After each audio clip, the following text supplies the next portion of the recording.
We have the Director of the Commission, Electoral Services.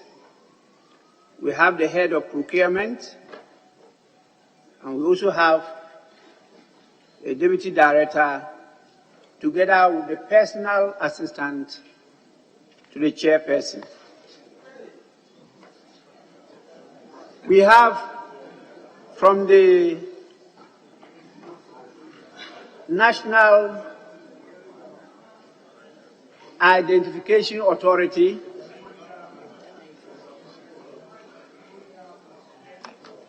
the Executive Secretary,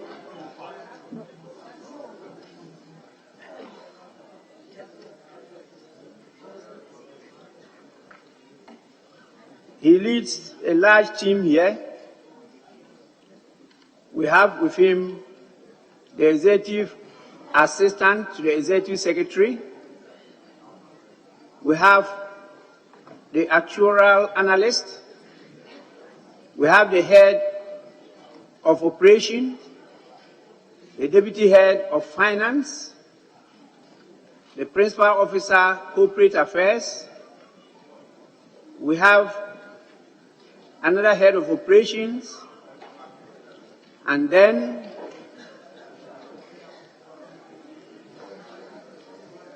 Portfolio Management Head, and then the Chief Operating Officer. The operations, they are different. There's one that is IMS and there's one that is NIA.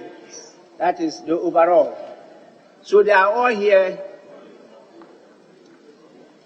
We'll listen to them and they will also listen to us. We'll try and find solutions to the differences.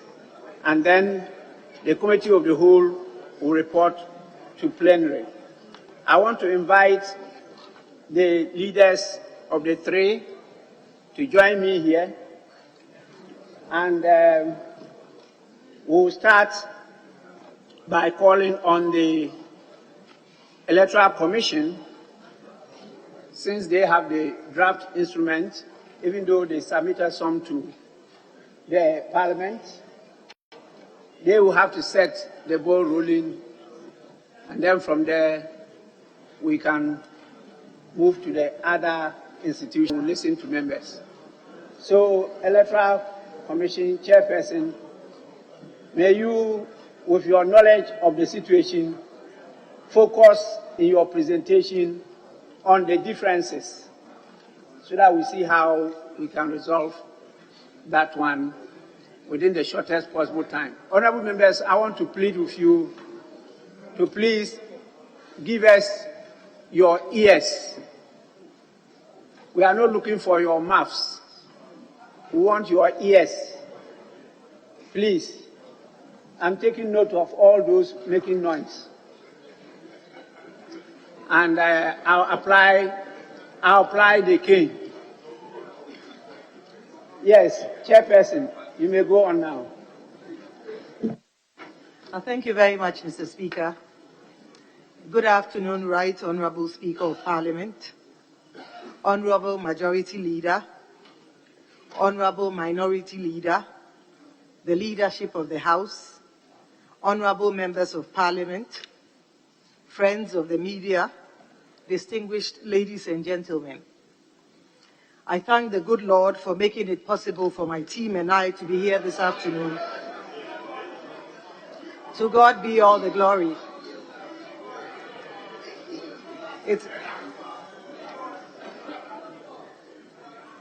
To God be all the glory. It is an honor to be here representing the Electoral Commission of Ghana.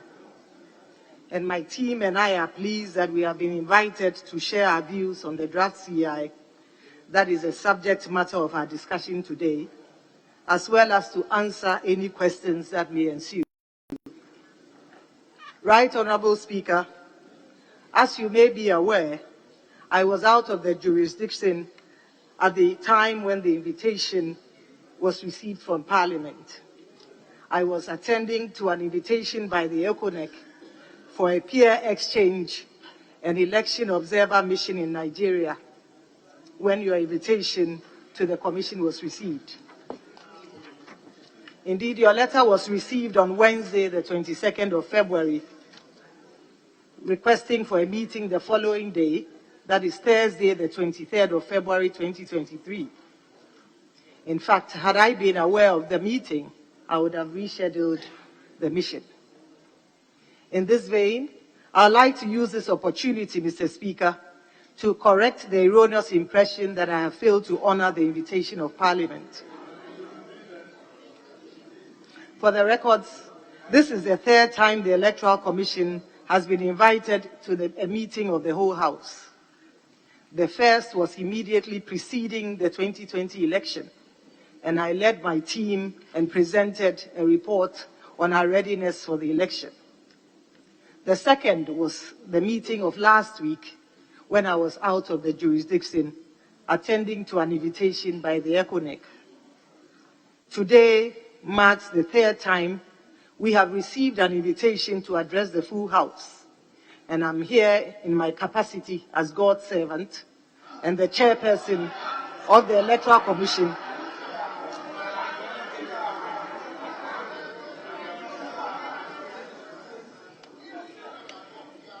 I'm here in my capacity as God's servant and the chairperson of the Electoral Commission to lead my team and to present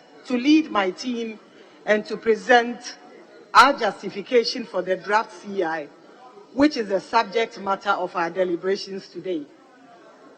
Mr. Speaker, the CI before Parliament seeks to promote the continuous registration of voters and advocates for an all-year-round registration of eligible voters at the district offices of the Electoral Commission. It is a clear departure from the previous system where the voters' registration was done for a limited period. Like its name, under the limited voters' registration exercise, the registration of new voters was only conducted for a limited period. It was not all year round. As such, persons who turned 18 years old after the registration period, as well as persons who had not previously registered to vote, could not do so when the time set aside for the limited registration, usually 3 to 4 weeks, elapsed. Under our new CI, anyone who is eligible to vote can simply walk into any of our district offices in the district where he or she intends to vote and register to vote.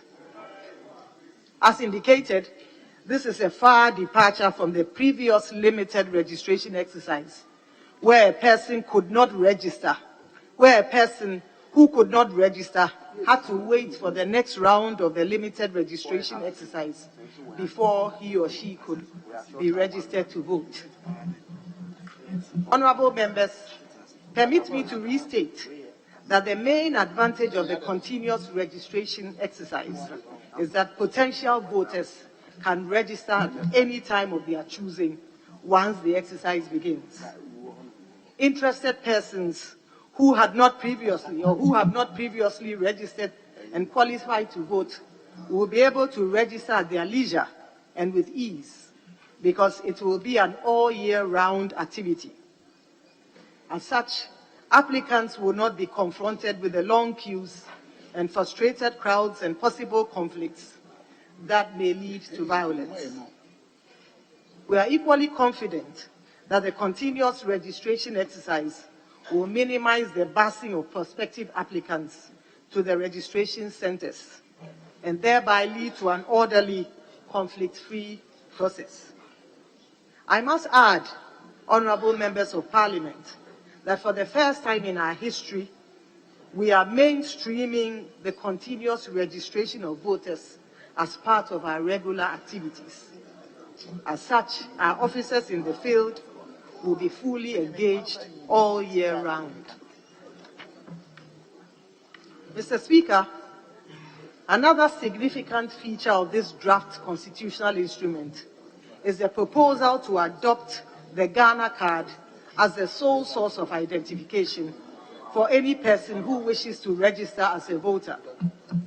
This implies that the guarantor system, which hitherto allowed a registered voter to vouch for the citizenship and age of prospective applicants, will no longer be relied upon as part of our registration exercise. The reason is that over the years, the guarantor system has presented us with several challenges. Unfortunately, we were unable to discard it much earlier due to the absence of a national identification card, such as the one issued by the NIA. The challenges with the guarantor system are twofold. First of all, it opens the door for registered voters or guarantor contractors to guarantee and vouch for persons who are less than 18 years old. Secondly, it allows these guarantors to vouch for persons who are not citizens of Ghana. Such unqualified persons, usually minors and foreigners, use the door of the guarantor system to try to get onto our register. Mr. Speaker, it is important to note that to rid the register of minors and foreigners in the year 2020, the Electoral Commission established the District Registration Review Committees, which worked for several days and weeks in all districts to expunge the names of minors and foreigners from the register. We were able to successfully expunge close to 40,000 minors and foreigners from the register during the registration exercise. It has been argued that this number is not significant, but we beg to differ, and we refute the argument and state that one unqualified person on our roll is one too many. In short, it is possible to have these 40,000 legal persons determine the future of our dear country, and collectively, we must not allow this. I must add that the work of the District Registration Review Committee came at a huge cost to the nation. It was unnecessary, wasteful, and time-consuming. As a country, we should not continue along this route. Truth be told, Mr. Speaker, the guarantor system was not the best under any circumstances, but we did not have other options since a significant number of persons eligible to register did not possess the Ghana card at the time of registration in 2020. Even then, we had some 10 million Ghanaians using the Ghana card to back their citizenship in 2020. Today, we are reliably informed that some 16 million Ghanaians in possession of the Ghana card, and with NIA's today we are reliably informed that 16 million Ghanaians are in possession of the Ghana card, and with NIA's assurance that it will print and distribute the remaining cards to registrants in a matter of weeks, we do not believe that we will be disenfranchising persons by enforcing the policy requirement of using the Ghana card to prove one's eligibility. The use of the Ghana card as the sole means of identification, Mr. Speaker, will prevent foreigners and minors from getting onto our voters' register.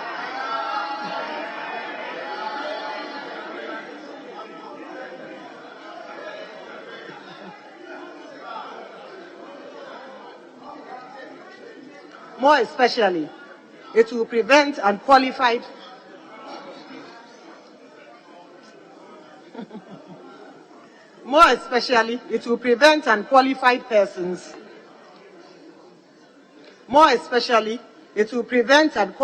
persons from influencing our elections and having a say as to who should govern our country. This is an issue that borders on the sovereignty of our nation. Simply put, only eligible Ghanaians must be entitled to vote. And we call on our honorable members to support our efforts to prevent foreigners and minors from getting onto our electoral roll. Honorable members, using the Ghana card as the main source document for the continuous registration. By using the Ghana card as the main source of documentation for the continuous registration, the Electoral Commission will be conforming to the legislative instrument passed by Parliament, namely the National Identity Register Regulations 2011, Legislative Instrument 2111. Regulation 7.1 states that a national identity card issued to an individual shall be used for a number of transactions where identification is required. Indeed, one of the mandatory transactions stated in Regulation 7.1 is the registration of voters. As such, Parliament, by its own assent, legitimized the Ghana card as the sole document to prove one's citizenship. Mr. Speaker, as mentioned earlier, although the Ghana card was not the only required document to prove a person's eligibility in 2020, at the end of the exercise, over 60%, or about 10 million of registered voters, used the Ghana card as their main source of identification. This means that 2 years ago, some 10 million Ghanaians registered with the Ghana card. Today, we are reliably informed that over 16 million Ghanaians have been issued with the Ghana card, and that about 17 million Ghanaians in total have registered for the Ghana card. On the strength of these numbers, we are confident that the 1.5 million applicants we are expecting to register by the end of 2013 are likely to already possess the Ghana card. Relying on the 2021 census report, Mr. Speaker, relying on the 2021 census report and per our own estimates, we are likely to register between 450,000 and 550,000 Ghanaians every year. We believe that the 17 million people that the NIA has registered, we believe that of the 17 million persons that the NIA has registered, it is likely that the 450, we believe, Mr. Speaker, that of the 17 million persons that the NIA has registered, it is highly probable that the 450 to 550 persons we intend to register annually already have the card as we speak. Mr. Speaker, with the NIA assurance that it will commence its card issuance in a matter of weeks, we encourage those who do not have the card to begin the process of acquiring the card to enable them register as voters. The NIA has its registration centers across the districts and the regional capitals, and therefore accessing their facilities will not be a challenge. Additionally, since the card is acquired at the age of 15, we encourage any Ghanaian who will turn 18 in 2023 and 2024 and who is interested in voting in the country's election to visit the nearest NIA registration center and register for the Ghana card to enable him or her also register as a voter when he or she becomes eligible. It is important to note that all those who registered in 2020 are not part of this registration exercise because all their details, including their biometric features, are intact.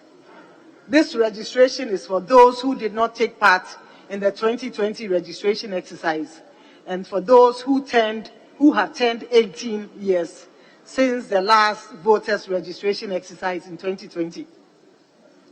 As an institution, the Electoral Commission remains committed to reforms aimed at strengthening the integrity of its processes. We believe that the elimination of the guarantor system from our registration process will be a catalyst for a further deepening of the integrity and credibility of our register and ultimately our elections as a whole. Reforms instituted by the Commission over the years, Mr. Speaker, have aimed at strengthening and tightening our electoral process and have ensured its credibility and integrity. In 2012, for instance, we replaced our manual voters register with a biometric register. This engendered confidence and trust in our register and in our electoral process as a whole. Ahead of the 2020 election, we introduced the facial recognition function in addition to the fingerprint verification. This ensured that over 99% of voters were electronically verified. Similarly, Mr. Speaker, the adoption of transparent boxes instead of opaque boxes, the issuance of photo ID cards instead of time cards, and the removal of the names of those who enrolled on our register using the National Health Insurance Card are all part of reforms that have tightened and strengthened our processes and ensured the credibility of our elections. Today, Ghana can boast of a transparent and credible elections because of, Mr. Speaker, today Ghana can boast of transparent and credible elections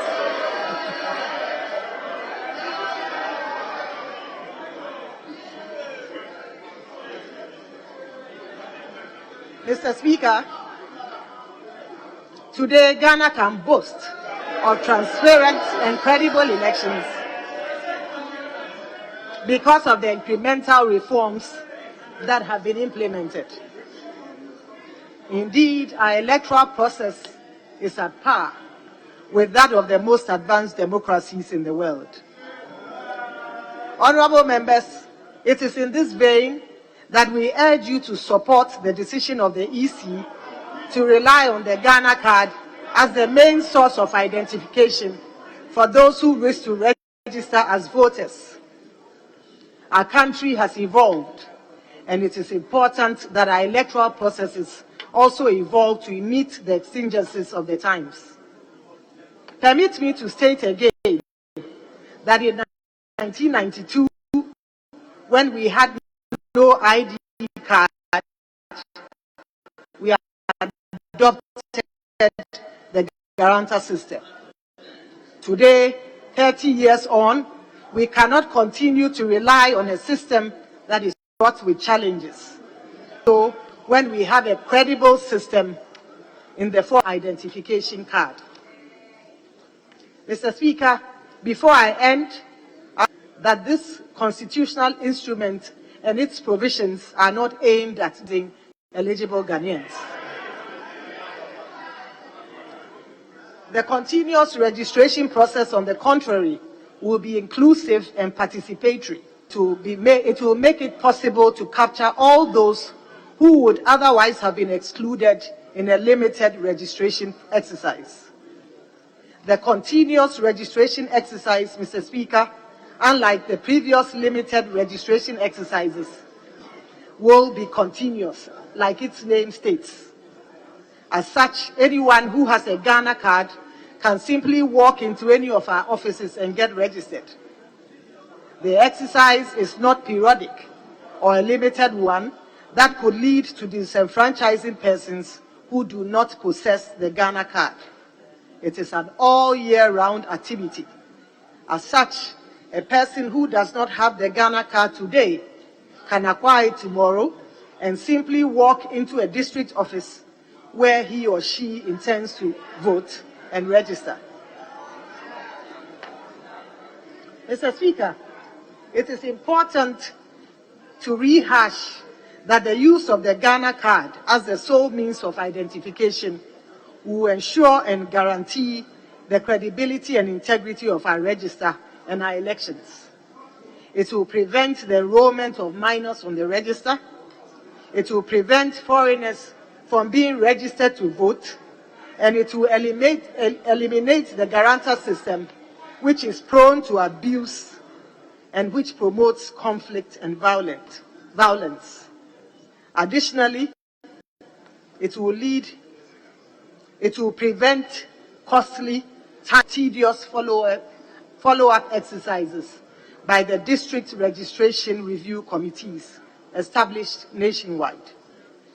Finally, Mr. Speaker, by using the Ghana card as the sole source of identification, the EC will be conforming to Regulation 7.1 of the legal instrument passed by Parliament, the National Identity Register Regulations, LI 2111, which states that the national identity card shall be used for a number of transactions where identification is required, including the registration of voters. Mr. Speaker, the NIA has assured us that as of today, it has received some money to enable it initiate the printing of cards and the registration of voters. We are reliably informed that the NIA has about 3.5 million blank cards in Ghana in a bonded warehouse. We are also reliably informed that monies have been released and more funds are in the process of being released. With this assurance, coupled with the fact that, like the Electoral Commission, the NIA has offices in all the districts and regions, we are confident that our continuous registration exercise will be inclusive, participatory, and robust. We are confident that anybody who qualifies to register will have the opportunity to do so if they so wish. On our part, as the institution mandated by the 1992 Republican Constitution to compile the register of voters and to revise it at such intervals as may be determined by law, everything in our power to register all qualified applicants who wish to register as voters. Our goal is to ensure that no one is left behind. As you may be already aware, or as you know, the EC has a track record in this regard. In 2020, despite concerns raised by the sections of the society that the registration exercise will not be successful, the EC registered over 17 million persons in 38 days in a COVID-19 pandemic and during a registration season.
Mr. Speaker, as you know, the EC has a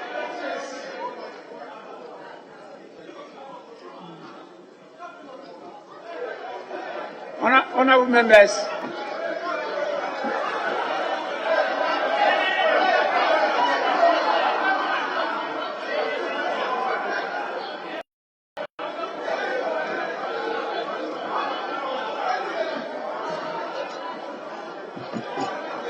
honourable members,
Honorable members, fortunately, you are known faces. Known faces. So I've taken note of all of you.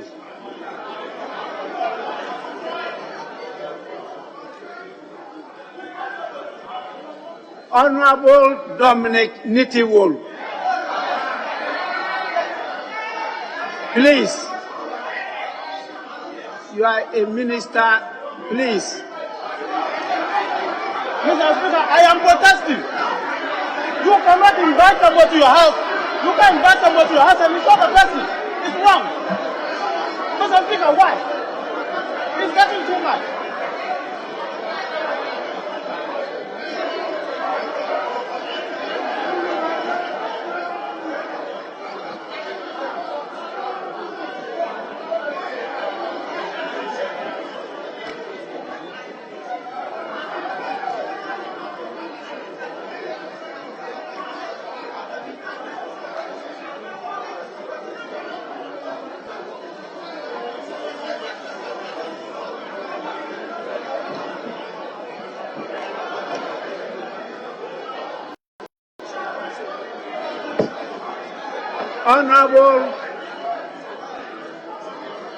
Honorable Murtala Mohammed.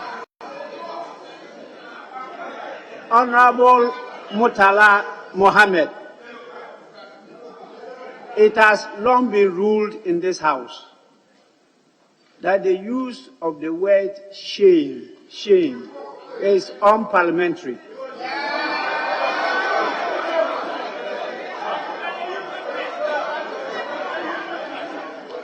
Honorable members,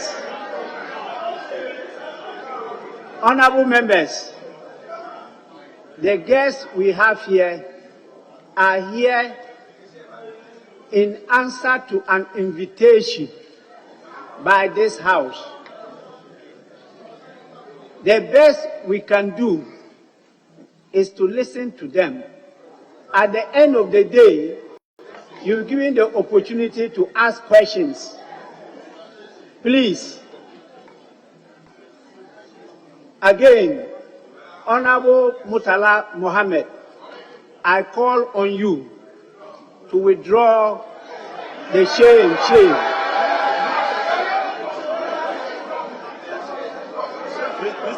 Mr. Speaker.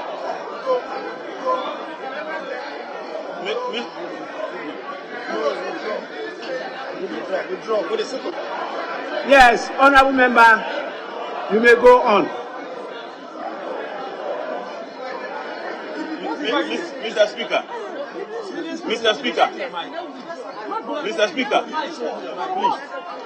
Speaker, if you direct me to do anything, I'll do that. But I want clarification from you that if I didn't speak into the mic, is it? Hold on. Why are you shouting?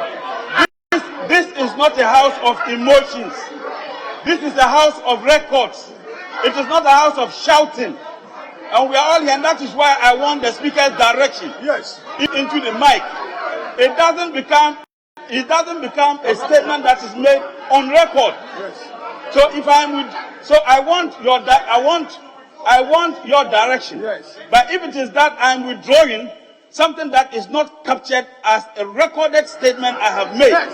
Then I do so because you are the speaker and you have directed me to do so.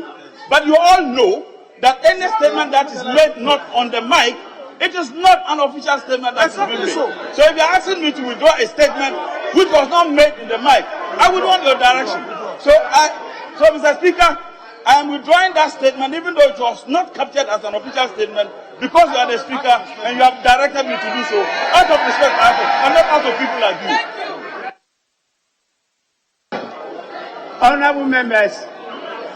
Honorable members, we are in a committee meeting. We are not at plenary. We are at a committee meeting. And this is the meeting of the committee of the whole. So it's not official records. What we do at the committee meeting is to take minutes Please. Committee meetings.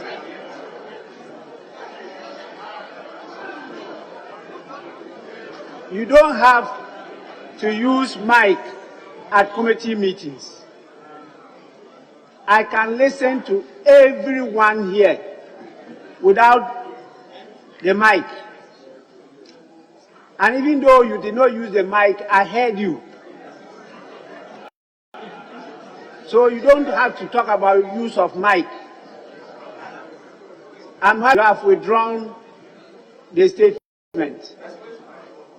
Please, let's listen to each other. There's enough time for you to raise the issues. Again, please, particularly when you are dealing with the fairer side. All of us, is incumbent on us to do all we can to encourage more women to participate in decision making in this country. All of us.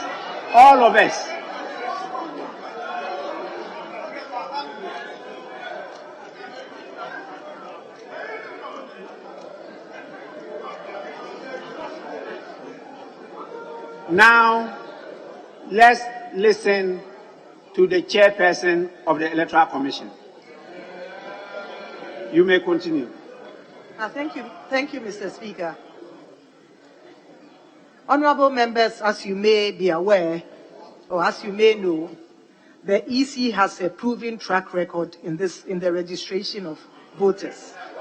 In 2020, despite concerns raised by sections of the society that the registration exercise will not be successful, the Electoral Commission registered over 17 million persons in 31 days during the COVID-19 pandemic and during the rainy season.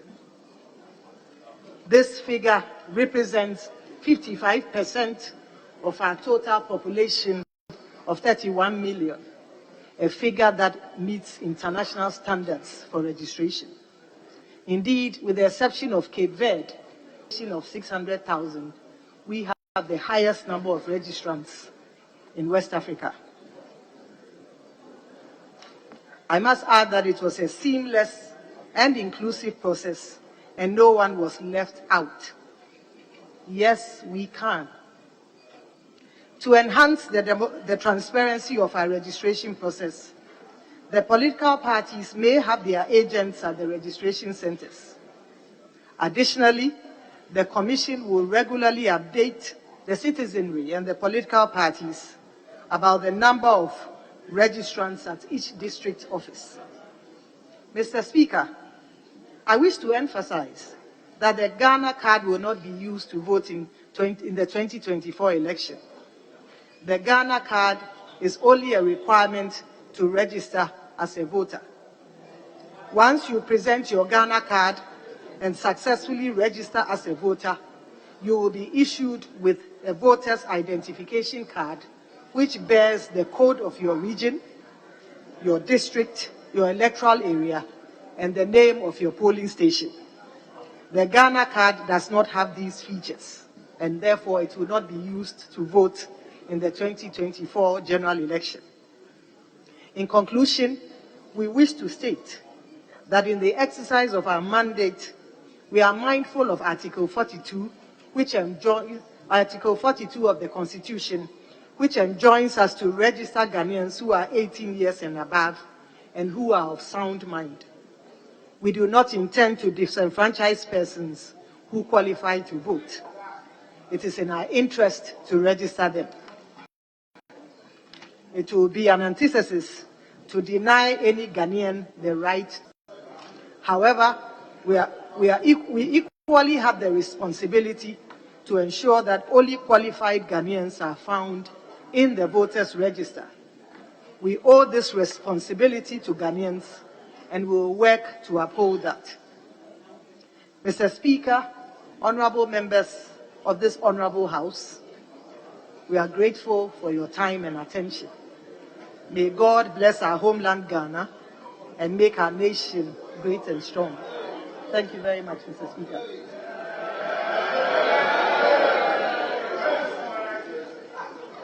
Honorable members, I want to plead with all of you to take note of the points that she has raised. At the appropriate time, we'll allow members to ask questions, raise queries, and then they will respond. We are guided generally by the rules of the House, and so I will invite the National Identification Authority to give us the presentation, because in her submissions, she made copious references to the National Identification Authority, some assurances and others. Then after that, the Minister of Finance will come in, and I'll open the floor up for members to make comments. With your kind permission, I'll join you there because I also want to see the presentation. Yes, Deputy Minority Whip. Mr. Speaker, I was just going to make an appeal. If while the NIA people are doing their presentation, if the presentation or the briefing just done by the chairperson of the Electoral Commission, copies can be made to the leaders. Yes, definitely we'll get a copy of her presentation. It will be part of the report which will be submitted to this House. So please, that will be done.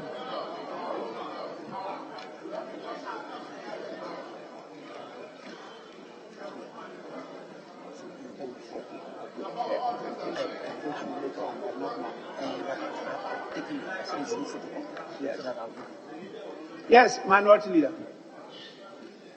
Thank you, Mr. Speaker. Mr. Speaker, as always been done at the committee level, I think it would be appropriate if the chairperson can share her presentation with us, at least with the leaders, so we can make references when we are contributing to portions of the speech. Honorable Leader, we have taken a copy of her presentation. It is our duty to make copies available to members, which we are going to do. But it takes time. They have to go and make photocopies. Please. That's what is being done. It's not available now. We have to make the copies and bring.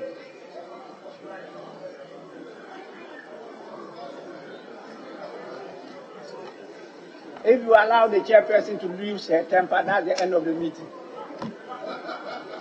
Yes, I will join you there, and then Prof will make the presentation. I'm sure the chairperson will also have to at least view what is happening, except Prof himself, who has his laptop in front of him.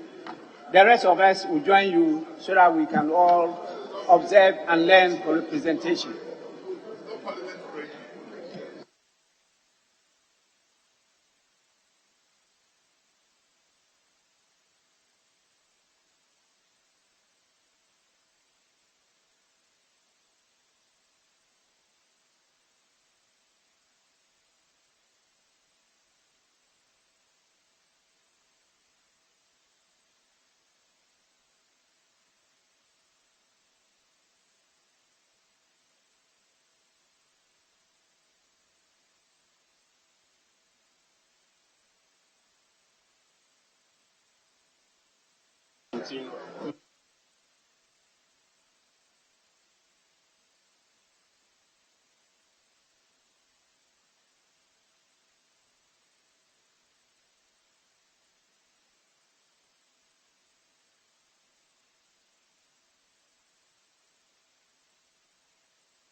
Right, Honourable Speaker.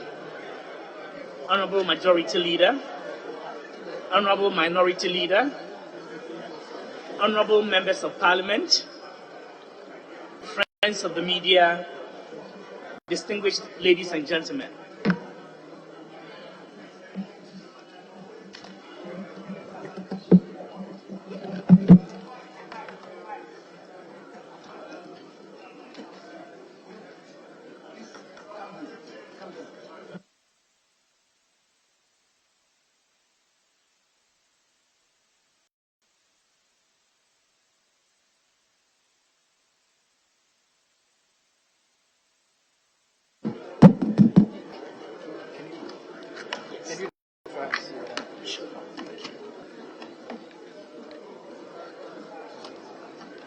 I'll take it again.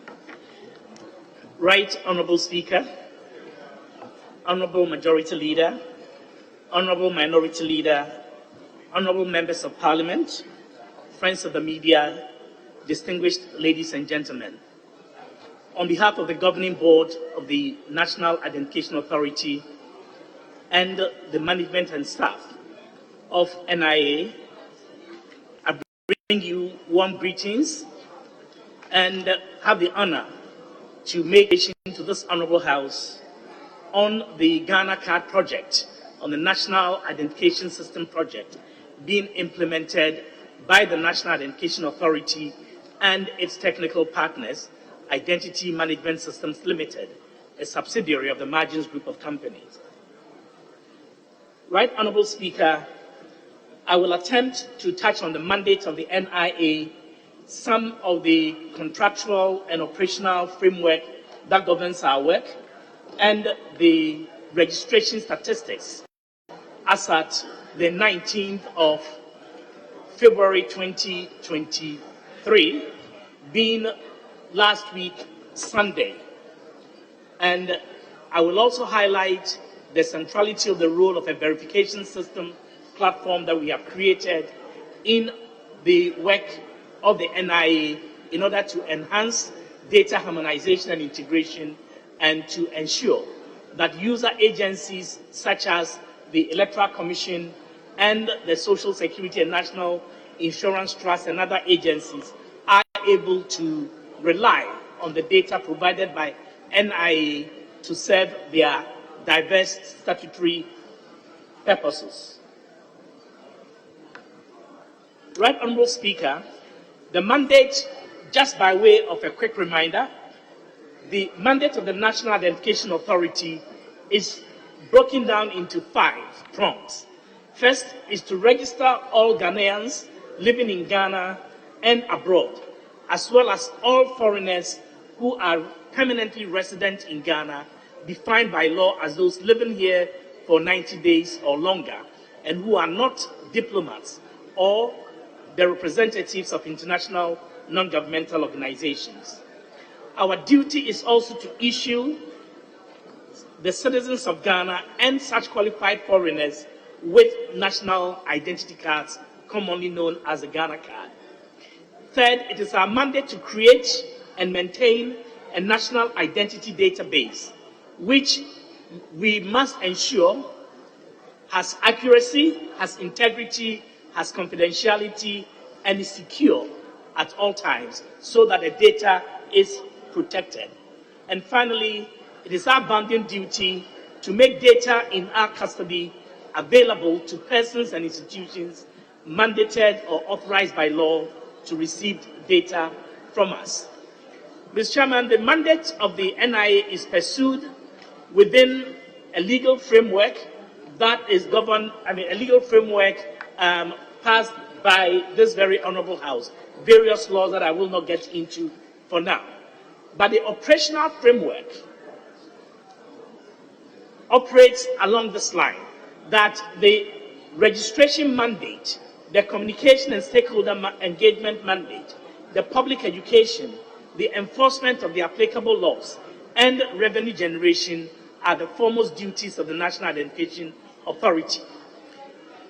NIA's partner, Identity Management Systems Limited, has the duty of designing and building the technical infrastructure, supplying the data and biometric capture equipment, providing card printing infrastructure for instant and deferred issuance, providing smart cards and consumables for the personalization of cards, and providing a global verification infrastructure, and not least, providing operational support and maintenance to NIA as it conducts its public registration activities.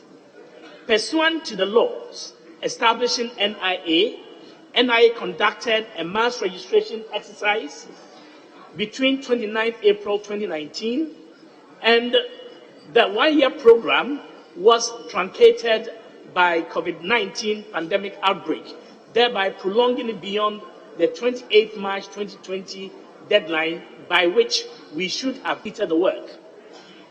NIA subsequently conducted a mop-up registration exercise between 10th June 2020 and 11th September 2020.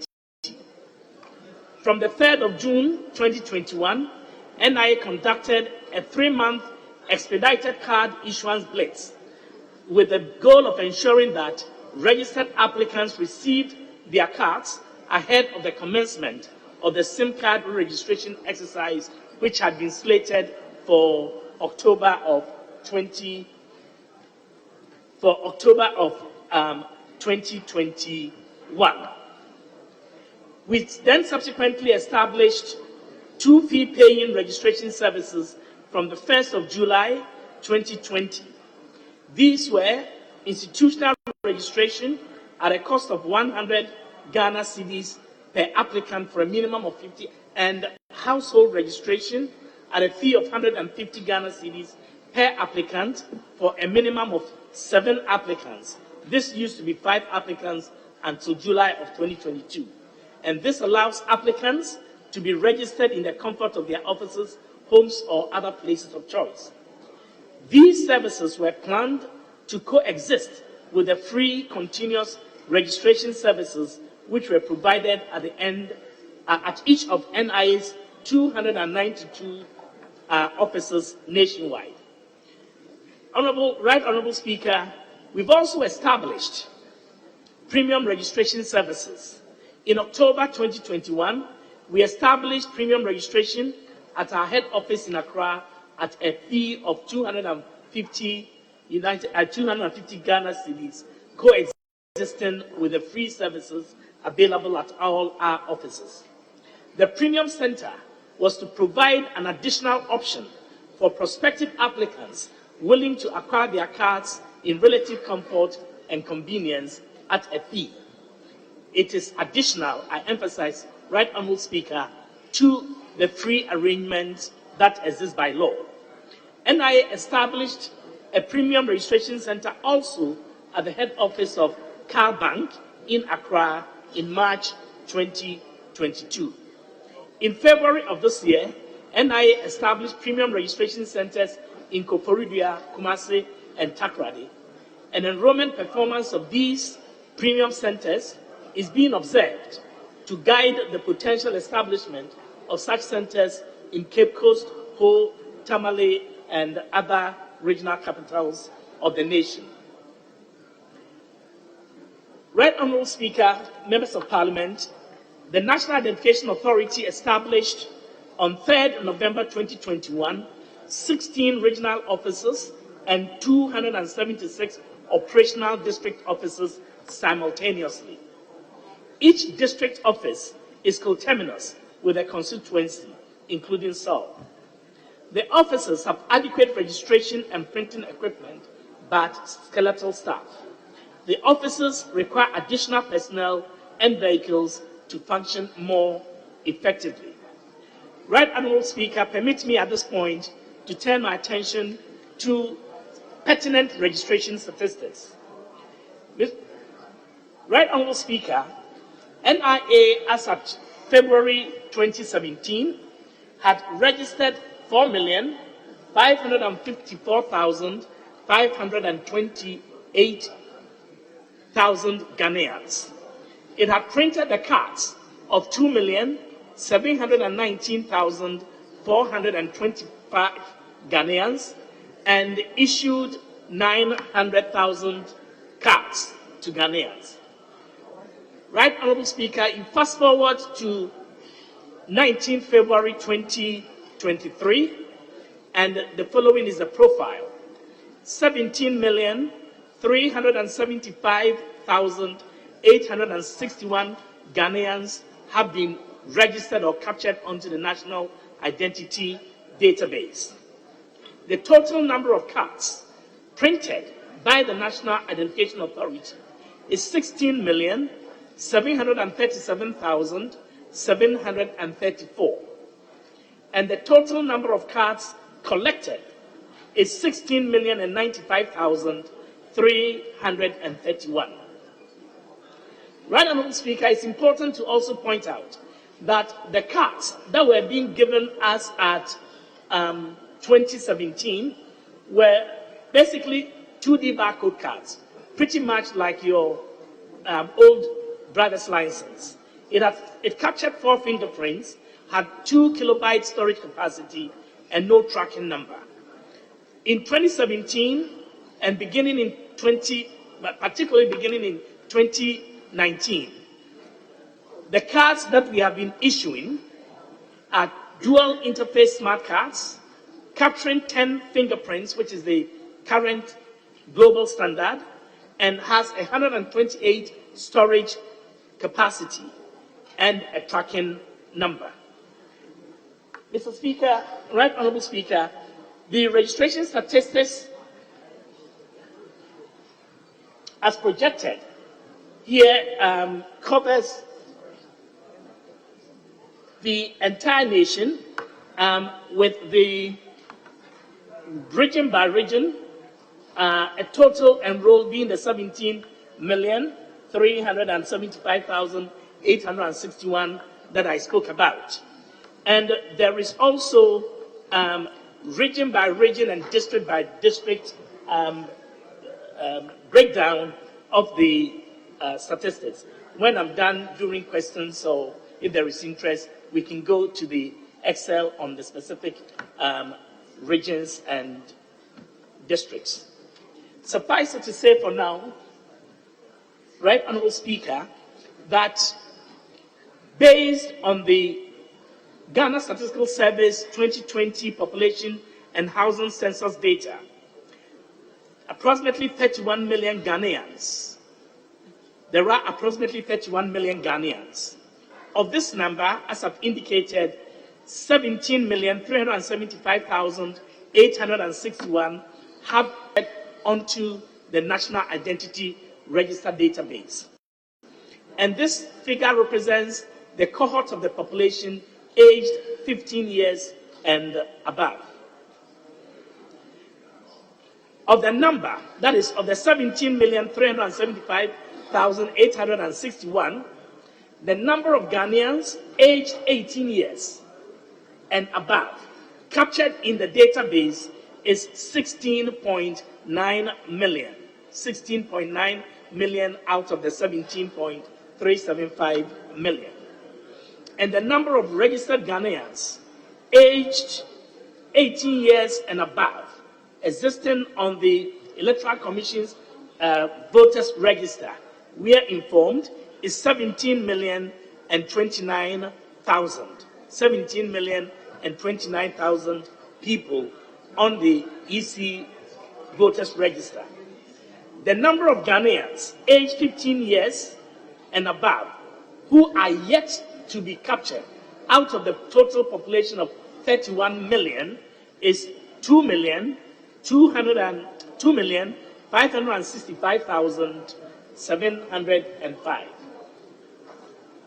Mr. Chairman, it bears repeating, Right Honorable Speaker, my apologies, it bears repeating that the number of Ghanaians aged 15 years and captured onto the NIR, the National Identity Register, is 17.3 million. Of this, the number of cards printed but not collected by the applicants stands at 642,403 nationwide. The number of cards not yet printed, that is, persons who have registered, whose records are with the NIA, but whose cards have not yet been printed, stands at 541,529. Mr. Chair, Right Honourable Speaker, kindly permit me to explain that this figure, 541,529, represents the financial difficulties we have had lately, beginning approximately in July, August of last year, that resulted in our inability to get access to some 3.5 million blank cards that we have ordered into the country, which are currently in bonded warehouses, brought into the country by our technical partners, but we are unable to access them because of financial constraints. The banks that have basically bankrolled that purchase and importation have to be paid, and it had become a bit of financial constipation, which constipation has also given us some headaches. Right Honourable Speaker, the assurance we have for the people of Ghana is that the National Identification Authority has the technical and operational competence to print these 541,529 cards in record time once this financial constipation is relieved. Printing capacity per printer per day is conservatively 100, but we can do 160, we can do 120, and the plan that I'll be sharing with this August House takes the middle cost of 120. But the most minimum conservative figure, if you use 100 printers, one printer per day can do 100 cards. Number of cards printable per day using 500 printers will give you 50,000 cards. And the number of printers required to print 541,000 cards will be 500. And the number of days required to do that will be 11 days. And the number of functional printers available is a minimum of 1,000. Right Honourable Speaker, the following constitutes the plan that print the cards. NIA intends to print approximately rounding it off to 542,000 records in the system, because that was 19 February when I gave the statistics. Between then and now, it is reasonable to presume that it would have reached 542,000. The records in the system across the country can be printed and will be printed within 11 days using 500 printers at the NI headquarters, where we intend to use the concept of a print farm. The cards will be centrally printed at the headquarters and distributed to the regional and district offices for issuance to registered applicants. Right Honourable Speaker, again, NIA has the technical and operational competence to print and issue the cards. We are ready to deliver on this important mandate. However, Right Honourable Speaker, the fulfillment of the attainment of this goal also depends on the fulfillment of a number of conditions precedent. First, the Ministry of Finance will complete the payment of the 100 million to Identity Management Systems Limited and CalBank.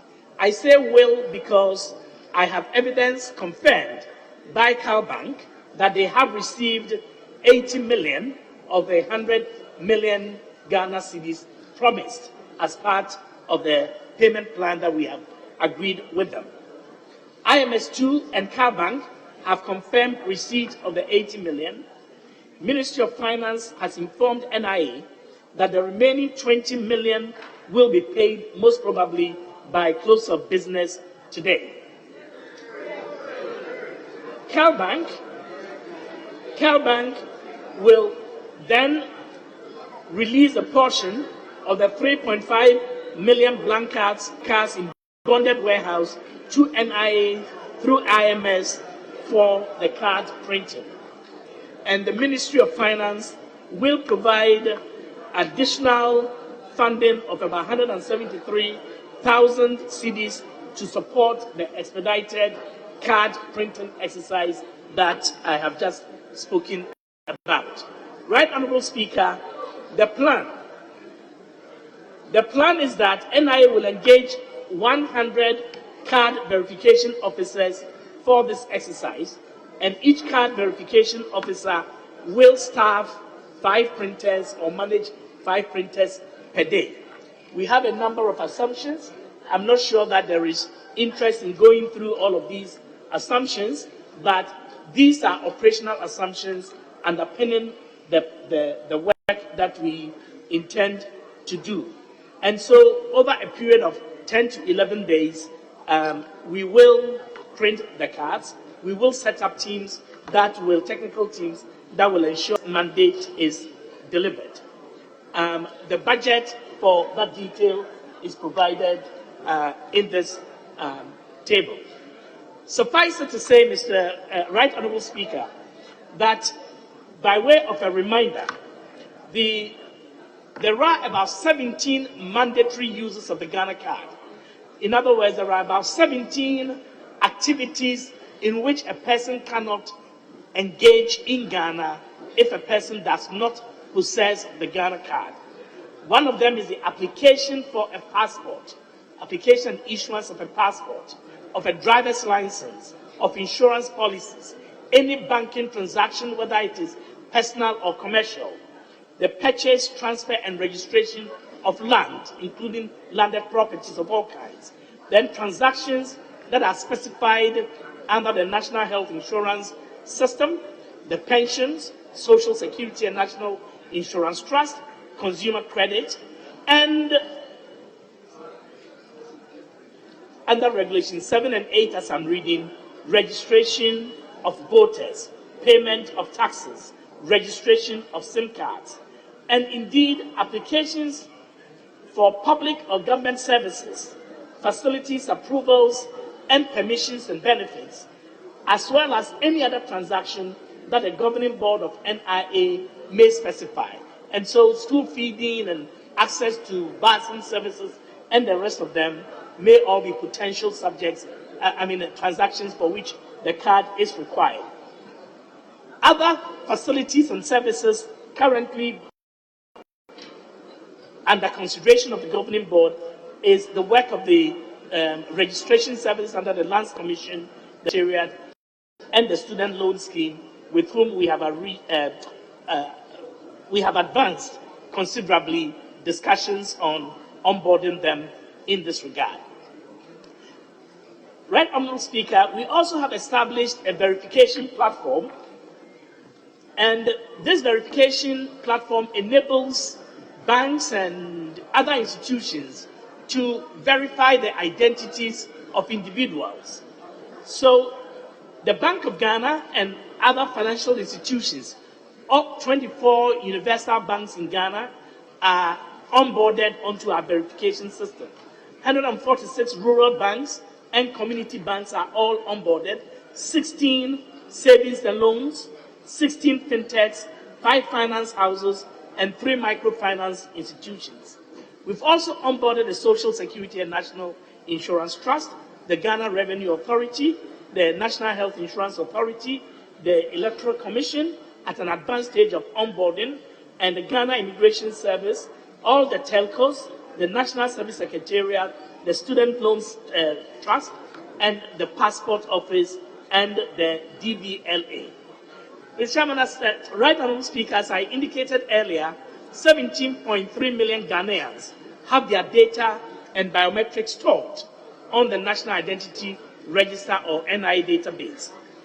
This provides us as a nation with a single, trusted, accurate, and verifiable database. With a single, accurate, and trusted, and verifiable national database. Indeed, Right Honourable Speaker, since verification started, over 120 million verification requests have been processed in real time and there has not been a single hitch or a single failure. It is a colossal achievement that this country ought to be proud of. With respect to the integration of our database with EC, the hope is that it will help eliminate the cost of periodic voter register compilation, card issuance, and voter verification, depending on which of these options the EC will independently select to pursue. But it will also result in the issuance of secure ID smart cards with 10-year life cycles, if this were ever to be considered. But most importantly, it will eliminate concerns over voter fraud due to the high integrity of our database. There will be no duplication of voter ID and determination of eligibility based on age, based on citizenship, and also based on the person's identity, that you will be who you say you are. It will also enhance inclusiveness due to the fast, accurate, and enrollment and verification system that is embodied in what we have done. Both online and offline activities, whether you have your card present or not, you can engage in registration activities. But most importantly, credibility of the voter register that will establish the eligibility of applicants, will clean the register to remove names of deceased persons. Indeed, the system we have built will enable the next of kin of deceased persons to be known when the fingerprint of a deceased person is applied to a verification device. And it will help us purge the register of minors and save us a headache of conducting periodic and continuous voter registration exercises. The benefits are plenty, but I will save you because the chairperson of the Electoral Commission has spoken very eloquently about the benefits of using the Ghana card to register.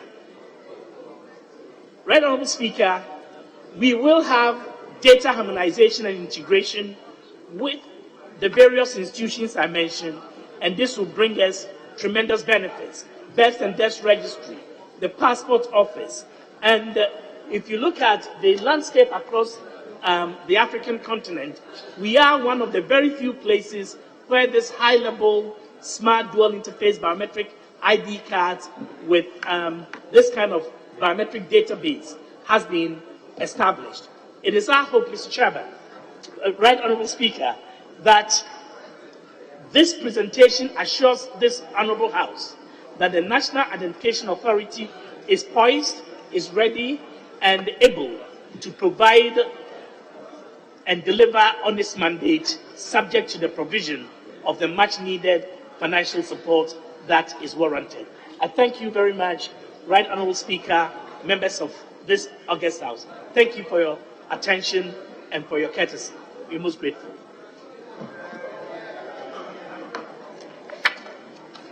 Honourable members, on your behalf, I want to thank the chairperson and the executive secretary of the Electoral Commission and the National Identification Authority for the presentations. We've got copies of the presentation of the chairperson of the Electoral Commission. And so I'll direct that copies be distributed now. Immediately after that, the Minister for Finance will now respond to the provided, and they say provided that some things are made available to the National Identification Authority. They are capable of doing 1, 2, 3. So the Minister for Finance will have to respond to that. Then we'll listen to members on the issues that have been identified. So now the distribution will go on. When you finish the distribution, then the Minister can come in. If we do them together, there will be interruption. So now it's a period for the distribution of copies of the presentation of the Electoral Commission.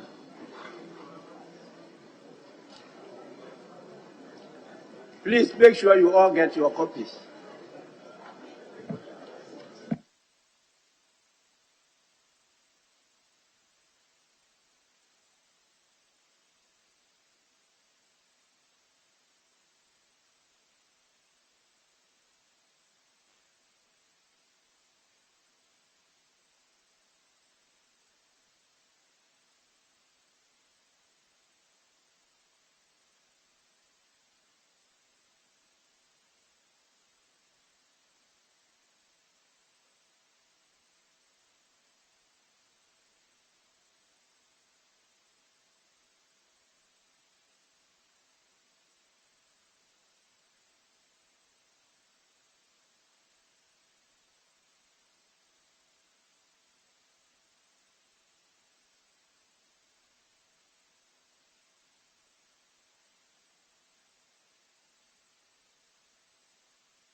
Honorable members, I am informed that copies have been distributed and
Honorable members, I think we can proceed. I will invite the Minister for Finance to respond to the issues raised by the Executive Secretary of the National Identification Authority as to the challenges enabling them to be able to live up to expectation. Then after that, we open the floor, and with the guidance of leaders, we take questions from each side of the House. So, Honourable Minister, please. Thank you very much, Honourable Speaker. Honourable Speaker, from the presentations, as the NIA Professor Atefwa said, we had come into an agreement with Cal Merchant Bank to ensure that the 3.5 million cards will be released at the appropriate time for the work to be done. We agreed on 100 million CD transfer, and as he rightly said, 80 million has been put into the accounts of Cal, and 20 million, as he also mentioned, will be done by close of business today.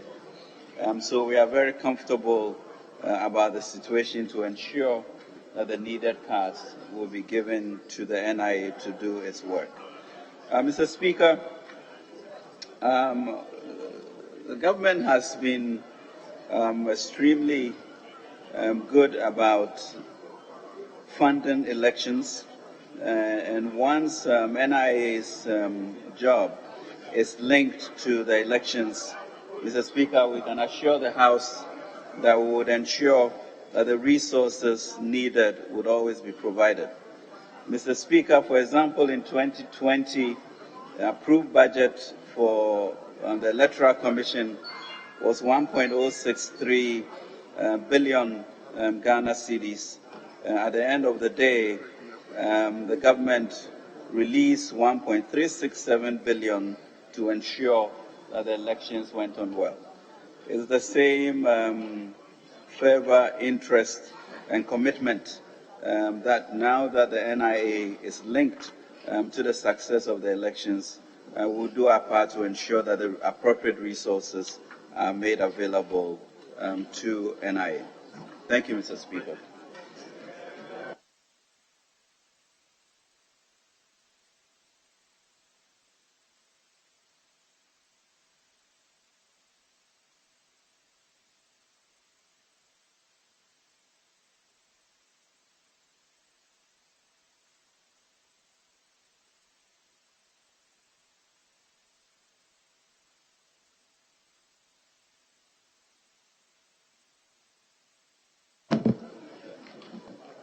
Honourable members,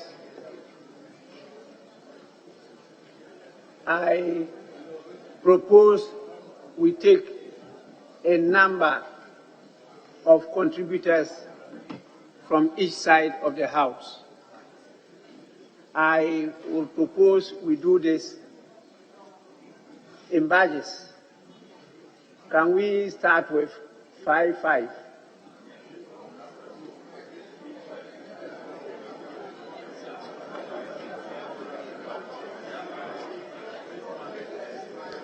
Now, each contributor is limited to 5 minutes.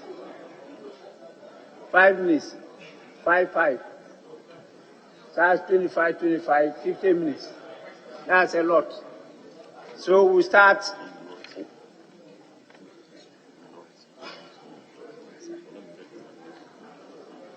We start with the. I hope my proposal is accepted. No. Yes. So we start with.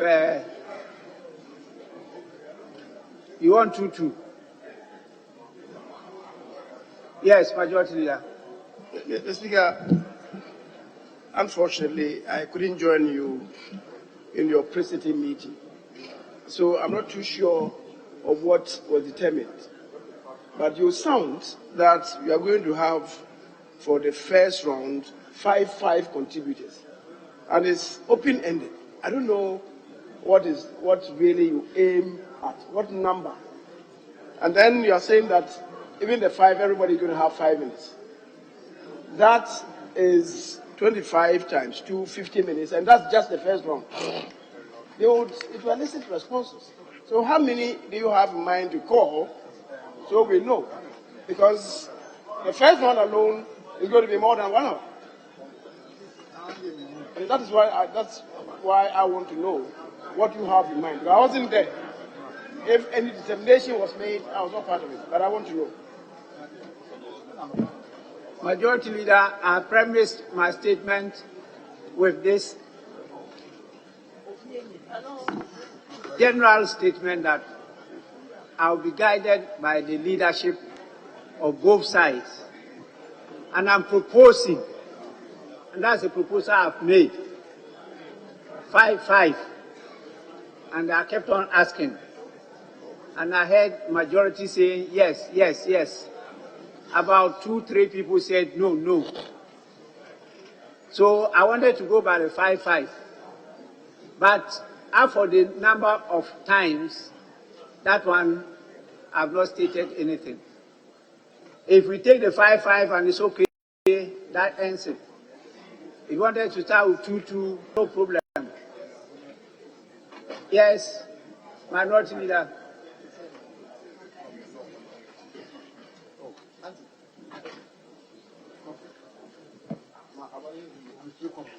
Thank you, Mr. Speaker. Mr. Speaker, the issue under consideration is a very important one. Mr. Speaker, this is a matter that we are ready to sit in till late to discuss it and to bring this matter to a finality. I would suggest that the first 5-5 is appropriate, so we do 5-5, and then we can go for a second round before leadership can conclude. Mr. Speaker, this is important that all of us raise the issues that are of major concern, and then we elicit answers, and if the answers are satisfactory, Mr. Speaker, we can take action from there. Thank you.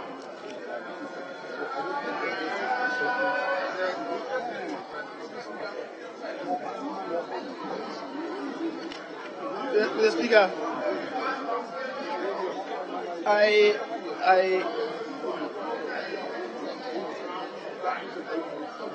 Mr. Speaker, the impression that I'm getting is that the contributors, they are going to further elicit responses from the 3 of them, the Electoral Commission, NIA, and the Finance Ministry.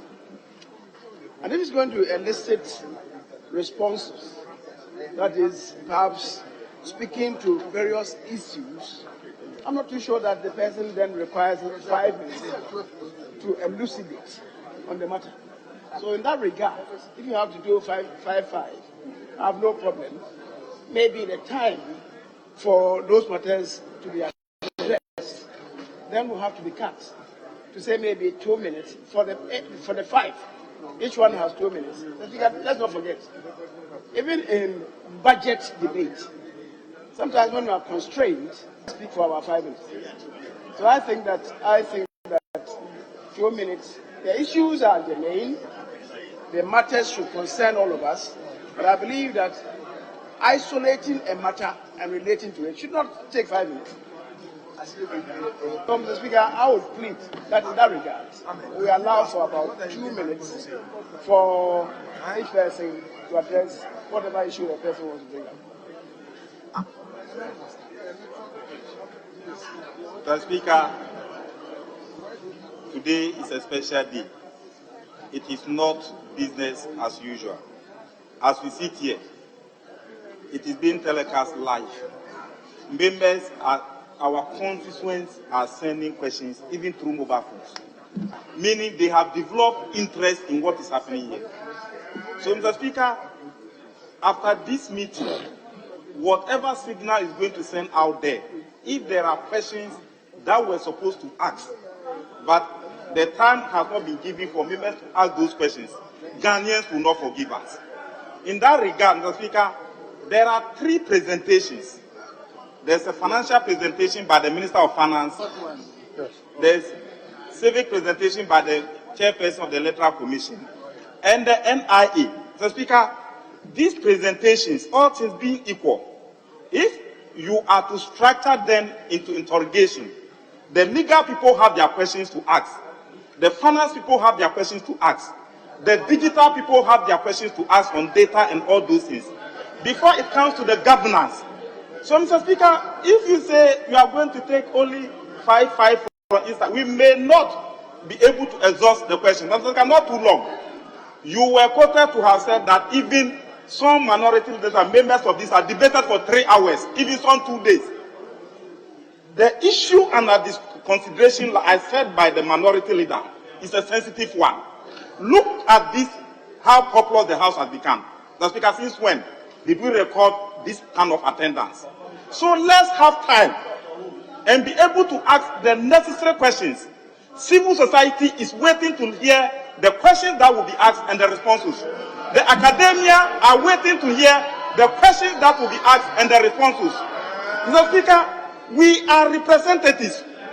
So as questions are coming, we must be given the chance to ask. Mr. Speaker, I will opine that the first round 5-5, the second round 5-5, then 3-3 for leadership. So making 13. Thank you, Mr. Speaker, for the opportunity. Yeah.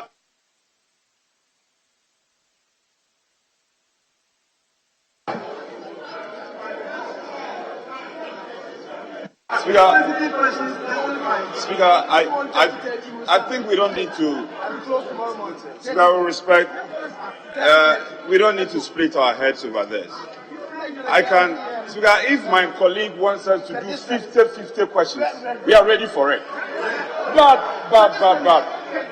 fact be told, if before we adopted the committee's report, Minority Leader, you agree with me, 3 key concerns were teased out: the funding matters, the guarantor concerns, and the registration at a point. These were 3 key issues that came up. Of course, I agree with him, there may be concerns about financial issues. But we are fortunate we have all the 3 personalities. The Minister of Finance is here. He has spoken. He's confirmed. The Minister has confirmed the outstanding. He's confirmed the outstanding. He's also confirmed the payment plan.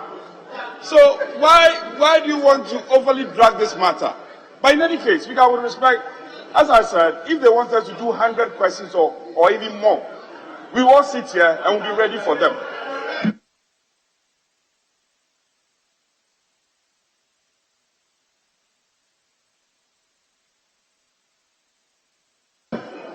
Honorable members, 5-5, 2 minutes per person. 5-5. What is question? It's questions. Oh, I thought we are going to critique. 5 minutes.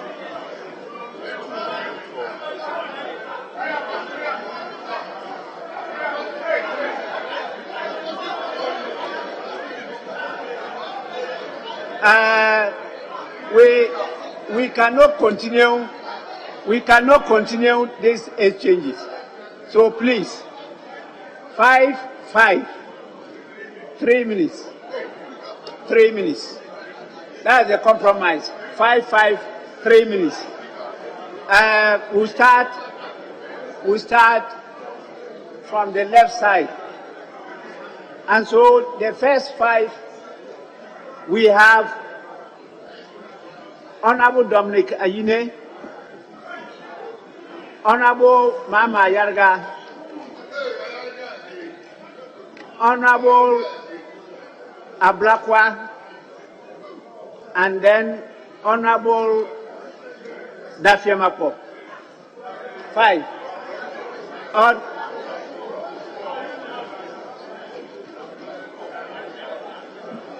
Please, 3 minutes, 3 minutes, 3 minutes. Honorable Dominic Ayine.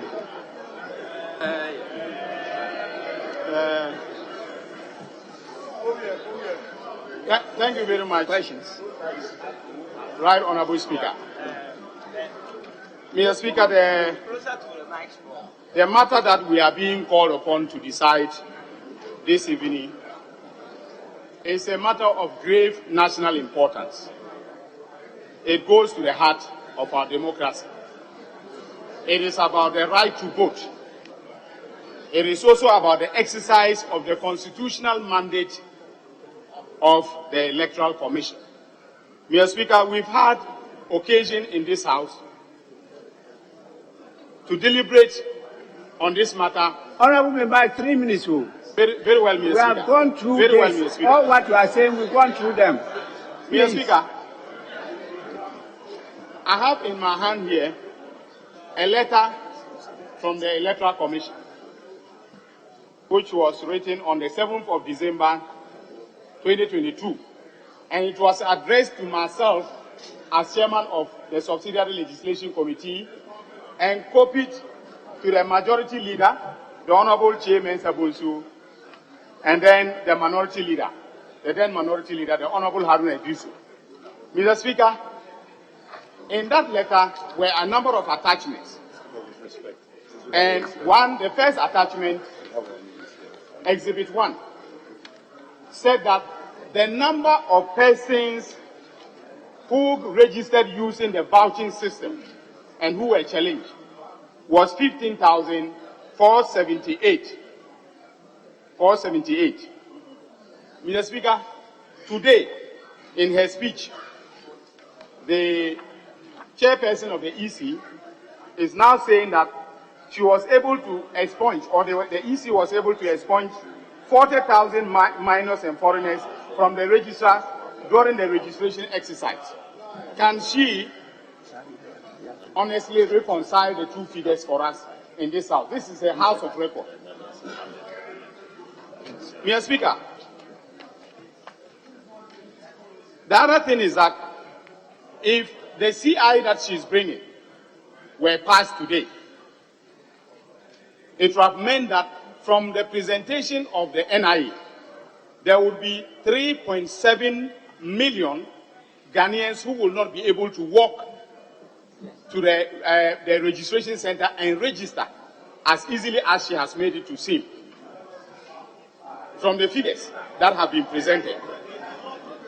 How does she square that with her mandate under the Constitution to expand the voters' register? That's my second question. Then, the other question is, Mr. Speaker, my last question is on Regulation 9.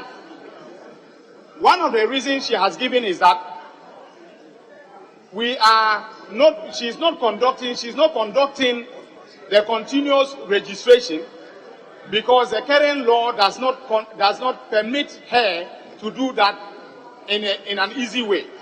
But, Mr. Speaker, how does she reconcile that proposition with the fact that CI 91, which is the current law, in Regulation 9, Regulation 9 is in substance the same as proposed Regulation 9 that she's bringing to be enacted. In other words, she can do the same thing seamlessly under the current law. You know, she would, be purporting to do when the law comes into effect. Your time is up. Thank you, Mr. Speaker. Honorable Mama Yarga.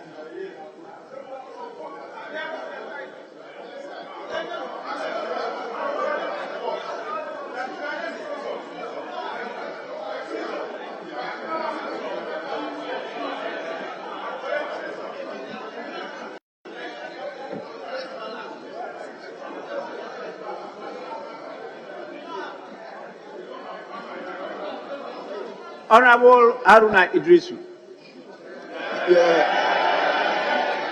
Mr. Speaker, thank you very much.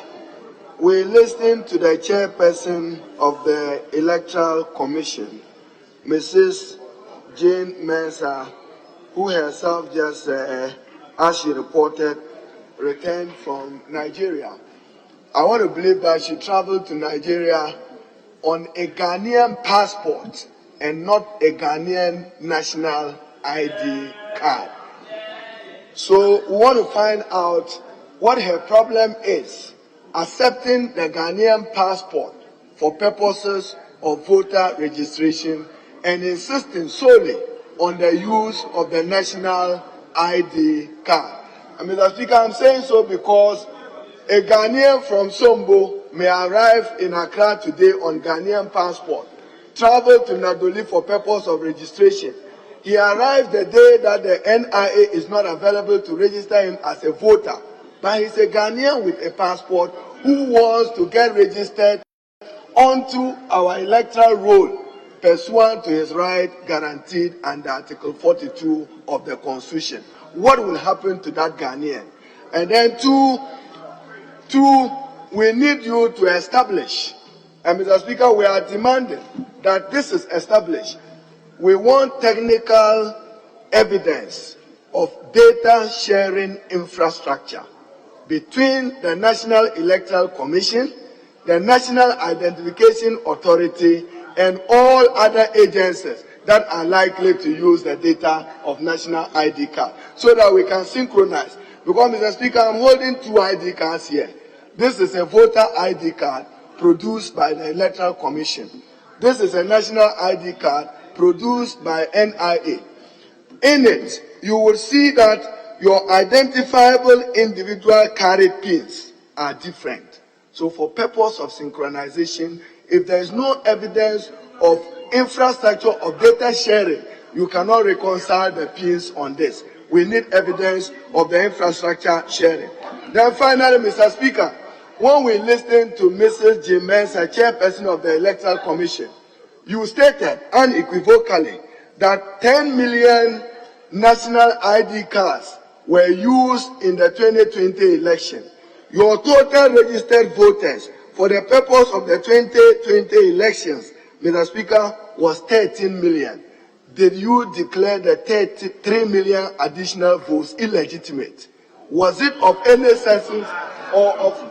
No, I said, Mr. Speaker, I want them to reconcile that. Mr. Speaker, in her speech, Honorable member, your time is up. I'm ending on it. Your time is up.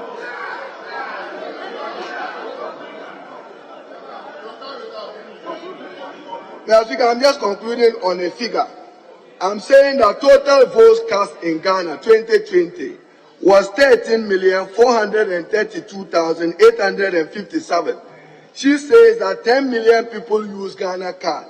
It means that some 3.4 million use other references other than Ghana card, where their votes illegitimate and they did undermine our democracy. I thank you, Mr. Speaker.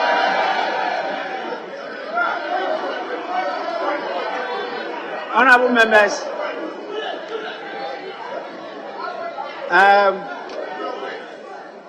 Mama Yarga.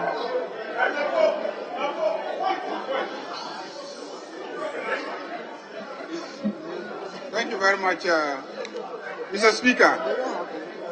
Mr. Speaker, in the presentation of the chairperson, she indicated that she is running away from the guarantor system because it is subject to abuse.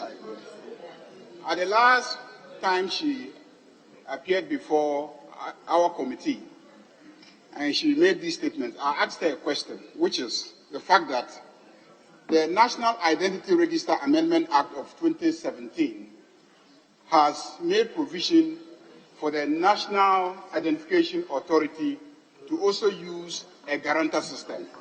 So why are you running away from your guarantor system to embrace a guarantor system that the National Identification Authority is using? Can you respond to that? Secondly, if in the last registration exercise, 10 million people had Ghana ID cards and they presented it for the purposes of registration, and the National Identification Authority is claiming that by the next registration exercise or the continuous registration exercise, they would have enabled about 70 million people to have ID cards, Ghana cards.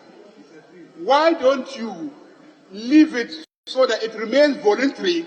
Because people know that it is easier for them to just present their Ghana cards and register. Why don't you make it voluntary? So that if all of them actually have the Ghana cards, they will easily bring it and come and register. Why do you make it compulsory? Why do you make it compulsory? People will naturally register with their Ghana card if they have it, because it's the easiest thing for them to do, which is to register with their Ghana cards. That's why we are against you making it compulsory. Lastly, Mr. Speaker, you cite a legal grounds, which is the National Identity Register Regulations of 2011, LI 2111. You are my senior at the bar. Think you are my senior at the law faculty. Go and look at the Parent Act, the National Identity Register Act. The National Identity Register Act in section 29, use of national identity card.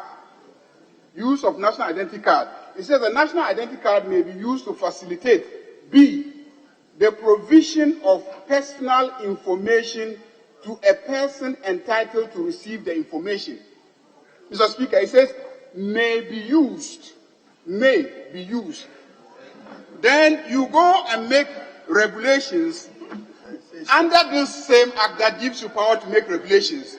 You go and make regulations and now say that a national identity card issued to an individual shall be used. Shall be used. The Parent Act doesn't say shall be used. The Parent Act says may be used. So the Electoral Commission will not be bound by this LI. Mr. Speaker, apart from that, the Citizenship Act. Honourable Member, your time is up.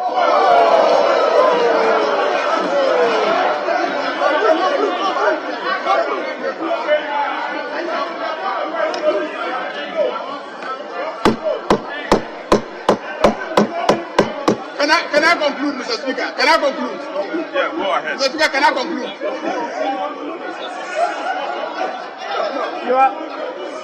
It's not my fault. Your time is up. Your time is up. Honourable members, that is the decision of this House. So I am to enforce the law.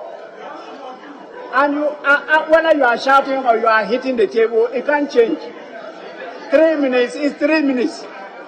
So your time is up. Honourable Ablakwa.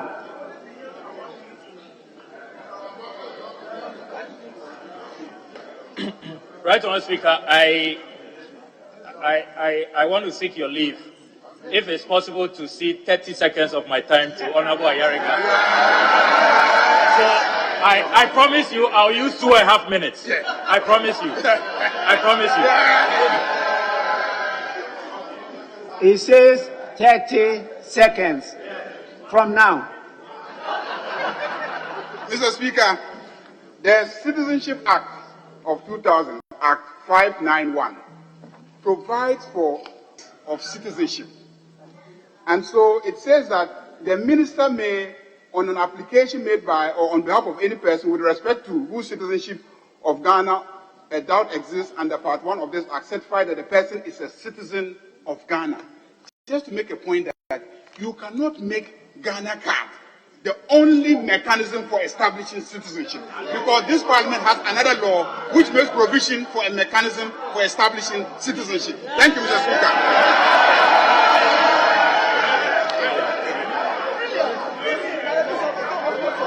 Honourable Ablakwa, 2 minutes, 30 seconds. Very grateful, Right Honourable Speaker. Right Honourable Speaker, my first question is directed at the Electoral Commissioner. I want to find out from the Electoral Commissioner why she thinks that this Honourable House should allow for this CI to be passed on mere assurance, knowing that she wanted us to do this in July last year. Imagine if we had come along. See where we are today. 8 months down the lane, we still do not have the NIA ready. Imagine if we came along in July last year. And if she should be minded, the last time a minister of state decided to use NIA and rely on deadlines and all of that, the communications minister, her hands were bent. She kept extending deadlines and she even abandoned it. She no longer extended the deadline again, and she's abandoned the SIM card registration deadline. And I thought you'll have learned from the experience of the communication minister. You are following on that blind alley. So that's the first question. The second question to the finance minister. Honorable finance minister, we want to see a warrant. We want to see evidence that you have released funds. Because your record in this house, you told us you won't go to IMF. You told us you use public cathedral. You did. You told us that individual bondholders will be paid by 21st February. You failed. So your record in this house is not good. We will not take your word. We won't take your assurance for it. We want to see evidence. Evidence. Warrant. Evidence of payment. Finally, Mr. Speaker, the NIA. Your time is up. The NIA, finally, NIA. No, finally. We want a breakdown of the figure. The 60 million, district by district.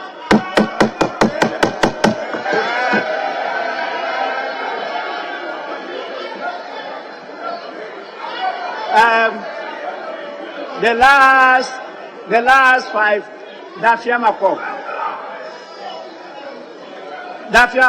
3 minutes. Mr. Speaker, thank you very much. Mr. Speaker, we have been told by this House and the EC that Regulation 2111/2012, as quoted by my learned brother, Honorable Ayariga. 2012. Regulation 2111 is 2012. No, the year is 2011, not 2012. The airline. Okay. Okay, Mr. Speaker, we have been told that Regulation 2111 makes mandatory use of the card. But this is what the law says.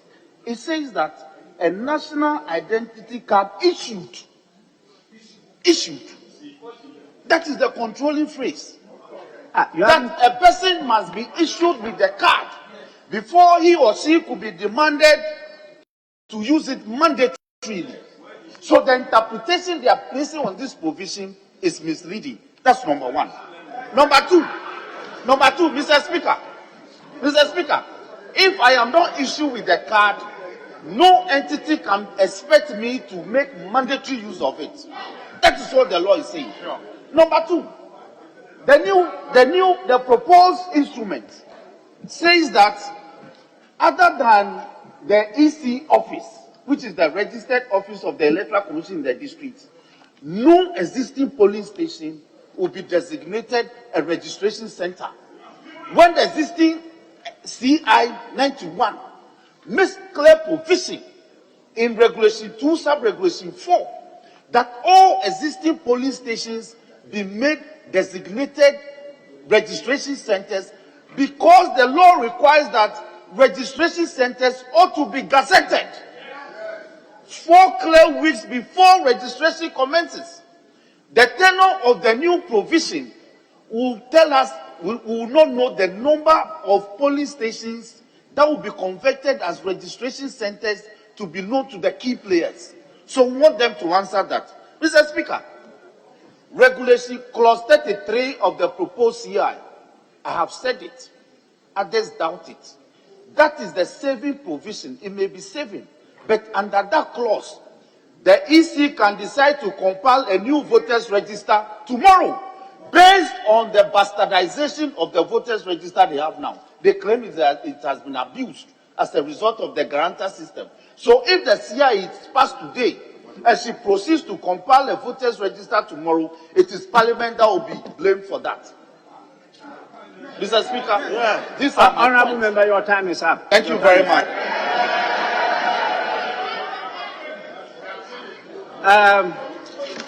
Honorable members, we now listen to Honorable Habib. Thank you, Mr. Speaker. Mr. Speaker, my question goes to the NIA. I can't see the Speaker. I can't see the NIA.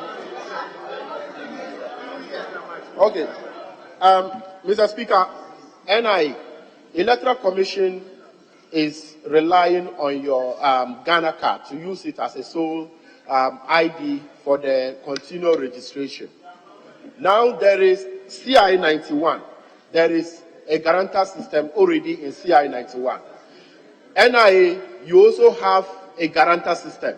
I would like to know from the Executive Secretary of NIA, what's the difference between your guarantor system under NIA and that of the ECCI 91? And question number 2, who administered the oath, if there is any, on NIA and Electoral Commission? How is your guarantor system also work? Thank you.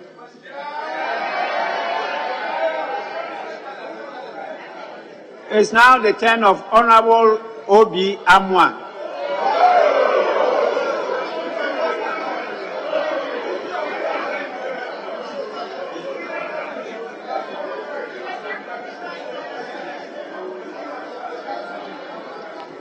Thank you, Mr. Speaker.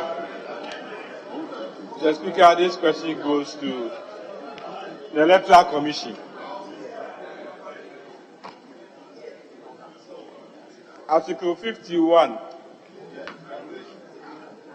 of the Constitution of Ghana, 1992, says the Electoral Commission shall, by constitutional instrument, make regulations for the effective performance of its functions under this Constitution or any other law, and in particular for the registration of voters, the conduct of public elections and referenda, including provision for voting by proxy.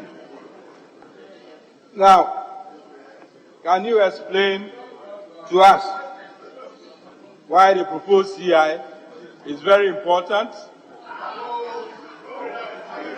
and how the CI will expose impersonators and fraudsters who don't have any form of identity? Thank you.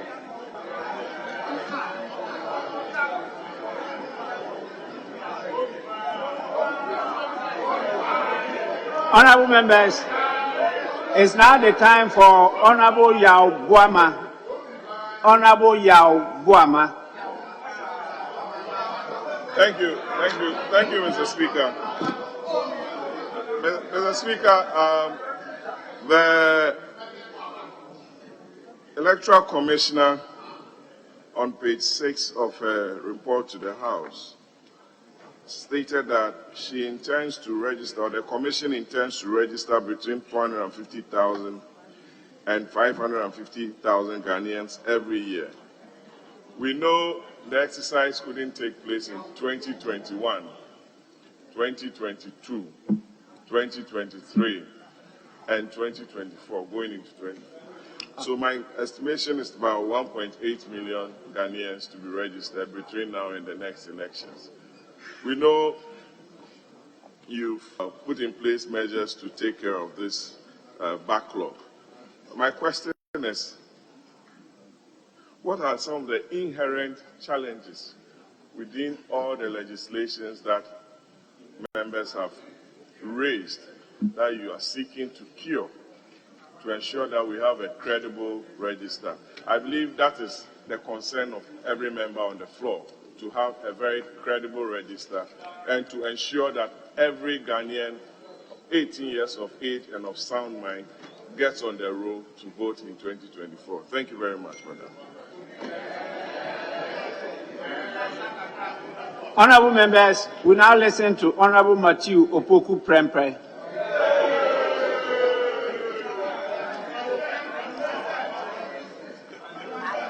Thank you. Thank you, Mr. Chairman.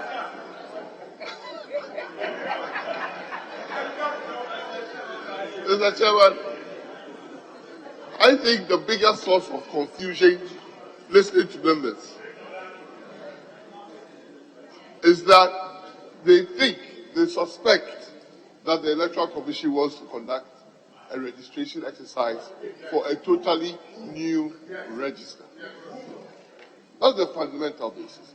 If it is not so, and that all the people who are already registered and eligible to vote at the last election will count the same, then I must ask, what is the fear?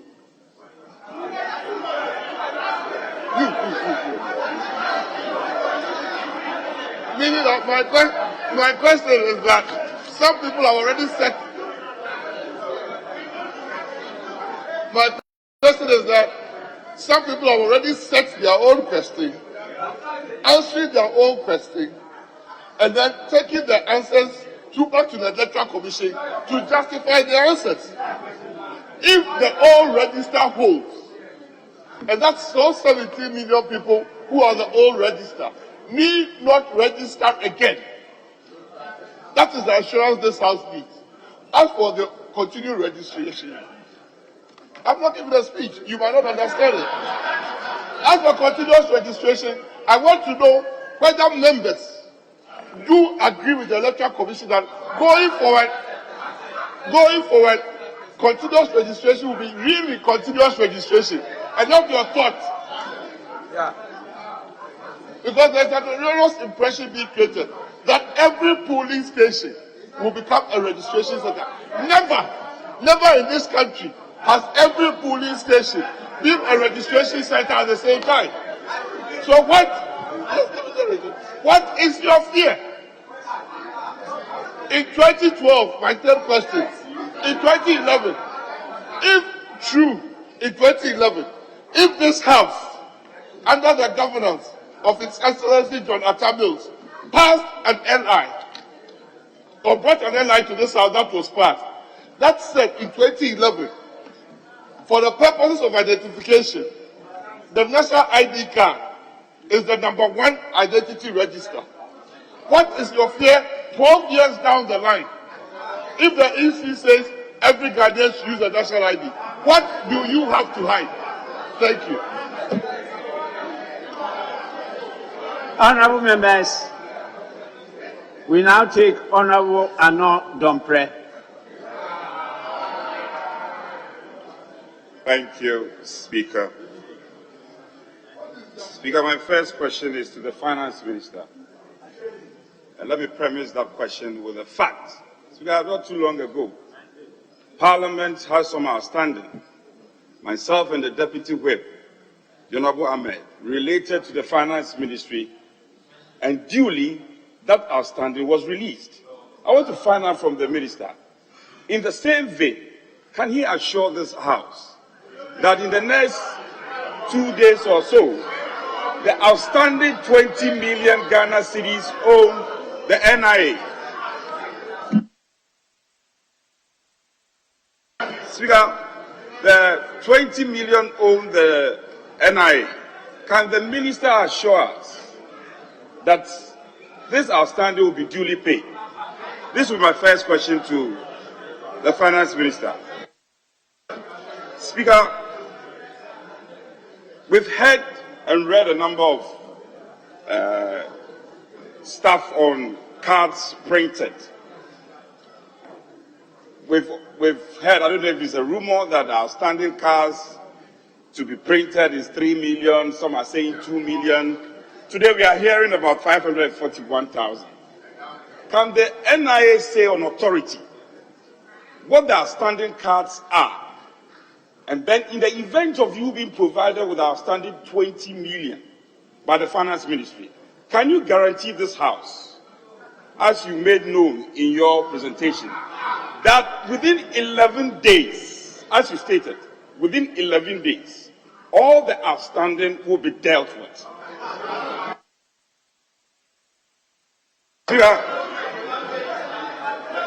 Again, we've heard concerns about guarantor system, and I'll be happy to be educated.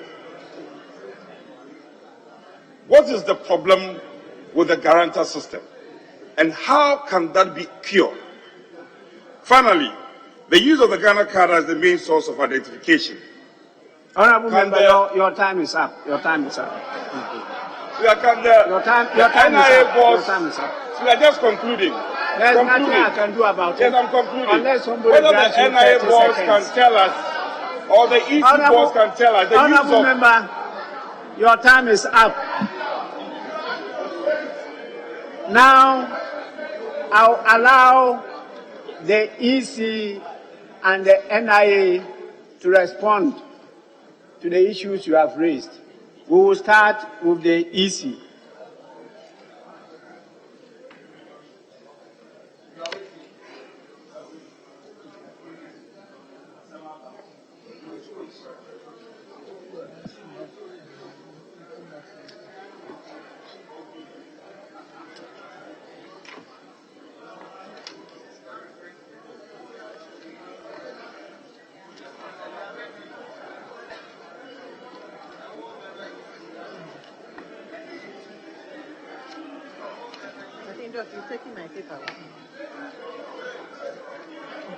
Yes, thank you very much. I think Honorable Ablakwa raised the issue of, the EC's intention to have started the continuous registration in July. And he notes that, that was 8 months ago. And in his view, if the CI had been passed, the Commission would not have been able to achieve or attain, the continuous registration because of the challenges that the NIA is facing. And I believe that is true. But it's important that we recognize that it is a continuous registration exercise. Had we had a system where it was a limited registration exercise, let's say that in July of 2022, we decided to conduct a limited registration exercise for a period of 4 weeks, then we would have that challenge. Because at the end of 4 weeks, if persons didn't have the register, they would not be able to. If they didn't have the NIA card, we would not be able to register them. But the good news is that this is a continuous registration process. And had we initiated the process as far back as July, people would still not be disenfranchised, because if they do not have the card today, they could always have it tomorrow. So what we are saying is that had we been maintaining the limited registration process, then the NIA's inability to supply the cards would have led to disenfranchising citizens. Because we have a continuous process, if you don't have the card in July, you can have the card in March and still come to the offices to register. So I think that because it is a continuous process, there's no rush. Yes, we have all the way to October 2024 to have people registered, but there is no rush because it is not a limited process.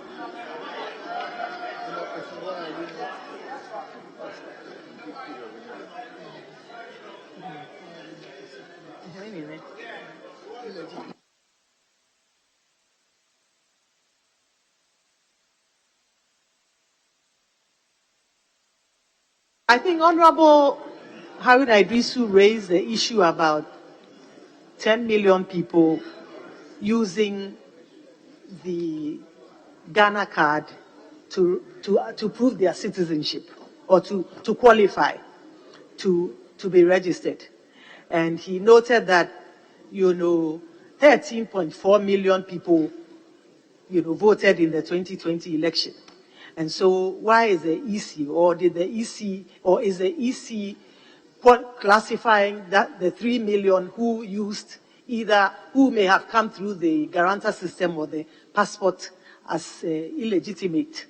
And did the EC, disqualify them and so on and so forth? But I think that at the time, I think it's important that we recognize that at the time of the registration, we had, in addition to the Ghana card, people could come through using the guarantor system and the passport. And so therefore, they were not, Yeah, no, I think we should understand. So therefore, they were not illegal because the law ensured, the law provided that they could come.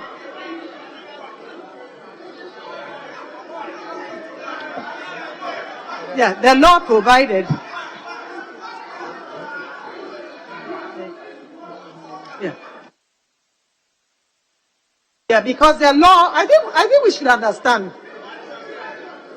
I think it's a simple argument. You have a law, and you have a law that allows you to use the Ghana card to come through the guarantor system or to use the passport to prove your eligibility. You have that law.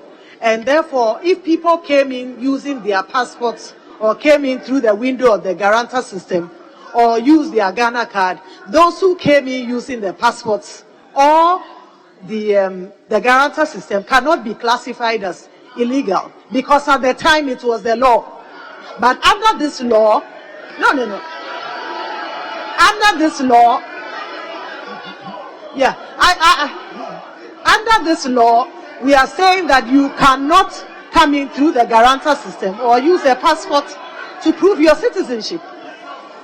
Yeah, yeah. Under this law, we are saying that you cannot, under this here, we are saying that you cannot come in or prove your eligibility through the guarantor system or the passport. So here, if you come in, here basically under this here, you can't come under those, conditions. But in the past, you could. And therefore, you cannot be classified as being illegal. So if you have 10 million persons coming who registered using the Ghana card, and you also have, you have 3 million persons who came using the guarantor system or the passport. Under the previous law, they could not be classified as illegal.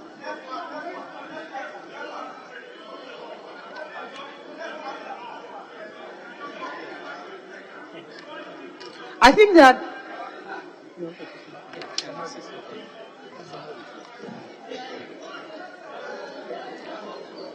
yes, I think the Honorable Ayine also raised the issue about the figures, and because he has on his sheet a figure of 15,000 plus who were challenged as minors. If you look on that sheet, you will find that 32,762 people were successfully challenged during the registration process under the DRLC. And in our records, we have an additional 7,000 plus who were challenged. And these 32 were successfully challenged because they were either minors or foreigners. 32,762.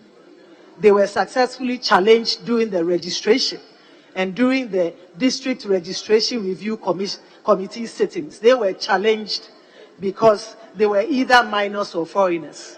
But apart from that, we also have an additional 7,000 persons who were challenged as part of our adjudication process because we could not identify, they could not be identified for identification purposes.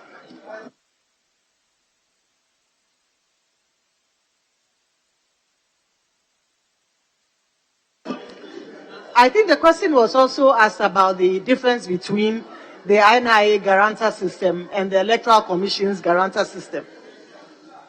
I think the NIA's guarantor system they have in place is more robust. And it is more robust, and they swear.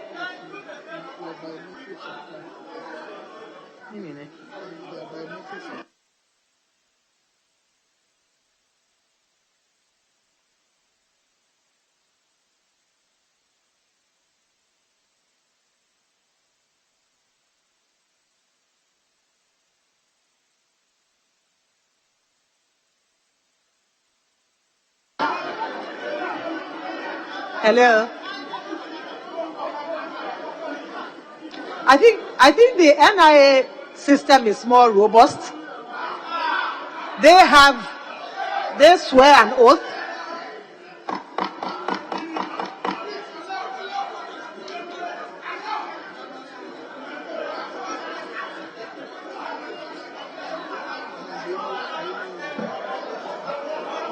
Honorable members, please, you have asked questions. She is answering the questions.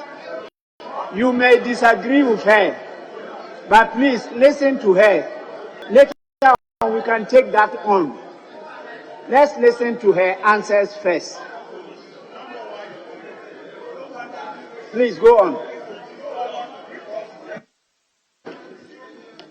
Yeah. I think that the NIA guarantor system is more robust because they have persons who come through swearing an oath, whilst we don't. Secondly, I think that those who serve as guarantors have their details attached to the registrant's application.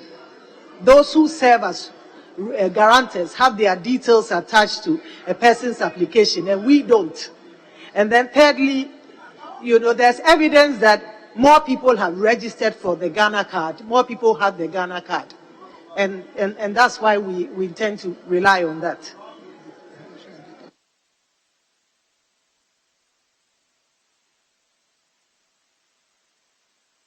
And then there was a question on data sharing as well.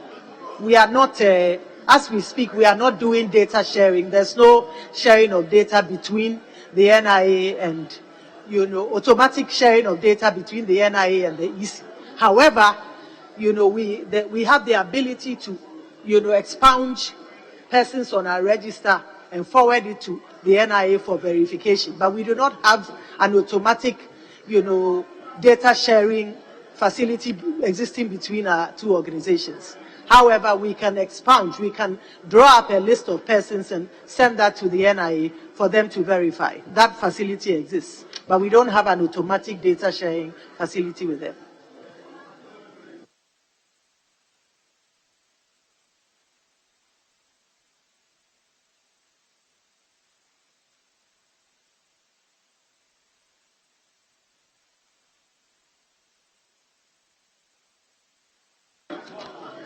I think there was also a question, on the registration centers.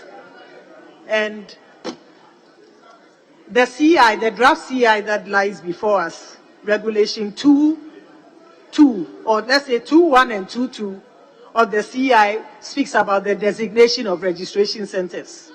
And it says that the Commission shall designate as a registration center the district office of the Commission and any other place that the Commission considers appropriate. As such, this, once again, should the Commission deem it fit to establish registration centers in places other than the district office, the CI makes provision for that. I know the argument has been made that some of the district offices may be far, but if you look at Regulation 2.B, it says that the Commission shall designate as a registration center any other place that the Commission considers appropriate. And therefore, centers can be set up outside the district offices. So basically that is it. It is not limited to only the district offices, but centers can be set up in any other place that the Commission deems fit. And therefore, in difficult to access district offices, the Commission will take steps to designate, accessible centers as registration centers.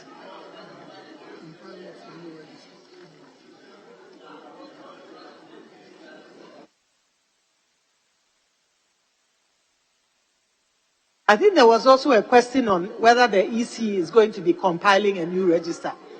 And I think we made it clear in our statement that the EC will not be compiling a new voters register. What we are doing is to add on, to update the current register by bringing on board persons who are 18 or persons who previously did not participate in the voters register. And so we are not going to be compiling a new register. We are merely updating and adding on by making available opportunities for persons who have turned 18 or persons who are not previously registered to come on board the register should they deem fit.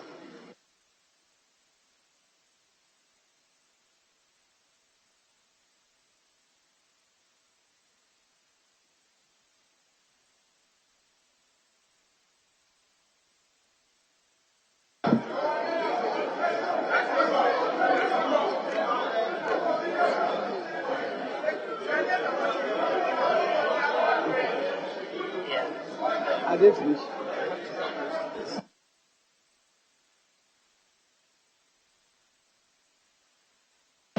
Honorable members, let's now listen to the Executive Secretary, National Identification Authority.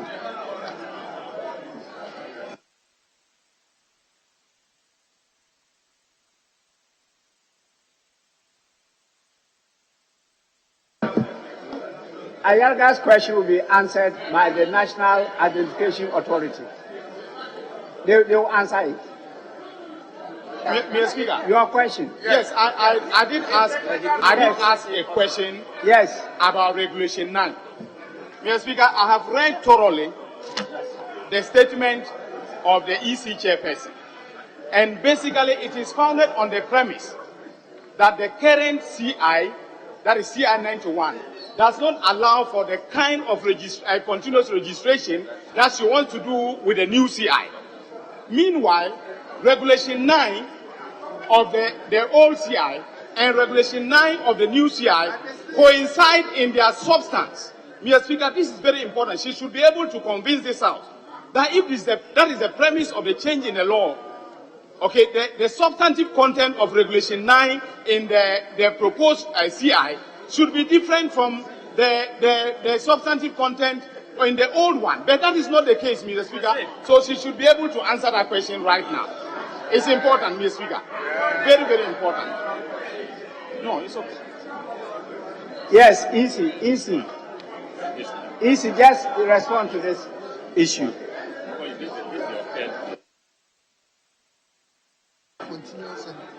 Honorable Aine, my classmate, I think that, the emphasis with this current CI that lies before us is that we are seeking to mainstream the continuous registration exercise. In the previous CI, it was not, that was not the emphasis. But if you look at this CI, it is to seek to mainstream, make it part and parcel of our daily functions to have continuous registration. Additionally, the CI differs from the previous CI with the documentation that one has to provide to prove one's eligibility. And we know that in the previous CI, you had to provide either the passport, the Ghana card, or to come through the guarantor system. But in this CI, the difference is that we are seeking to apply or ensure that persons who come through with only the Ghana card. But the significant difference is that this CI seeks to mainstream continuous registration and to make it a part and parcel of our daily functions. Thank you.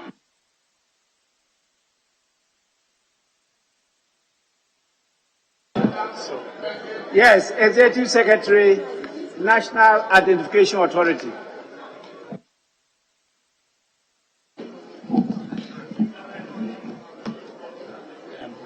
Thank you very much, Right Honourable Speaker. Mr. Speaker, I will address the question or comment by Honourable Dr. Dominic Aine. I do not see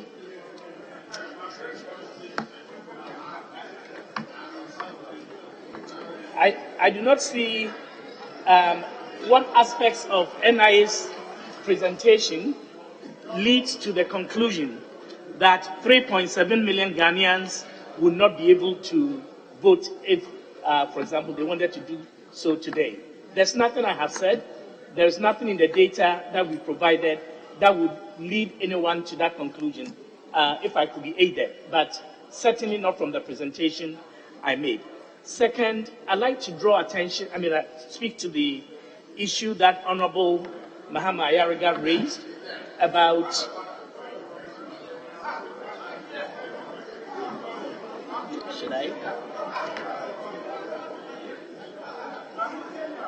There's a point of correction.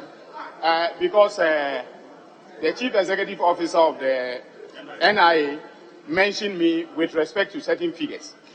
Mr. Speaker, he said to this House, he's on record, as having said that 2,565,705 eligible voters are yet to be registered onto, or eligible persons are yet to be registered. Is that correct or not? Is that correct or not? Yes. That's 2,565,705 persons eligible to be registered by your entity are yet to be registered. Is that correct? Mr. Chairman. No, it's from your own slides. Please. It's from your own slides. No. Honorable, he came on point of order. Yes, leader, let me hear you. I'll come back. Mr. Chairman, with the greatest respect, we are in a committee of the whole, and our orders provide, with the greatest respect, in Order 200, that in committees, the standing orders of the House shall be observed so far as may be applicable. Mr. Speaker, we are not here for cross-examination. You ask a question, the person is answering, then you interject to cross-examine. It is not permitted under our rules. With the greatest respect. Please, but I'm saying that. So let us structure the responses and the questions. That's the point I'm making. You don't just interject and because examining him. Please, I believe that adequate space. Are you okay? I believe adequate space will be created so that if you want to ask a follow-up question, it could be granted. But the interjection is what I'm worried about. Thank you, Mr. Speaker. Mr. Speaker, the Honorable Ayene had every right to stand up. The director had called his name in relation to a question he had asked. And so to say that the Honorable is basically interjecting, this Honorable member will not do that. Of course. Honorable. I agree. But Honorable to say that of the Honorable member is Honorable Deputy Leader. Yes, Honorable Dominic Ayini, just finish your point of order. So, Mr. Speaker, his own last slide is what I'm relying on. And in that slide, he said there are 2,565,705 eligible persons who are yet to be registered. Okay? I'm not misquoting him. Then he said in the slide that 642,403 printed cards have not yet been collected. Is that not correct? Then he says that 541,529 not yet printed. Meaning that if you add the 2.5 to these figures, as at now, the number of Ghanaians who do not have the card is 3,749,639. And that is the reason I asked the EC chair that if today the EC chair had her instrument passed, these Ghanaians will not be able to walk to the registration center to register. Is that true or not? Well.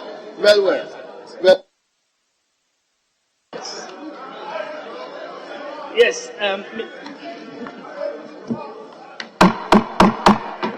Honourable members, he has asked his question. Let's listen to the Executive Secretary. Thank you very much, Mr. Speaker. Mr. Speaker, it is true that I said that the number of Ghanaians aged 15 years and above, 15 years and above, who are yet to be registered is 2,565,705. It is also true that I said that the number of cards printed but not yet collected is 642,403. And finally, it is true that I said that the number of cards not yet printed is 541,529. Mr. Chairman, those statements are statements of fact, but they do not lead They do not entitle anyone to add the number of unprinted cards, the number of persons aged 15 and above, and the number of persons who have not collected their cards, and presume that all of those are persons eligible to vote or to register and vote. It's a complete miscalculation. That is not the point, because the persons aged 15 and above who have not yet registered, 15s, it includes minors. 15 and above includes persons who are minors. So you cannot draw the conclusion that these people are entitled to register. So that is it. That is number one. So, Mr. Chairman, Mr. Speaker, I have not. Honourable members, please, it's better we remain silent so that you'll be able to hear him well.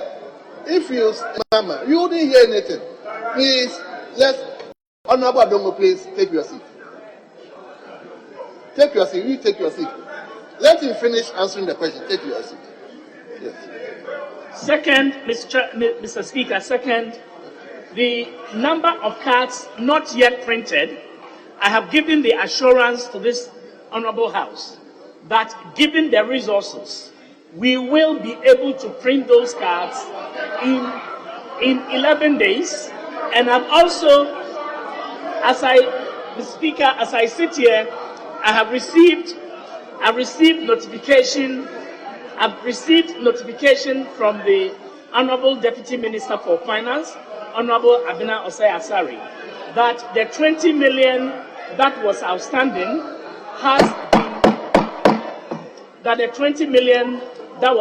Ghana cedis that was outstanding has been paid. I have cross-checked with CalBank, and I have received notification from CalBank that that payment also has been received, meaning that the 100 million that was outstanding has been completely paid off, paving way for the conversation that will result in the release of cards for us to print the 541,529. So, Mr. Speaker, it does not follow that such a number of people will not be eligible to vote. Mr. Speaker, I'd like to also speak to the issue that Honourable Mahama Ayariga raised about the shall and may, or the may and the shall.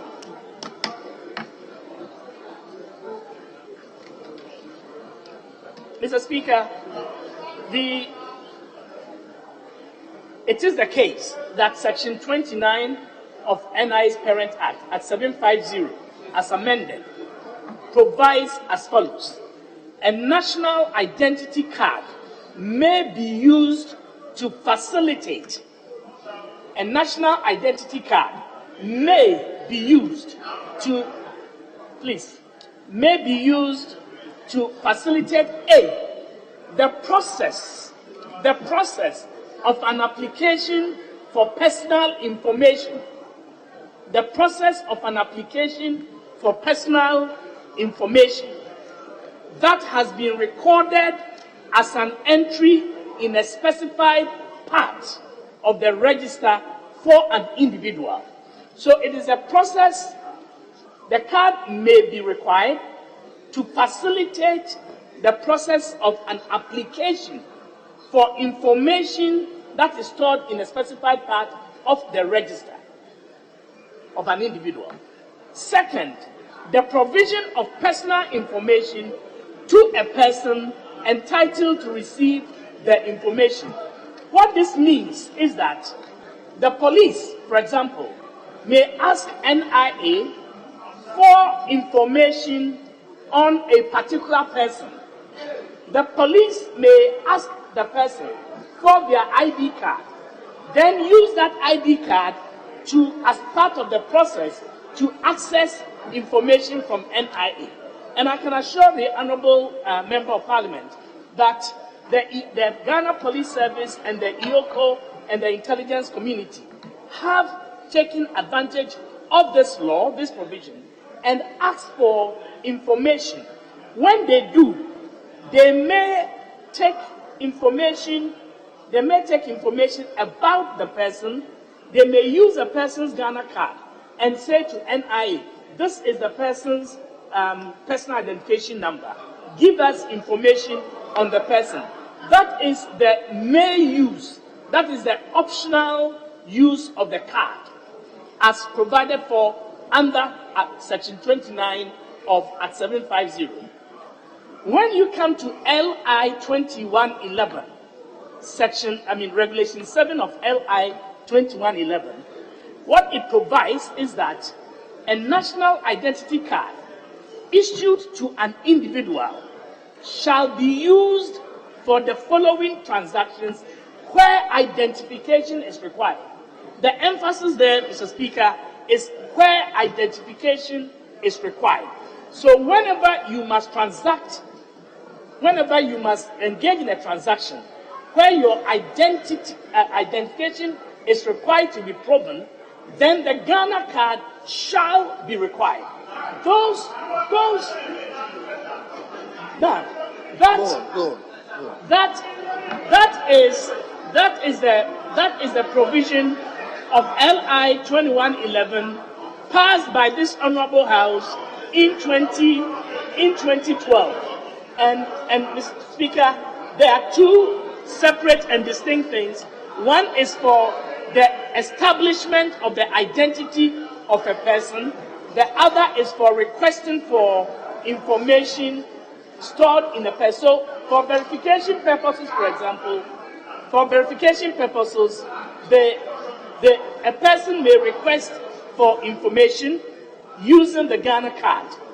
But when it comes to identification of a person, then the Ghana card shall be required. Mr. Speaker, that is my understanding of the distinction between the two provisions. I think there was finally a question about evidence of. Honorable Dafiam, about you've never had the opportunity. You already spoken. You've spoken. I'll give you the opportunity. You sit down. Let him continue the answering. Mr. Speaker, there was also the question about the difference between NIA's guarantor system and Electoral Commission's guarantor system. As a chairman of the EC has indicated, ours is a more rigorous system. It requires that the person making the oath, guaranteeing for another person, does so before a commissioner for oaths.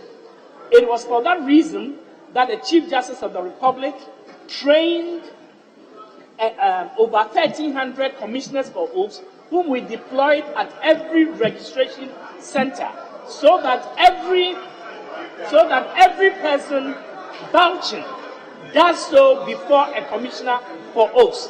It enables the trust element to be established. It enables track and tracing. And if you perjure yourself, the consequences are clear. Finally, because of the vouching system, the person who is vouching must have the Ghana card already. And therefore, the Ghana card of the person vouching is tied to the person for whom he or she, however, they are told and can always make a false vouching that someone is a Ghanaian when the person in the EC system, the vouching person, it is not done by a specified set of persons. In the NIA system, it is one relative who already has the Ghana card, or two persons qualified by law through the governing board of NIA. And again, those two persons qualified by a certain elevated criteria must also have had their Ghana cards. In the EC system, that is not the arrangement. So that is why the chairman of the EC said the NIA system is more robust and it allows for this tracking and tracing, which can lead to the prosecution of persons who have falsely vouched for the identities of other persons. And the final person I want to speak to is from Honorable Anodompre, who asks whether NIA can print the cards within 11 days if given the funds. I think I've answered it loud and clear. Yes, we can. Thank you very much, Mr. Speaker. Well. I think there were some questions to the finance minister.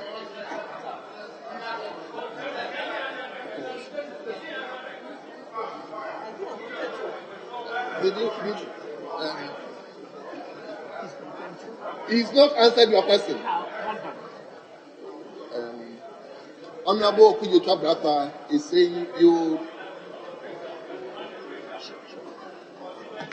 Because from the slides, we only have the regional global figures, but we don't have constituency by constituency. Yes, for the 276. Mr. Speaker, the Honorable Okujocha Blakwa is right. The Honorable Member of Parliament is right. And indeed, I promised to give that. I have it here, and I can give it. I have the... just a second. Yeah. I have the Excel here. We can connect and I can project it. But every region and every district you want, I have it here and I can give it to you, sir. As at the 19th of February 2023. You want me to? Yeah, Chairman, please, Chairman, we'll need your ruling so that it will be made available to us. It's germane. No, I'm not taking any questions again. No, Chairman, please rule. Give a direction. No, it's important. We can't leave it hanging. Let's resolve this. Honorable Damfiamapo, you are signaling that time. I'm not taking any question. No. Let's one thing. You were signaling me time, isn't it? It's very important. You were signaling me. Yes, so you can rule that a copy will be made available for members. That's all. Rule that members can get copies of the report that has been requested. That will be made available to members. We want your ruling that it will be made available to members of the Excel. Yes. Yes, he's saying members can get copies. So. This is very important. Mr. Chairman, I just heard the Chief Executive Officer of the NIA interpret Regulation 7, Sub-Regulation E of LI 211. Honorable Dafiamako, I've not given you the opportunity. The interpretation, Mr. Speaker, that is your understanding, Mr. Speaker, and that is his understanding. No, I want to ask him a question. And the question is this: that if you interpret the law the way you have done, then over 2 million cards that you have not given to Ghanaians, can you expect those people a mandatory use of the card that you have not issued to them? You have not issued the card to the people. Can it be expected that the 2.something million people, there will be a mandatory requirement for them to use the card, as you have interpreted in the law? So the law says issue cards. Issued. That is why the emphasis is. So stop misreading the law. Stop that. That the copies be made available today. That the copies be available today to members.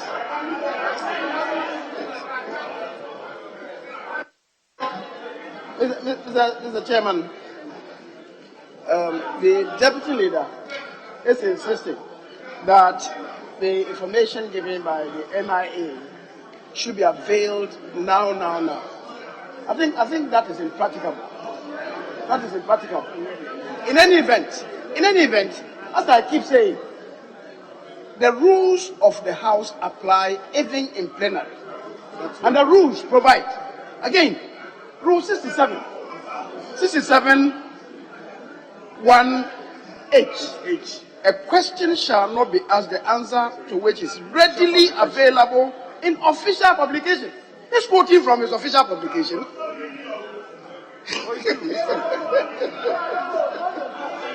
I don't know, apply yourself to the rules and you appreciate what you are doing. and these shenanigans will cease. Apply yourself to the rules. But Mr. Speaker, if members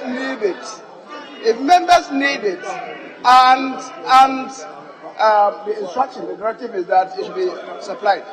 It's all well and good, but I'm just saying that this insistence is really superfluous. It's superfluous because you are required to access the official publication on their website. Who told you? Who told you? Your phone is limited. Your phone is limited. Your phone is limited.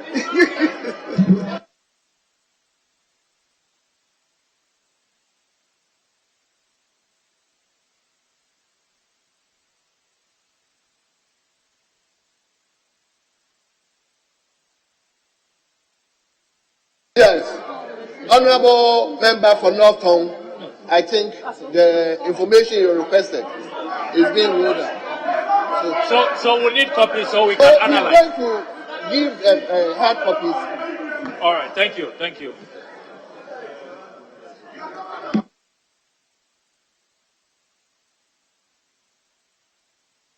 Honourable members, I think some of the questions were directed to the finance minister. So you give him the opportunity to also. Honourable members, Echampong, take your seat, please. Honourable Echampong, take your seat. Oh. Honourable members, we are now giving the opportunity to the finance minister. Some of the questions were directed to him. So, Honourable Gaya. Thank you very much. Thank you very much, Mr. Speaker. I think that the main question was about the 100 million cedis to be transferred to Cow Bank IMS. And as has been confirmed by the Director for NIA, we have indeed transferred the 80 million Ghana cedis, and today swift instructions for the 20 million has also been executed. So, Mr. Speaker, that has been done as assurance, and will continue to work with the program that we've agreed with CAR. Mr. Speaker, we do take elections very seriously, and as I mentioned in the last election, we actually ensured appropriate amounts were paid to the Electoral Commission to ensure that we had a successful. I will continue to do the same, and let me ask that all expenses related to this will be duly complied with. Thank you very much, Mr. Speaker. Very well. Honourable members, honourable member for North Tongue, there's no further questions, please. No, Mr. Chair, we're asking for evidence. Evidence. Honourable members, let me now come to leadership. Leadership, do you have any concerns to raise? Mr. Speaker. Okay, let the leadership ask the president. Yes, I will now listen to the minority leader. Mr. Speaker, the understanding is that we will have the first 5-5, and then we'll do a second 5-5 before the leadership speaks. Yes, that's it. Mr. Speaker, there are others waiting for their turn to ask their questions. There will be the need for them to be given opportunity so that they can ask their questions and this matter be cleared once and for all. Another set of 5 before the leadership speaks.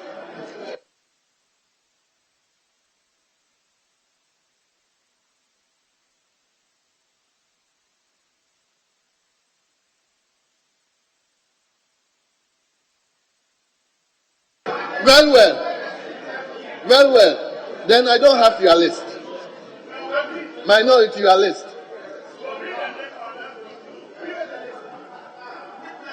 I have the majority, I don't have the minority.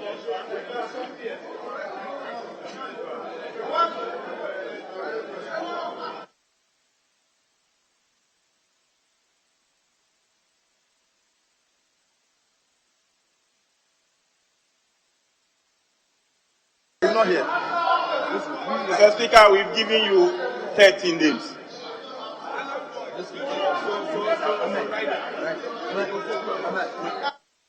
Is here. Honorable members. Honorable members. Honorable members. It appears time is fast spent. Will you listen to me? Honorable members, will you listen to me?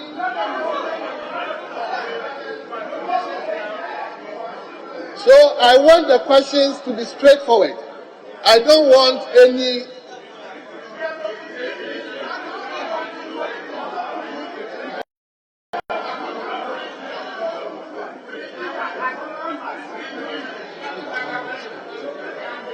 So, Honorable Eric Opoku, you can begin. Thank you very much. But just be straightforward, please. Thank you very much, Mr. Speaker. Mr. Speaker, the constitutional instrument being discussed comes under Article 42. And Article 42 is very clear. It states, every citizen of Ghana of 18 years of age or above and of sound mind has the right to vote and is entitled to be registered as a voter for the purposes of public elections and referenda. Mr. Speaker, from the presentations we have listened to this evening, it is clear that if the constitutional instrument is passed today, it will be an offense to this particular article because not all Ghanaians have the Ghana card. And that is the reason why you have brought the finance minister here to come and give us the assurance,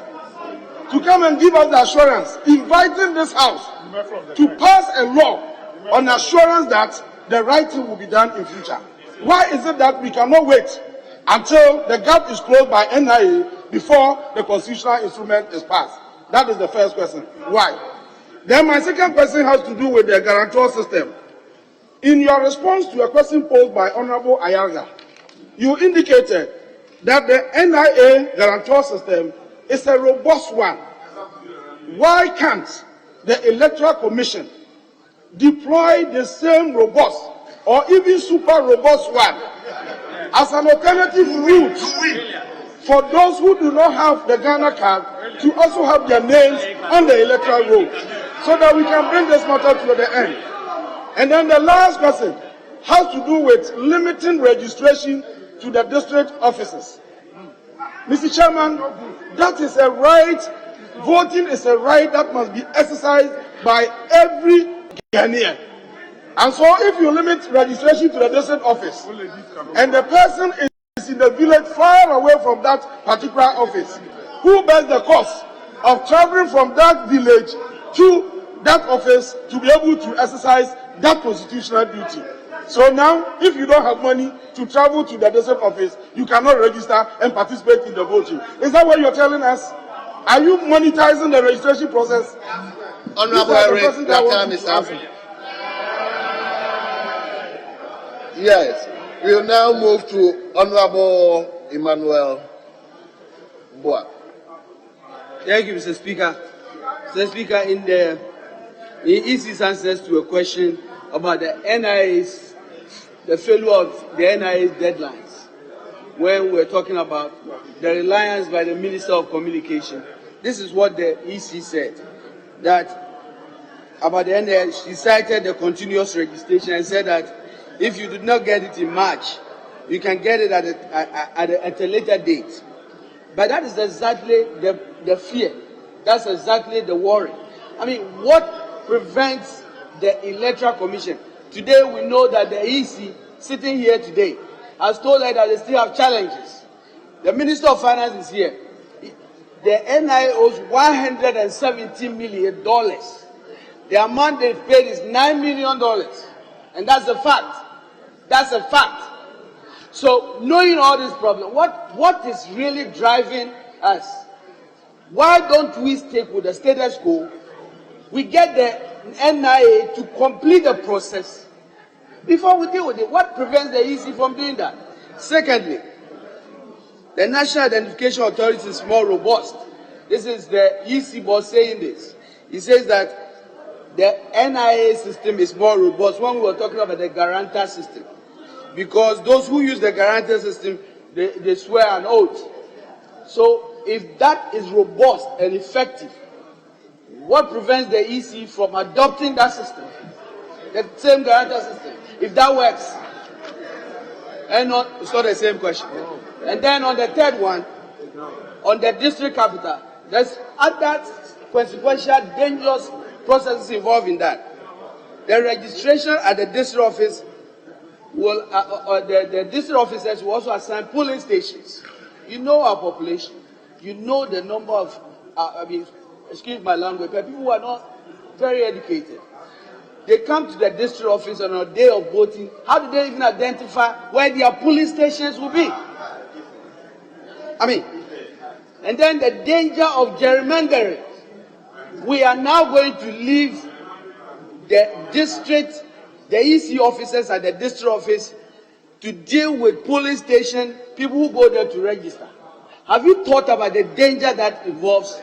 They decide, okay, if they have preferences at the district offices, they can decide that you are registering, I'll put you in this district, I'll put you in this district. Favoring areas that really will create confusion for our democracy. Have you thought about the dangers of gerrymandering in this exercise, living at a polling station? The issue of the economic and logistical difficulties of ordinary Ghanaians traveling. Have you thought about gerrymandering, how you can maneuver to make sure that people are skewed to areas that preferences of electoral officers? These are the issues that are really at the core of the things. Your time is up, Emmanuel. Okay, I'll see the chair to Mr. Speaker. So now it's Adrian Bauer. Your turn.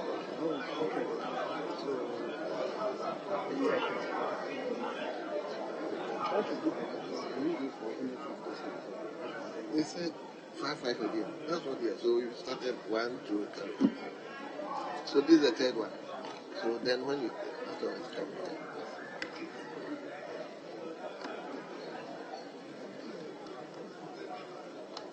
Thank you very much, Mr. Speaker. Mr. Speaker,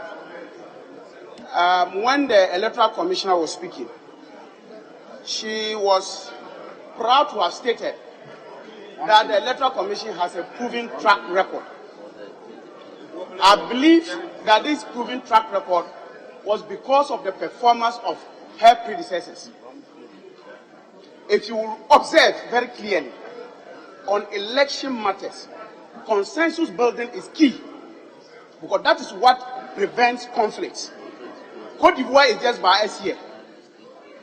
By virtue of the fact that laws were passed to create the impression that others were not citizens, created problem in Côte d'Ivoire. Afarijan handed over to Charlotte. Charlotte gave it to you. This country was in one piece. This country was in one piece. If this country goes to war because of this, it will be on your head. It will be on your head.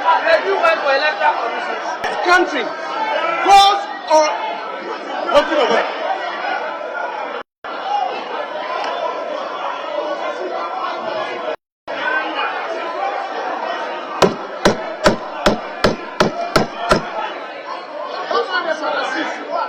Mr. Speaker,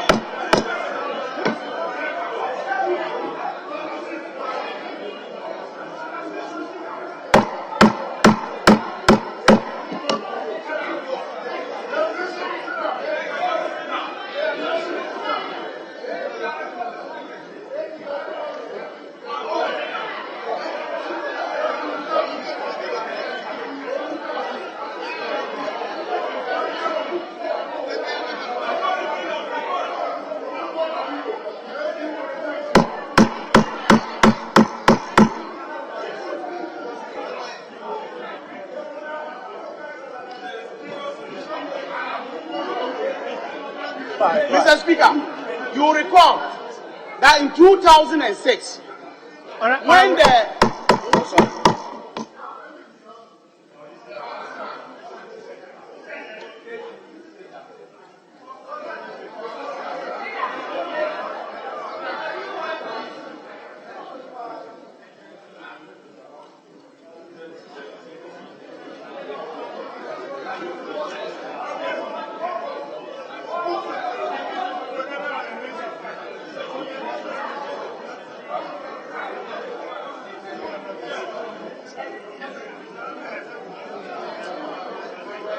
Honorable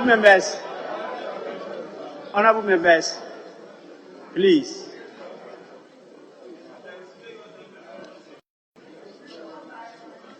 There are some things you don't say, and there are some things you don't do. Now, the honorable member said, if this country goes to war. Now, some people have already gone to war.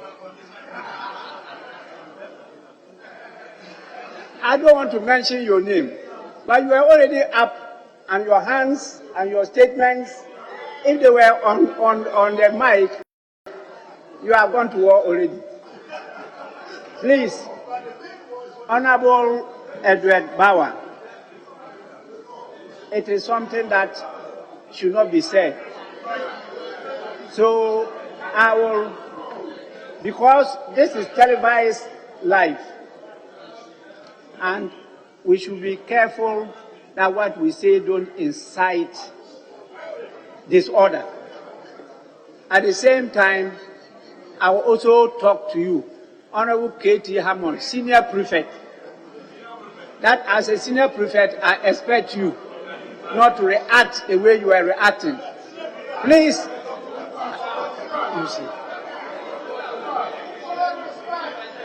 Honorable Senior Prefect,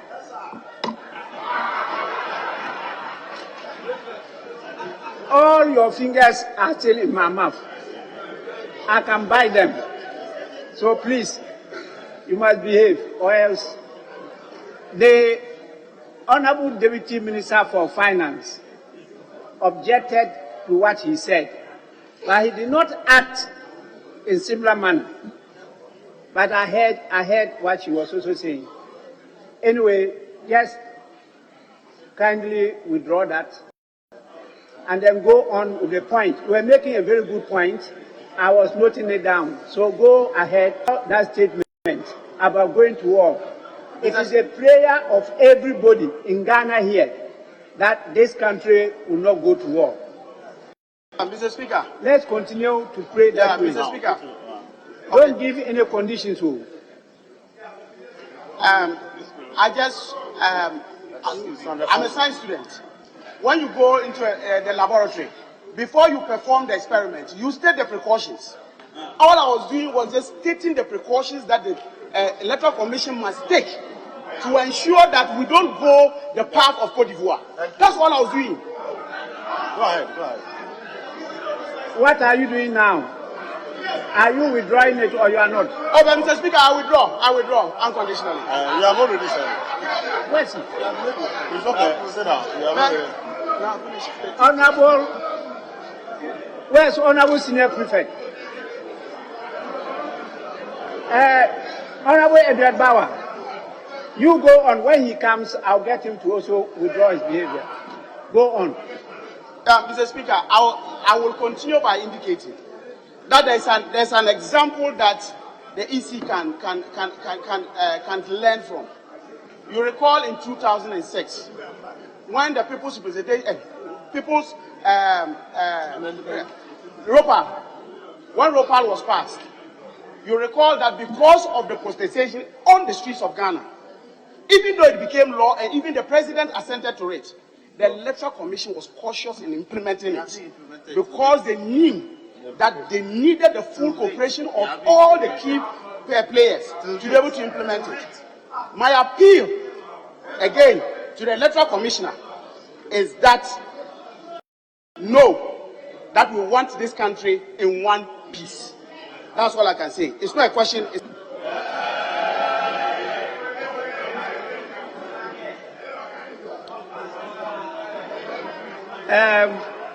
I expect members, please, Honorable Senior Prefect, I expect members, the body language is even more effective than the words.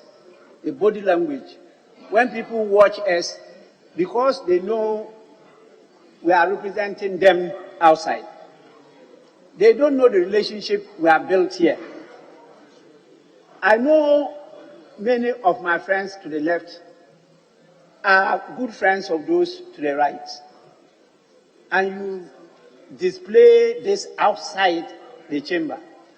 But when in the chamber, you are talking and your fingers are pointing and you are doing this gesticulation, the people outside watching you, they get infuriated. Please, honorability involves a lot of things.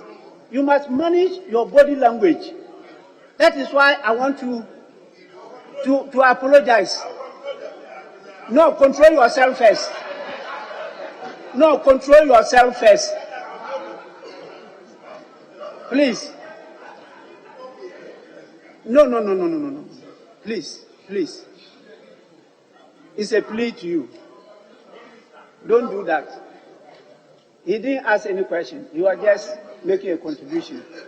But he went beyond bounds, but he has withdrawn. He has withdrawn the statement, so I accept that. So there is no question to you. Can we go to Honorable Isaac Adongo?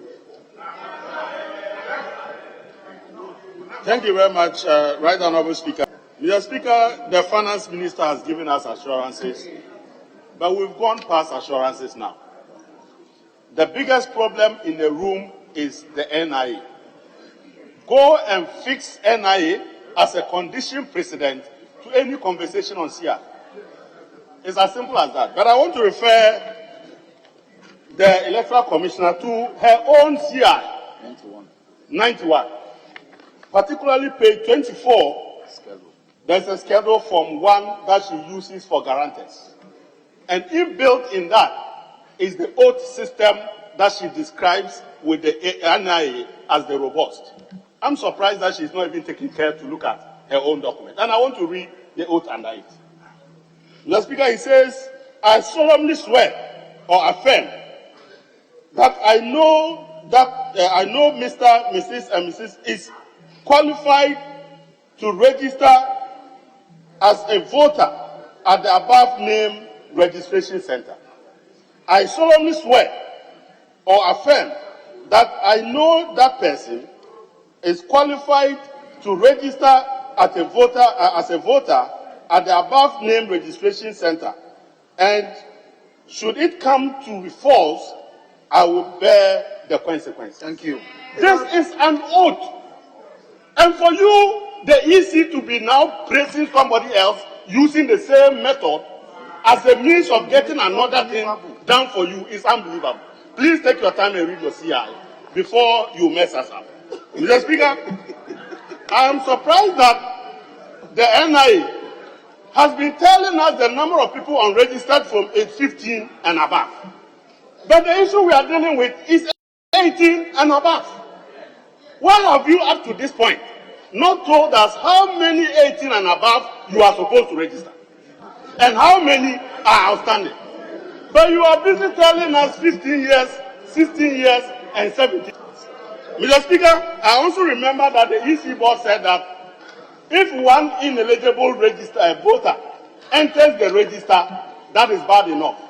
I want to remind all of us that even Jesus Christ, when he was selecting his disciples, Judas Iscariot still slipped through. And that it is not possible under the sun, not even the United States of America, would develop 100% free, foolproof register. Please work with what you have. We spent 1 billion already. We are not ready under this mess and the difficulties that we have to spend another penny to put up a new register. Please spare us and deal with the problems that we have. Thank you very much.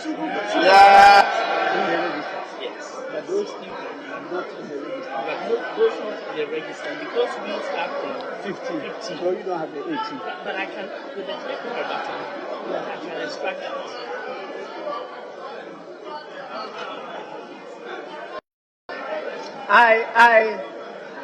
I was keenly listening to Honorable Isaac Adongo, and then he was quoting from the Bible. I was wondering where it was coming from, because I know he's always against people quoting from the Bible. I'll pay royalties to the finance minister. Well, the last from the left is coming from Honorable Cletus Avoka.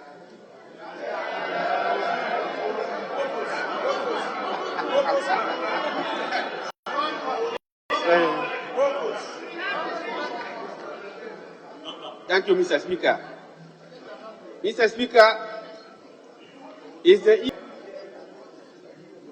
that limiting Ghanaians to the national ID card for registration as a voter, coupled with limiting Ghanaians to go to the district capital to register, will lead the combined effect of these two will lead to people being disenfranchised under Article 42 of the Constitution because of the long distances of some people living 30 to 50 kilometers away from the district capital and not having access easily to the ID card.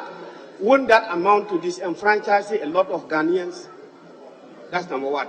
Number two, Mr. Speaker, since the opposition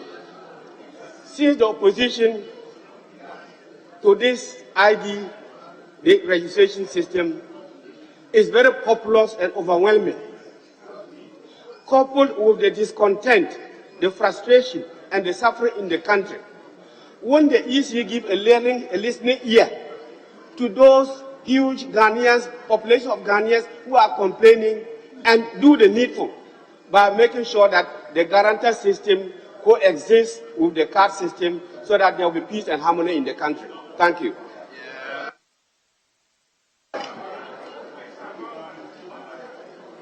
Well, as you all know, he was my former colleague.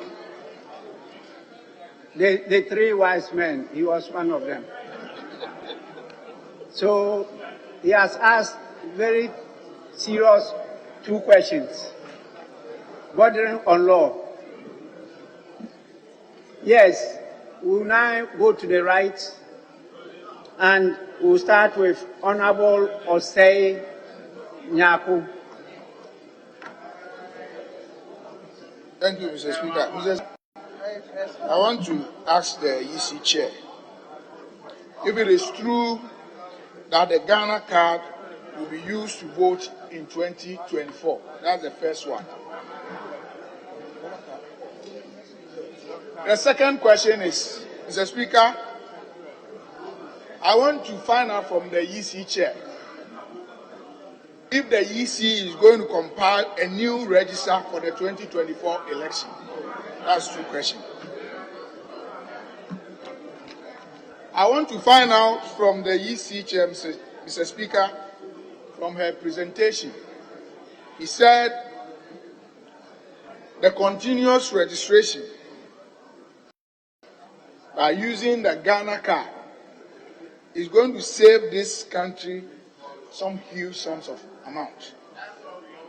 I want to find out if she will be able to give an indicative numbers, the cost, the amount of money or figures that this country is going to save.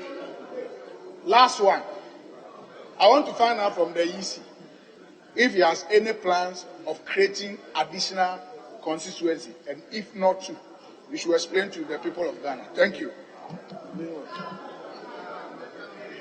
Honorable Dan Bochwe. Honorable Dan Bochwe. Thank you, Honorable Speaker. Honorable Speaker, I've heard of a new register. And the chairperson of the Electoral Commission confirmed that all the registered voters in the current register 2020, which they recently compiled in the 2020 elections, will have people who did not use Ghana card to register. Will some of these people have to go and use Ghana card again to re-register? Or all those 70 million plus registered voters remain valid registered voters in the country?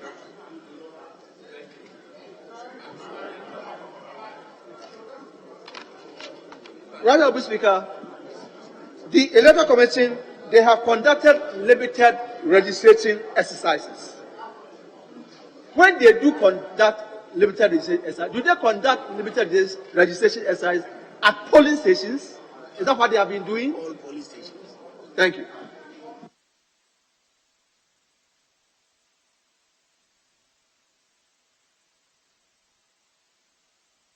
Honorable Samuel Abu Jinapo. Thank you, Right Honorable Speaker. Mr. Speaker, Regulation 71J of 2012, the National Identity Register Regulation, Mr. Speaker, and Article 45A and E of our national constitution, Mr. Speaker, the combined effect of these two provisions vests the mandate in the Electoral Commission in what they seek to do. Mr. Speaker, if you permit me, you will recall that in 1992, when the Electoral Commission sought to introduce transparent ballot boxes, a section of the Ghanaian population opposed it. Mr. Speaker, in 1996, when the Electoral Commission sought to introduce photo ID, a section of the population opposed it. Mr. Speaker, in 2012, when the Electoral Commission sought to introduce biometric registration, a section of the population opposed it again. Mr. Speaker, in 2020, when the Electoral Commission sought to compile a new register, a section of the population took it to the Supreme Court. Mr. Speaker, we all attest to the fact that these various interventions have helped to enhance transparency in our elections. Mr. Speaker, clearly there is another opposition from a section of the Ghanaian population. So my question is, Mr. Speaker, on this occasion, what measures will the chairperson of the Electoral Commission take to give confidence to our friends who seem to have opposed all the interventions to improve transparency in our elections? Mr. Speaker, my second question is that it is trite knowledge that West African citizens register and get on the electoral roll of our country. There is absolutely no doubt about that. I think there's a sense of unanimity that West African nationals get on the electoral roll. So, Speaker, to what extent, to the Electoral Commissioner, to what extent will the passage of this new CI improve in making sure that Ghanaian electoral register is for Ghanaians and not for West Africans? So, Speaker, my final question goes to the NIA. Your time is up. Your time is up. Thank you, Mr. Speaker. Your time is up. Honorable Sylvester Tete.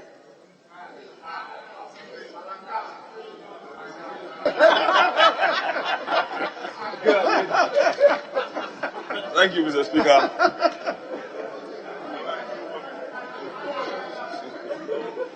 Mr. Speaker, first question goes to the EC chair. Mr. Speaker, I'd like to ask if the continuous registration will give the EC an additional administrative cost. And if it is, how much, if she can tell us. Then the second one goes to the NIA.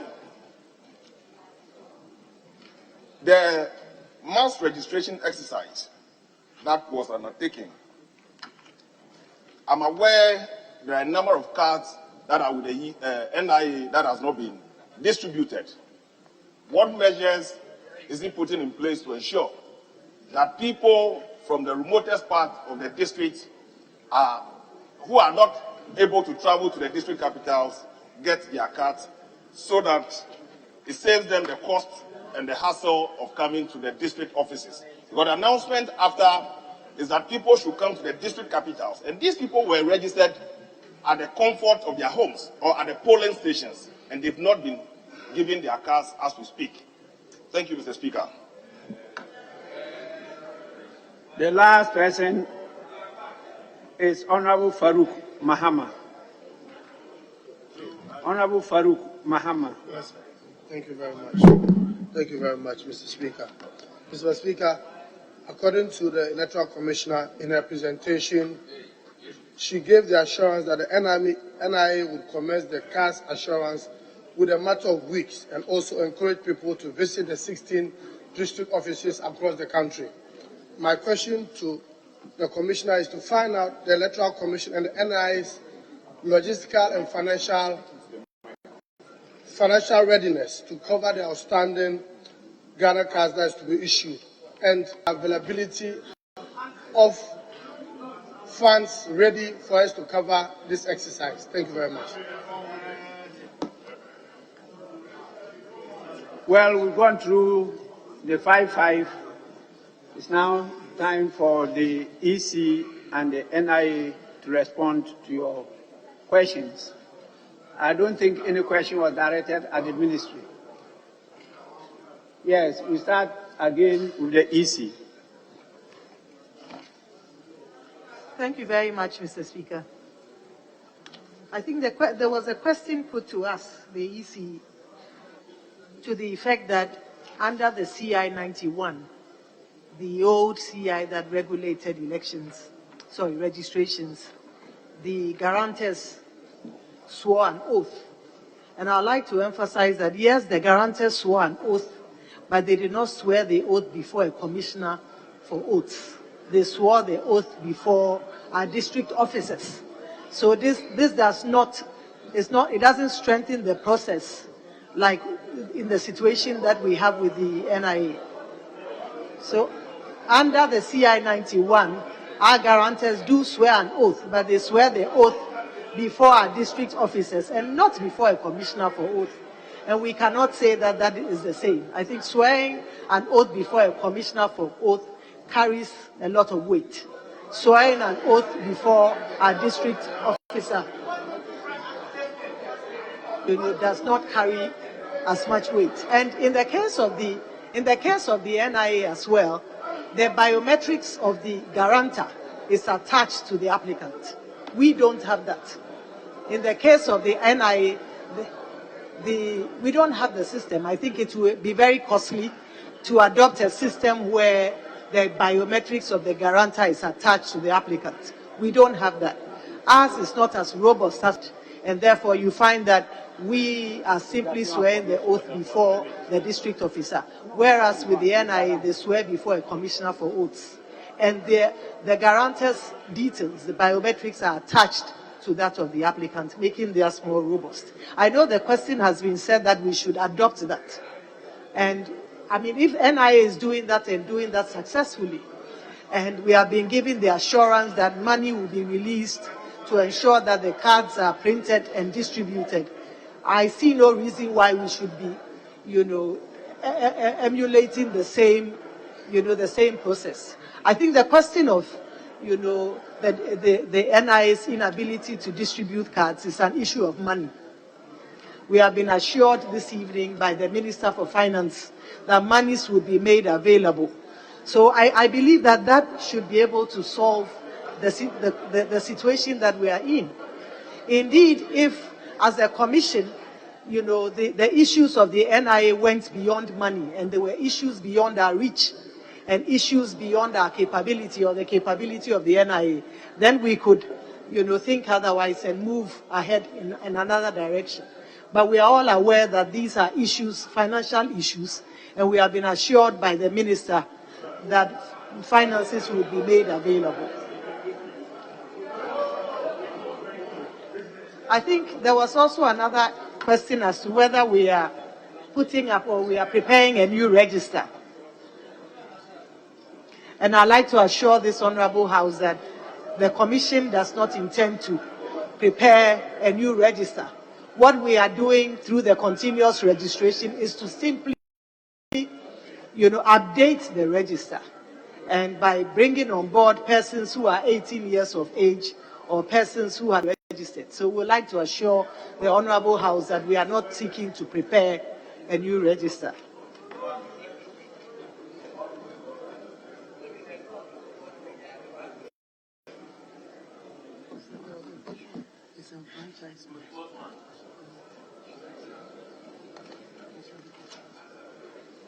I think there was a question about the steps we would take to convince, the minority as to the, the credibility of, this policy, or as to the effectiveness and efficiency of this policy. I think this policy of eliminating the guarantor system and using the Ghana card would ensure the integrity and credibility of our register. We are all aware that many minors, and foreigners use the door of the guarantor to come onto our system. Therefore, by eliminating the guarantor system, we'll be ridding our minors of our register, by eliminating the guarantor system, we'll be ridding our register of minors and foreigners. And it would ensure the integrity of the register and ultimately ensure the credibility of our elections.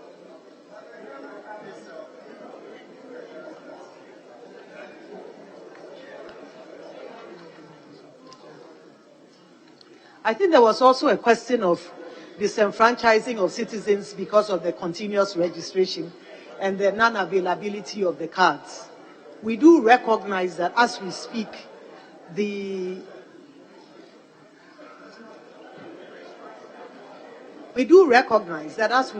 do not have, the cards available.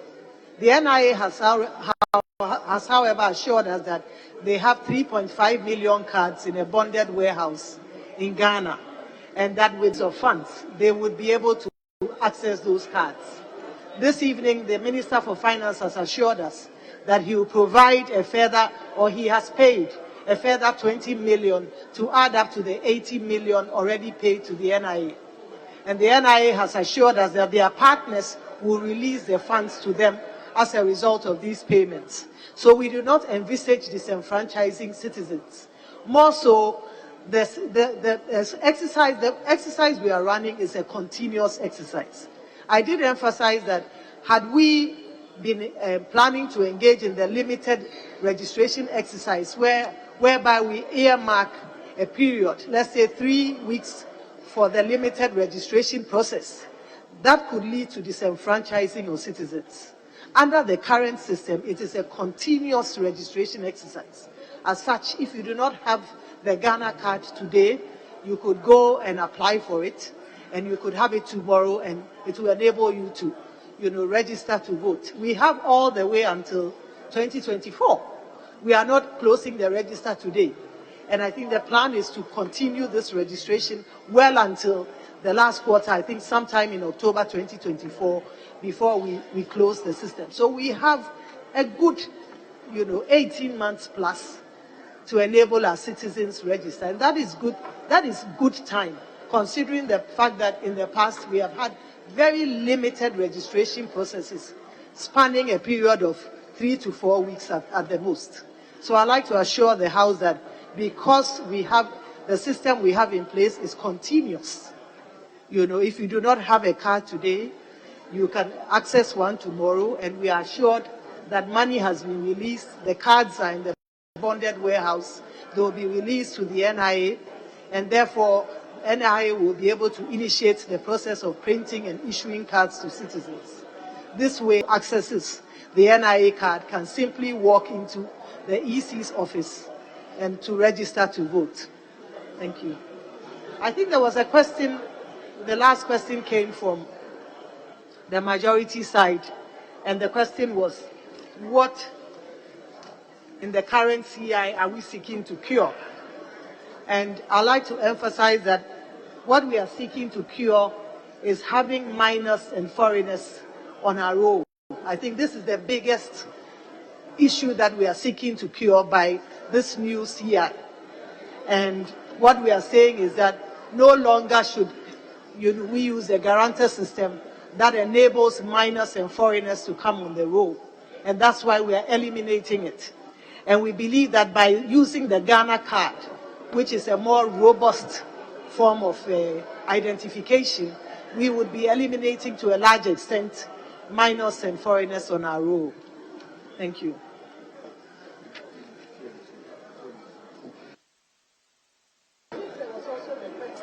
I'm sorry, I think there was also the question about the registration taking place at our district offices. And the question was that by so doing, people would not be able to identify their polling stations and so on. But in 2020, if you recall, we did hold registration in the district offices. We held registration in all our district offices nationwide for vulnerable groups. And by vulnerable groups, I'm referring to pregnant women, persons with disability, and persons who were 60 years and above. And they were registered at the district offices. A facility was made available for them to register at the district office. And they were registered at the polling stations close to them. What happens is that the officer would seek to know where a person resides and will situate that person in the closest polling station near the person's residence. So it has happened before. And in past limited registration exercises, it was not done at the polling station level. It was done on electoral area basis and was also done at the district offices of the Electoral Commission, and nobody was misplaced. So we are confident that nobody will be misplaced if we do it at the district offices. Additionally, the law says that the EC may designate other centers.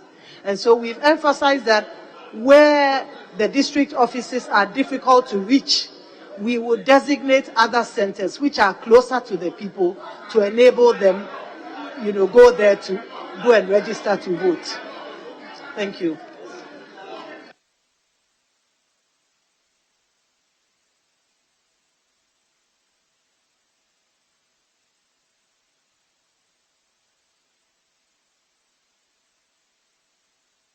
Honorable members, please refer to Regulation 2 that speaks about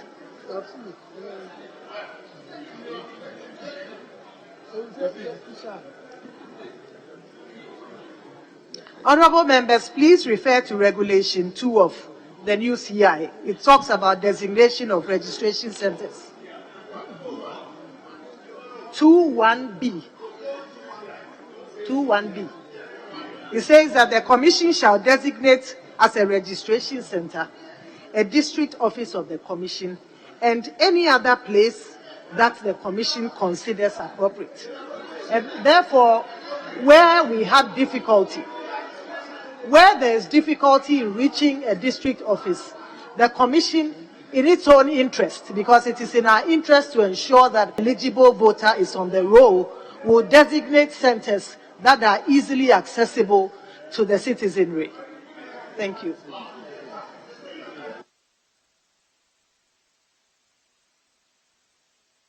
Mr. Speaker, you see, the EC on the eve of the 2020 elections issued a statement and deprived a group of people from voting.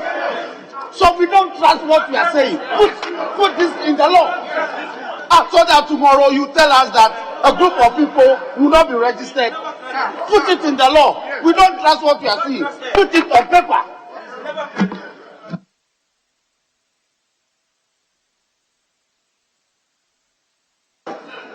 Mr. Speaker. Yes. I think there was a question from Honorable Dambotre to the effect that would persons who registered in 2020 using the passport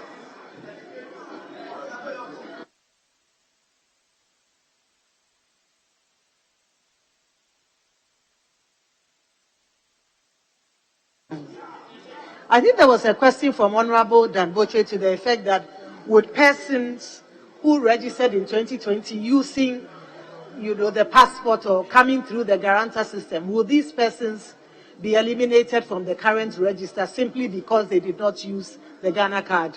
And I'd like to assure the Honorable House that they would not be eliminated. They are legitimate citizens on the roll, because under the law, as you know, in 2020, they were allowed to register to vote using their passport or coming through the guarantor. They are on the roll. They will not be taken off the roll. Thank you. And with the question of savings, I think we have a rough estimate. I think the question was asked as to how much would be saved using the continuous registration exercise. And I'd like to emphasize that under the continuous registration exercise, we will be using our own staff. We indicated at the start of this discussion that we want to mainstream the continuous registration as part of our activities. As such, we will not be relying on external staff, but we will be using our own staff to perform this function on a day-to-day basis as part of their daily functions. And from a rough estimate, we would be saving the country some 40 million cedis. Thank you. And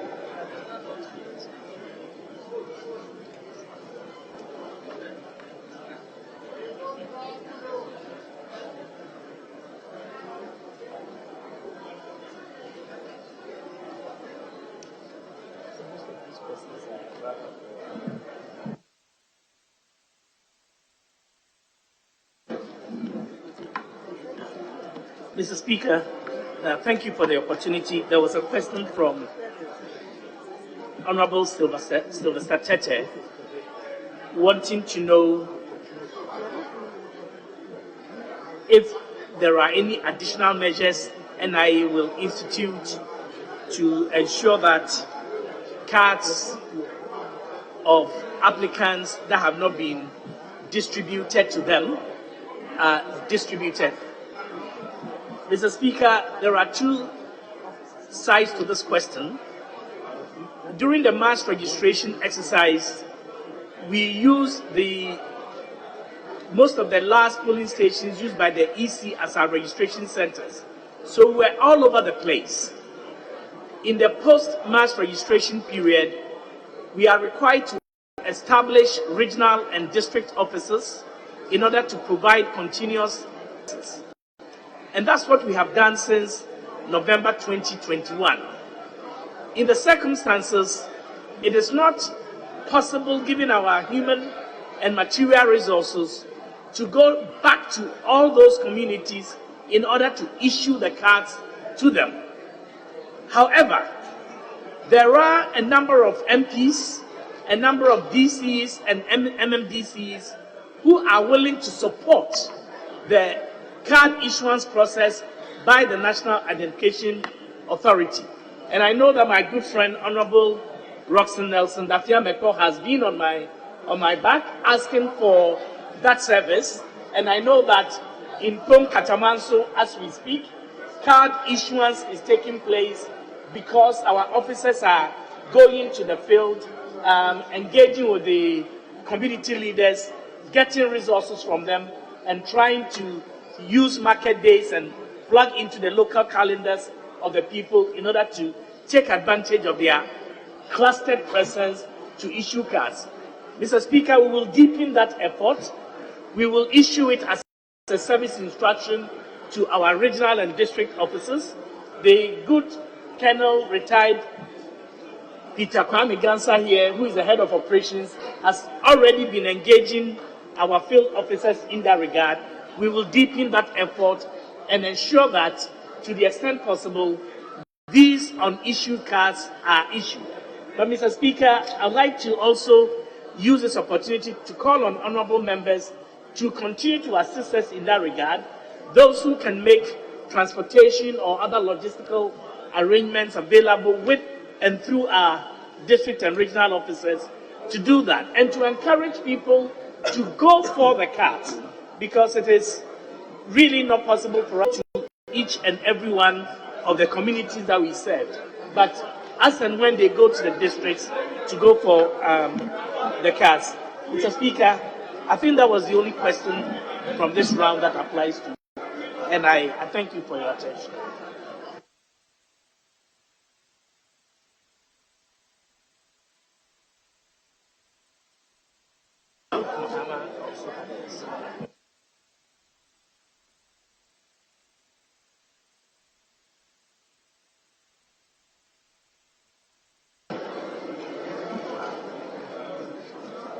Honorable members, I'm guided by leadership to permit one from each side. One from the minority side. That's the minority leader. Yes.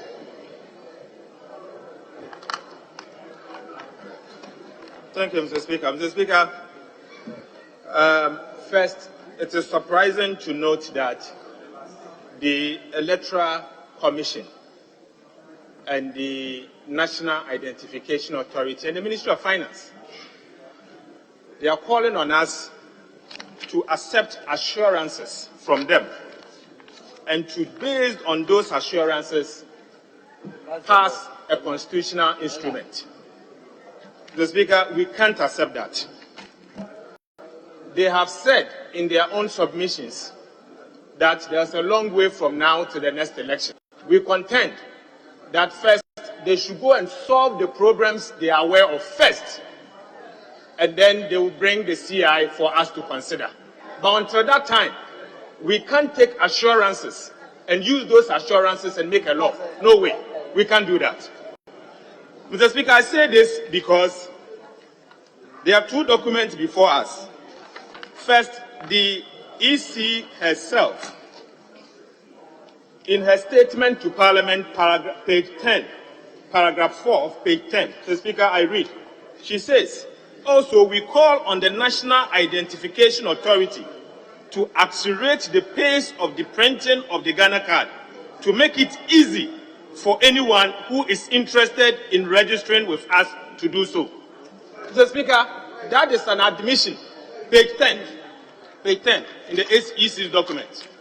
That is an admission of the fact that the National Identification Authority will need to do some work before it will be possible for an ordinary Ghanaian of voting age be able to register.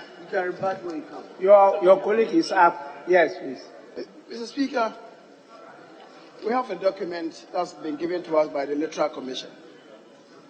Now, the material parts that my colleague is quoting from, they have cancelled it out. Mr. Speaker, that is it.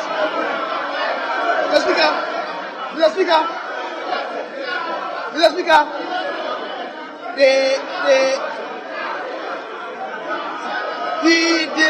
she did not read it.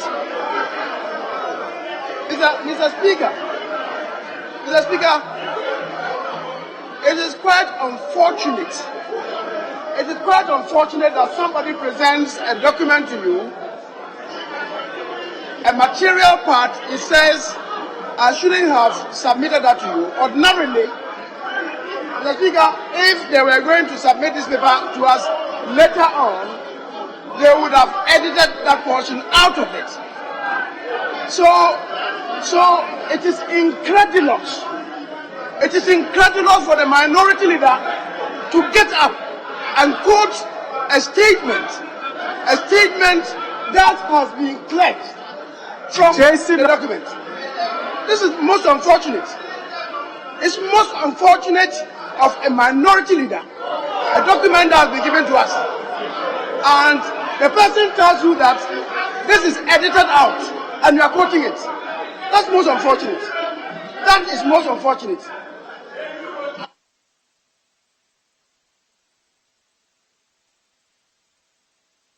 Say worry.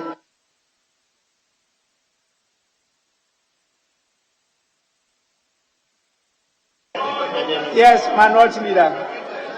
Mr. Speaker, this document was given to us by the Electoral Commissioner herself. Mr. Speaker, is it that it was cancelled when she came to the chamber? Or at what point did they cancel this paragraph? Mr. Speaker, the fact still remains the fact still remains that the document that was presented to us, page 10, paragraph 4, says that the NIA needs to accelerate the pace of the printing of Ghana cards to make it easy for anyone who is interested in registering with us to do so. So, Speaker, that is a fact. So, Speaker, secondly, there is a document before us, the report of the Special Budget Committee of the briefing session of the draft Public Elections Regulations 2022 and other related matters. So, Speaker, in that document, that was signed by the Majority Leader himself, the Honorable Osei Mensa Bonsu. So, Speaker, I refer you to page 11. But, Mr. Speaker, to start with, let me refer you to, before page 11, to the conclusions of the statement. Page 11. Mr. Speaker, he says, however, the committee would like to stress that it is not accepted, it will not accept and would reject any effort that is geared towards making the EC use the Ghana card as the only medium to qualify a person who is eligible to vote in 2024 election. It goes on to say that this is premised on the fact that, indeed, Ghana has come of age and can boast of a credible national identification card to transact business with. However, even in the face of a number of identification options given in the past, and even in the operations of the National Identification Authority, some citizens are unable to register for the national card due to the existence of serious challenges the authority is confronted with. It is clear that unless and until the challenges confronting the issuance of the Ghana card are dealt with, using the Ghana card as the only medium of voter registration would negatively impact on the electoral roll and thereby deny some otherwise qualified persons from registering to vote. Mr. Speaker, this is a statement signed by the Majority Leader himself. This is signed by the Majority Leader himself. It is not coming from us. This is the report of the committee of a special budget that has been adopted by us. Mr. Speaker, we cannot take assurances as the basis for us to have a Ghana card. We still have time. Let them go and solve the issues relating to the issuance of the Ghana card first. Until then, Mr. Speaker, we are sorry to say that we cannot be part of that. We can never be part of that. Mr. Speaker, secondly, we are aware that the Ministry of Finance and the government owes the service provider $117 million. $117 million. Aside that, the National Identification Authority themselves have said here today that they have financial challenges. The government, the Minister of Finance, in his statement said they will release money at the appropriate time. We don't know when the appropriate time will be. So, Speaker, as we speak today, government is unable to pay for salaries. In fact, if you check Ghana Commercial Bank Twitter page today, now, you can check now. They said they are unable to pay salaries. So if you are unable to pay salaries, how can we take assurances that you are ready to pay $170 million? So, Speaker, I can read it. I have it here. So what is the basis? You can't pay salaries. And if you can't pay salaries, how can we take that assurances as basis for you to make a law? Go and pay first. Let's make sure that the ordinary Ghanaian, at the minimum, can get access to the Ghana card. So, Speaker, another important point. So, Speaker, if you look at Article 42, Article 42 requires evidence of citizenship, and not evidence of identification. Evidence of citizenship can be that I was born Ghanaian by birth. I did not have to choose to be a Ghanaian. My parents gave birth to me as Ghanaian. And so my parents must have the right to vouch for me that I'm a Ghanaian. Must have the right to vouch for me as a Ghanaian. and not only using national identification card. The Speaker, passport can be another identification for identifying me as a Ghanaian.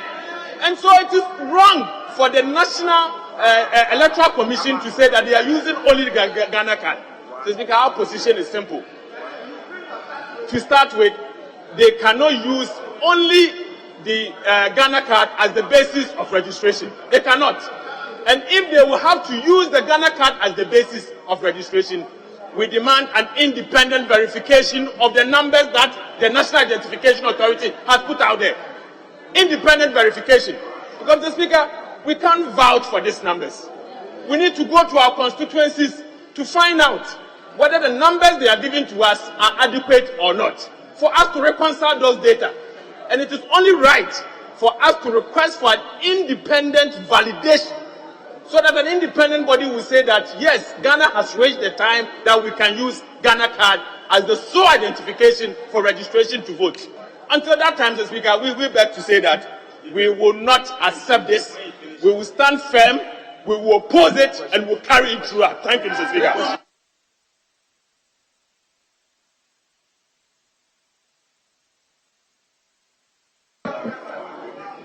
Majority Chief Whip.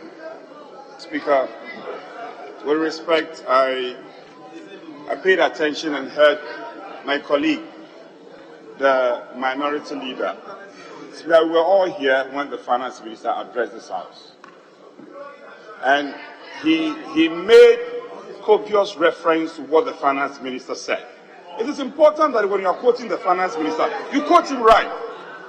On the funding, Speaker, on the funding, the finance minister said some 80 million had already been advanced, and there is an outstanding 20 million. And he said he's ready to produce evidence of the payment of the outstanding 20 million. What has that got to do with salaries? I'm asking you, what has that got to do with salaries? Don't impugn negativity to the finance minister.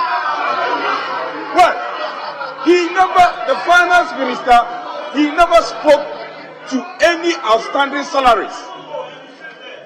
And Speaker, I want to draw this to him, and he should be guided accordingly. Be guided accordingly. He never spoke about unpaid salaries. The 20 million, he even said he has paid the 20 million, and he's ready to produce evidence. You will listen.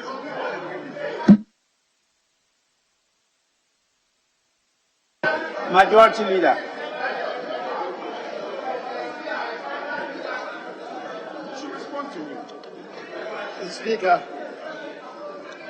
Mr. Speaker, thank you very much.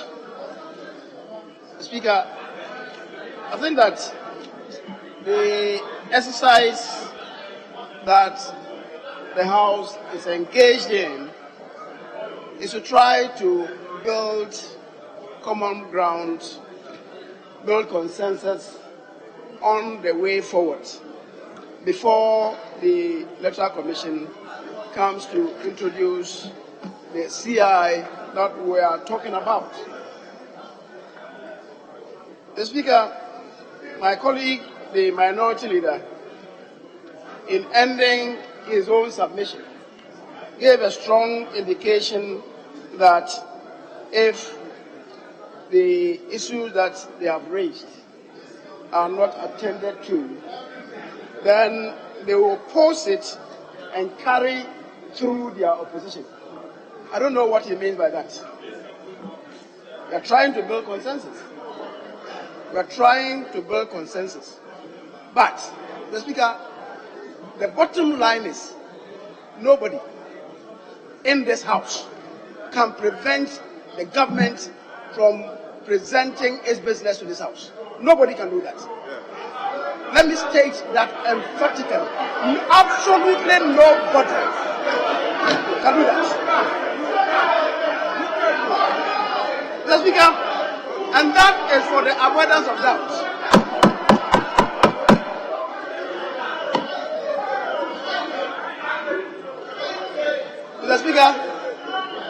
Mr. Speaker, he said you can't prevent. That's Mr. Speaker, he said you can't prevent. It doesn't really have to agitate the minds of people to stand up and be engaging in wild gesticulations. Let me quote Mr. Speaker. What we do here involves brain and not brawn. Brain and not brawn. Mr. Speaker, now I think there are outstanding issues. The outstanding issues to attend to really relate to some of the issues that my colleagues have spoken to. Mr. Speaker, we should be asking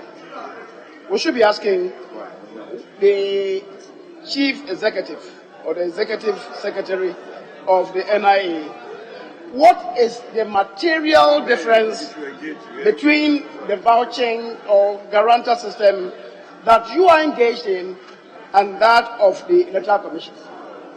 This is for an avoidance of doubt question, because we keep moving forward and backwards on this. And people want to be very sure. What really is the material difference between what you are doing and what the Electoral Commission is doing? Number two, Mr. Chairman, the NIA has spoken to the high integrity of their database, which, according to them, shall eliminate voter fraud. Mr. Chairman, I want to know, how true is it that in reconciling information on passports that were submitted to the NIA for purposes of registering to obtain the Ghana card, the NIA has detected that there are several hundreds of passports, indeed thousands of passports that people submitted to procure Ghana cards that bear the same identification number. How true is that?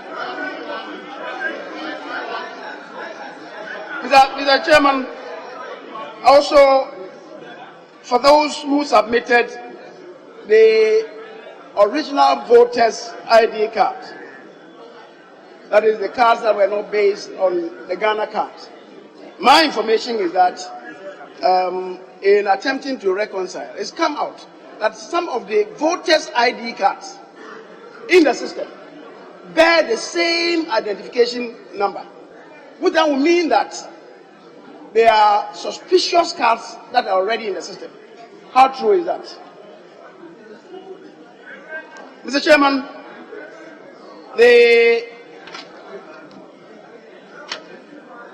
National Identity Register Regulations 2012, LI 211, that was passed by this House in 2012. And Mr. Chairman, I believe that the matter relating to the relevant provision, that is 7.1G, I believe we should explain it better than has been done thus far, because of the confusion that was generated by my colleague Yanabo Robson Bafiamako when he quoted the instrument, the regulation. 7.1 provides that a national identity card issued to an individual shall be used for the following transactions where identification is required. And then G says, J says the registration of voters. So before you submit yourself for registration, if you have a national identity card, that is a vehicle to establish your Ghanaianness. That's the import of this. That is the import of this. And I'm surprised you are putting so many things on this. I'm surprised you are trying to confuse the general public. Because the interpretation that you are giving to it is totally wrong. It's totally wrong.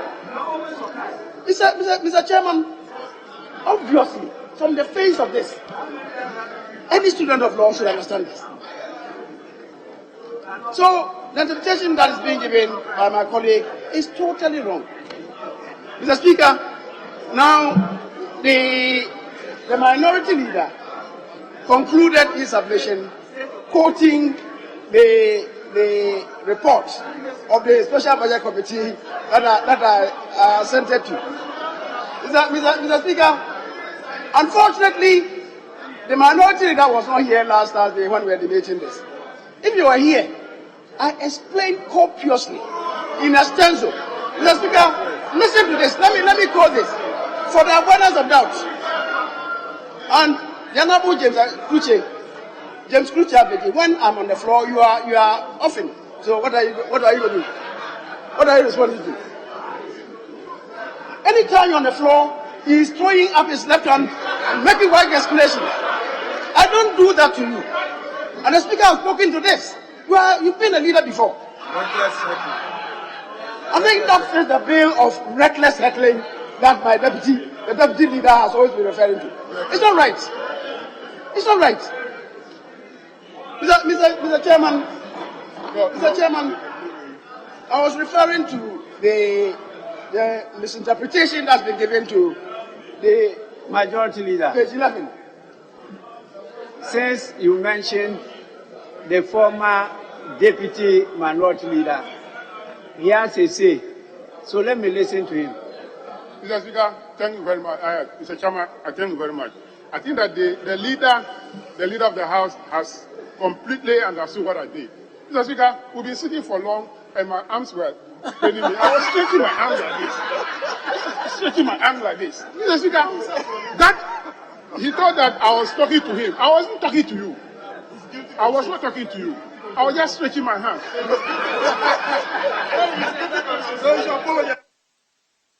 So the point he made against me, and I apologize to him. So I wasn't talking to him, I was just stretching my hand.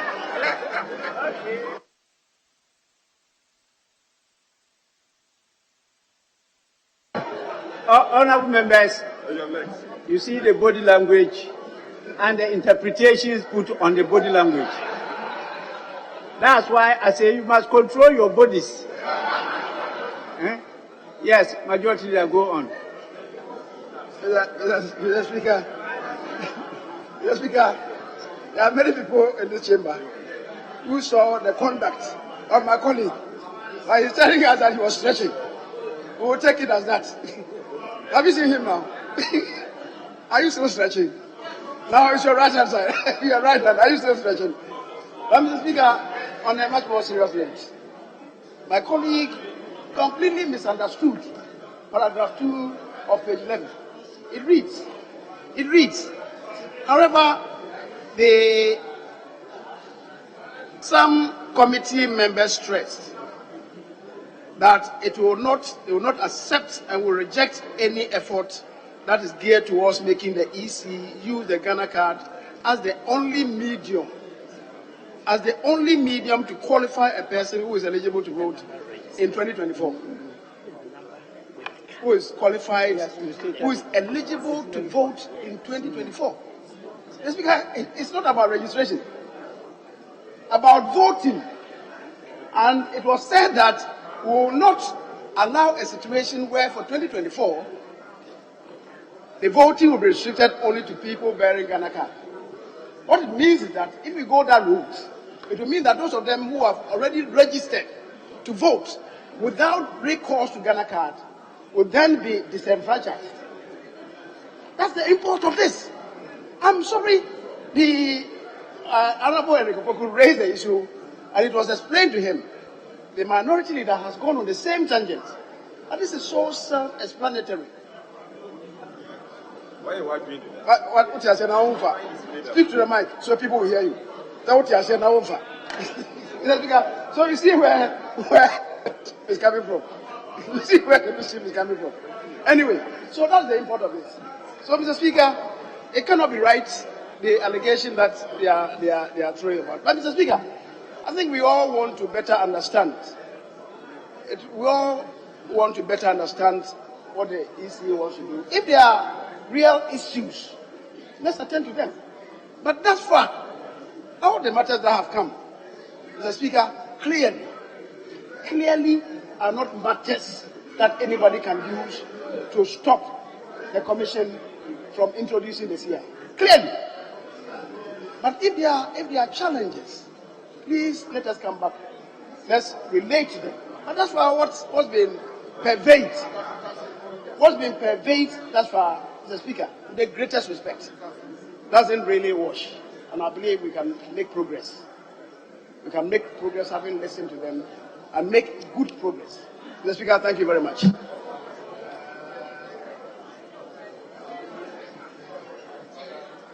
Honourable members, I think the Minister of Finance deserves to be heard.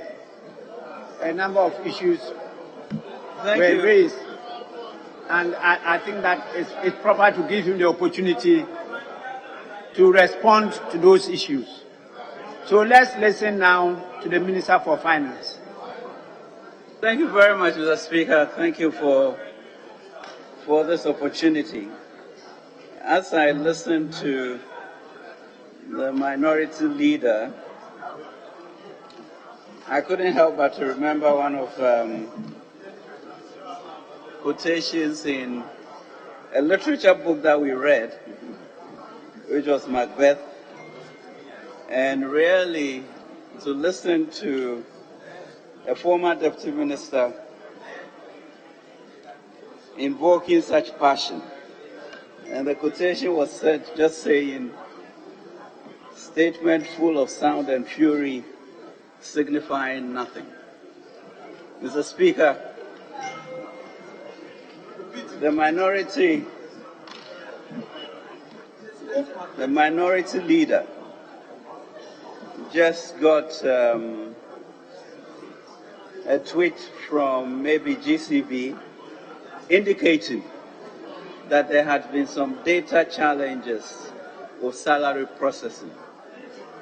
And in his own way, what we call terminological inexactitude is interpreting that as the Republic of Ghana not having money to pay salaries. That is wrong and that is disingenuous, and we should not allow that to be perpetuated. Secondly, Mr. Speaker,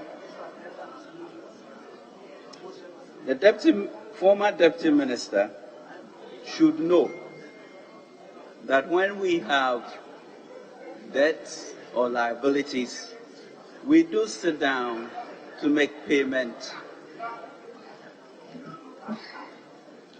arrangements. So yes, it is true that there's $117 million that has to be paid.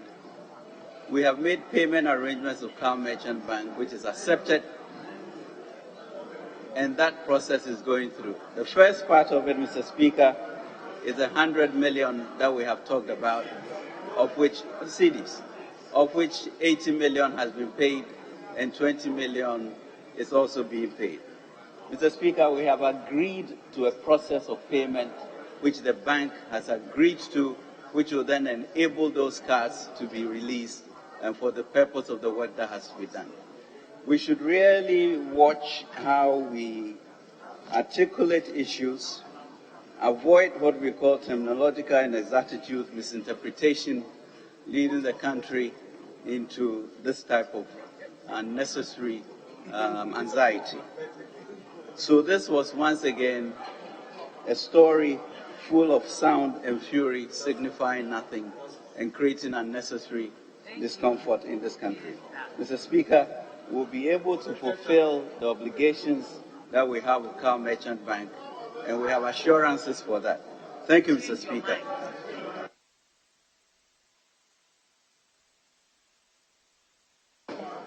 Mr. Speaker, the Honourable Minister in his submission mentioned my name, and it's important for me to clarify this point. Mr. Speaker, it is a fact, and the Minister has agreed to the fact that they owe the National Identification Authority, the service provider of the National Identification Authority, $117 million. If you express it at 13 cities, even 14 cities, 1.4 billion Ghana cedis. At 12 cities, 1.4 billion cedis. However, as we speak, he has confirmed that he's paid 80 million. Okay, granted 100 million. So if you've paid 100 million out of 1.4 billion, we still have an outstanding of 1.3 billion cedis. 1.3 billion cedis. The assurances that the minister has given to me is not good enough. Mr. Speaker, for me to be convinced and support the passage of a CI that seeks to make the national identification card as the sole identification for registration. And my position is simple.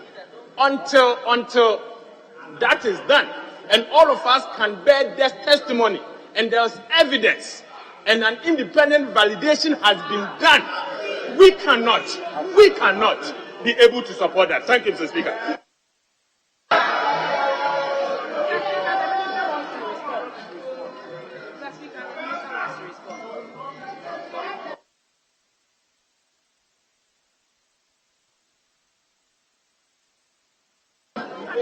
Thank you very much, Mr. Speaker.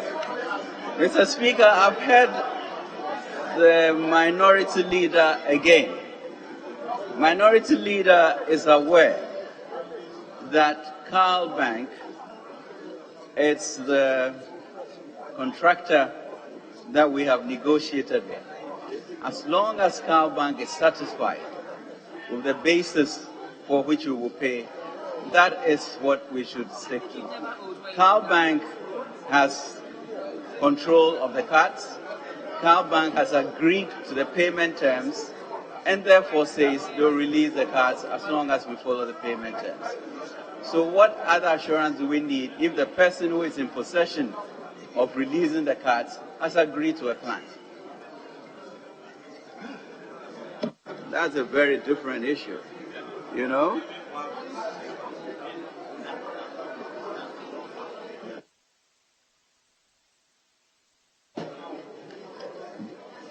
Honourable members, I think we have come to the end of the consultation. As I stated from the very beginning, this is part of the pre-laying consultations, and that is with Parliament.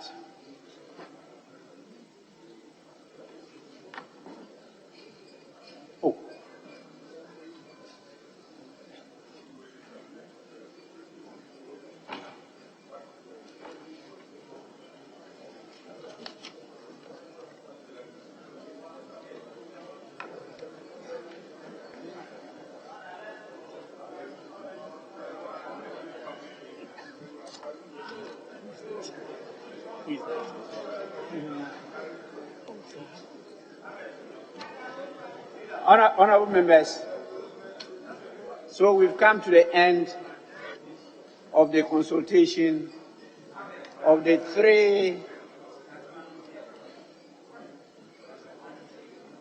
three institutions with Parliament. The Committee of the Whole will submit a report on this consultation to plenary session. Definitely, I'll be signing the report as the chair of this meeting. I'm sure you will not be compelling me to do it within a day, because that will not be possible. But my secretariat will work assiduously at it, and as soon as possible, we'll submit the report to plenary. Now, you know the procedure of a report from the Committee of the Whole, and that is what we will adopt. It's not going to be anything new. And so I want to, on your behalf, thank the August personalities we invited here, the Minister for Finance, and our own, the Deputy Minister, for responding to our invitation.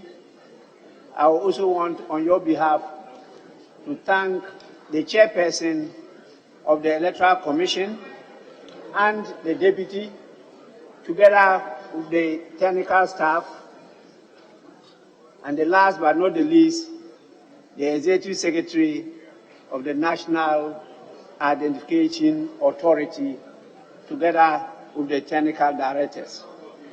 I think we are extremely grateful. You're giving some explanation. Not all of us are satisfied with the explanation. That definitely is part of democracy. So we'll go on, we'll submit the report, and you definitely hear from us. Honorable members, with this, I want to, Majority Leader, anything? Speaker, I know we have to recline to plenary for you to take an adjournment. But before you bring the curtain down on this, given where we are and the fact that the CI has some time value, where we are now, about 7:45, it will not be possible to generate the report tomorrow for you to go through, for it to be late. So certainly tomorrow will be out. My prayer is that the report will be submitted to this House by Thursday. After this, by Thursday, in order for us to move forward. The Speaker, as you said, this is just pre-laying consultation. It's pre-laying consultation. Everything know why? Everything know. So that is it. It's just a prayer. Is that how you are? Practically, it will be difficult to do it tomorrow. But I guess Thursday should be possible, given the fact that time is of the essence for the CI. Thank you.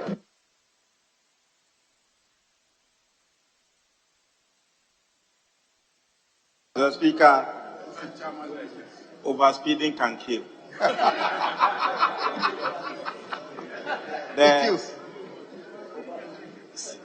Chief Executive Officer of the NIA has made it clear here that there is an information constituency-specific data that he's going to provide to this House.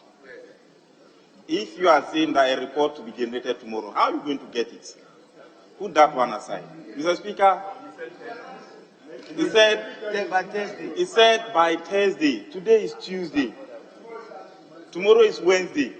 If he brings that report, constituency-specific data, by Wednesday or by Thursday, I have to take it to my constituency. On the weekends, members complain, and that is why, Mr. Speaker, I was agitating to speak, even though I didn't get the opportunity. Members complain is that they go to their constituency offices, and some are denied of the information. Those who are giving, if they cross-check with the one that is giving here, there are great disparities. Because of those discrepancies and disparities, Mr. Speaker, we should not overspeed in this. And that is why we are engaging. Mr. Speaker, we know that in September, the Electoral Commission is going to organize assemblyman elections in September.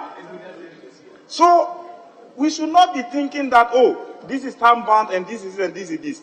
If, leader, you are saying there is time-bound and she has to work to be within time, she can be using CI 91. Yes. While we organize ourselves well. Mr. Speaker, I started by saying that we are representing people. We need to take input from Institute of Economic Affairs, where Madame Jemesa used to be. We need to take input from CDD. We need to take input from Frederick Herbert Foundation and other development partners who assist in our democracy. So we should not just overspeed thinking that we just have to generate report, come and lay CI and start registration. No, leader. Even the payment plan that the minority leader is requesting the Minister for Finance to provide, that payment plan must be brought here. Mr. Speaker, even the National Democratic Congress, NDC, that was not invited to the IPAC meeting that drafted this CI, must be invited. So we cannot overspeed in this. Overspeeding can kill. Mr. Speaker, arrest my case.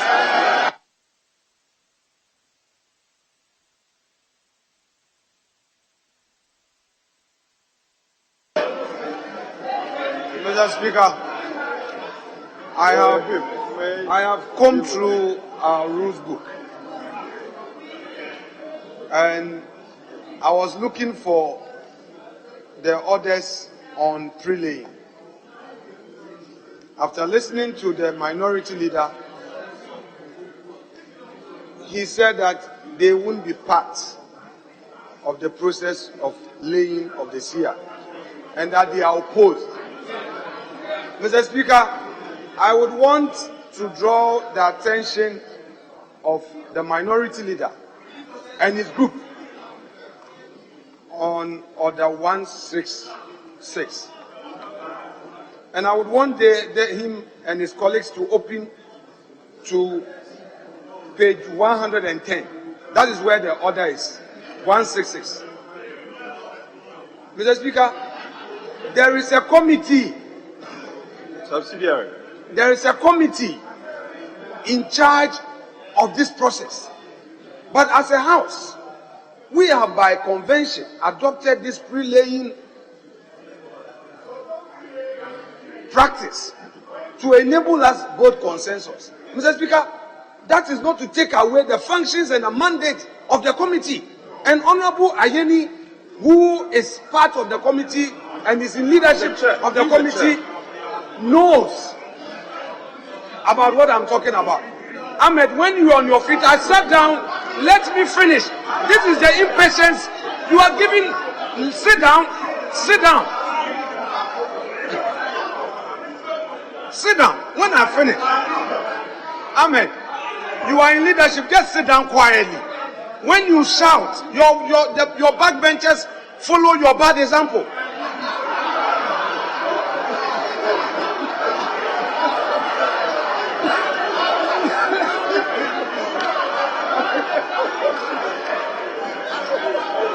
Mr. Speaker, this is the rule.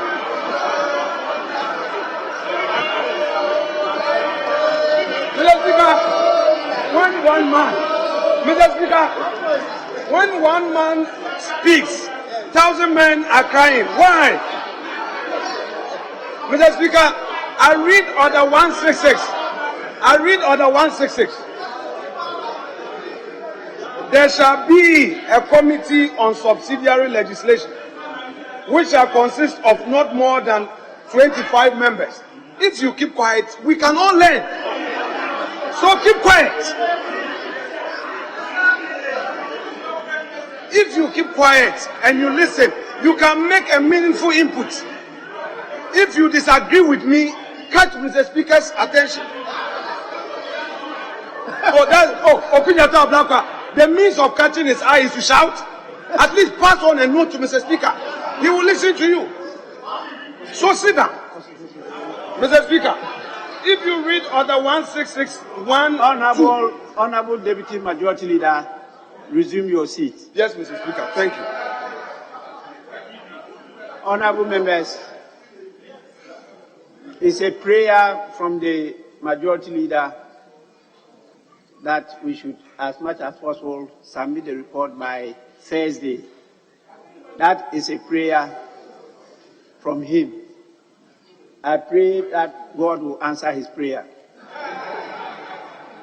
But as I stated earlier on, I will be signing the report of the Committee of the Whole. Now, when you read our standing orders, you see that the Committee of the Whole can only be found in the definition section. If you go to the body of the standing orders, you will not get provisions talking about the Committee of the Whole. And so, practice that we have developed all these things. And practice is a key part of our procedure. And so we'll work on that, and you'll hear from us. With this, I want to plead with all of you to at least calm your nerves, have cool heads. At the end of the day, we are all looking for the good of Mother Ghana. And we'll all try to do what is right for Ghanaians.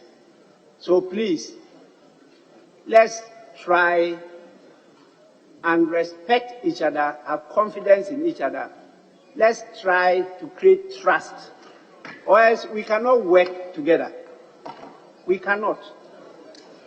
And Ghanaians are looking up to us for leadership. If we can't work together, we cannot lead them.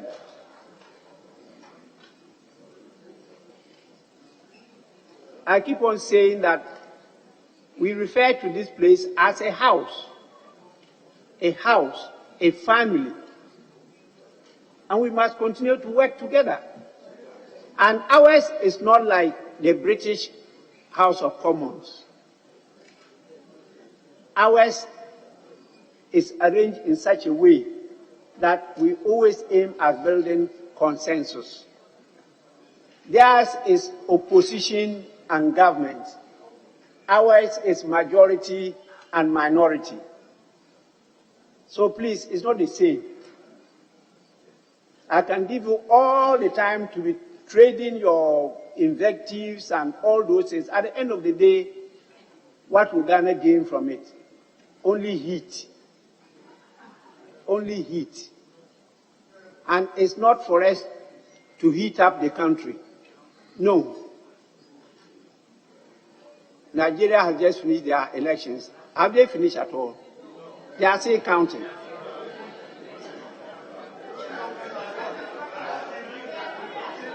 You are hearing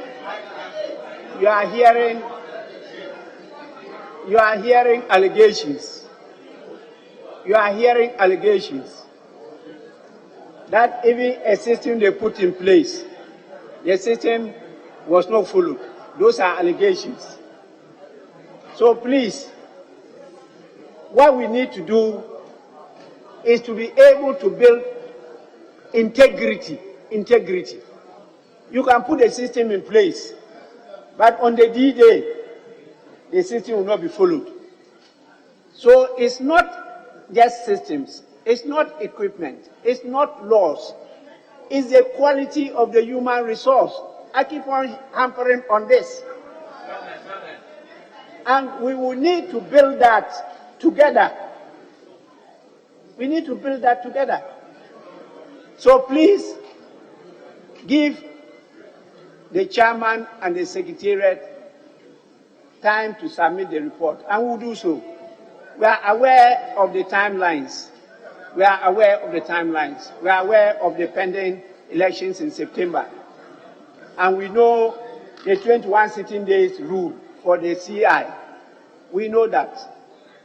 And as I said, when I was chairman of the Subsidiary Legislation Committee, some of you were not even born. Some of you here, you were not born. I'm not sure you were born. Yes, so please, let's end it here today. And I want to thank all of you for at least the endurance. We have stayed up to about, it's 9 o'clock? 8 o'clock. 8 in the night. And I need to commend all of you because the numbers are still very, very good. The numbers are still very, very good. It meant that you've taken the exercise seriously.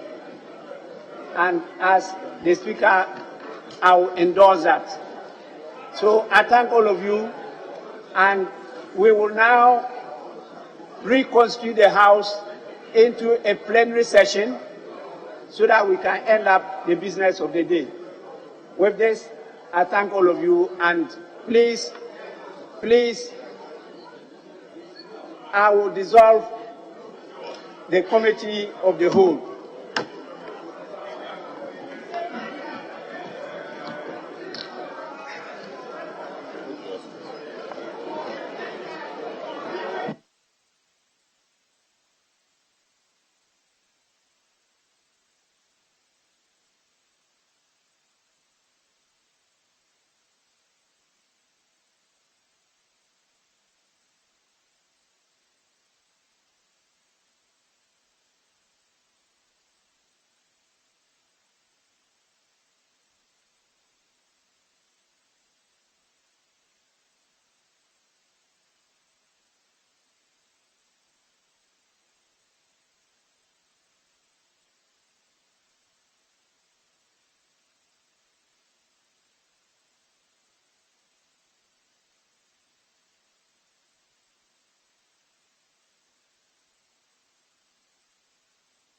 Honorable members, resume your seats. Please resume your seats.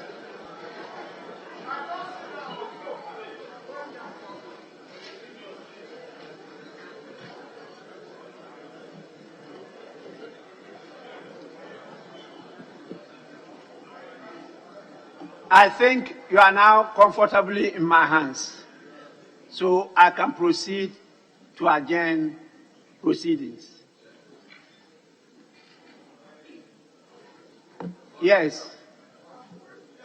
Mr. Speaker, I'm grateful. Mr. Speaker, just before the suspended sitting to constitute the committee of the whole, my name was mentioned severally. I stood up, but I didn't catch your eye. Mr. Speaker, you agree with me that the committee of the whole was very, very successful. It was successful because all the important stakeholders were present, and we had a very copious discussion. I thought those of us who insisted that the EC board should be around would have even been given some kind of commendation. Yes, Speaker, I heard that the MP for Bole Bamboy was one of those who made an attempt to disrupt sitting. Mr. Speaker, if there was anybody who made an attempt to distract sitting, it was Honorable Anodon Blair stood from his seat and walked directly to the IT officers and instructed them that they should go ahead to do the presentation. When the chairman seated here hadn't directed anybody to do that, some of us resisted that there was a need for us to respect the chairman. And so it was not coming from the chairman. So, let it be on record that if there was anybody who made an attempt to disrupt sitting, then, Mr. Speaker, it was Honorable Adolfo. Mr. Speaker, unfortunately, some recordings or some video it was done. And I thought that it would have been fair, two of us would have been videoed. I didn't see that. And that is my worry. To conclude, Mr. Speaker, I want to tell you that today I'm one of the happiest persons because at the end of the day, we've got this EC boss here to be part of this very important sphere. At the end of the day, we are building consensus to ensure that the register become eligible. I thank you for this opportunity.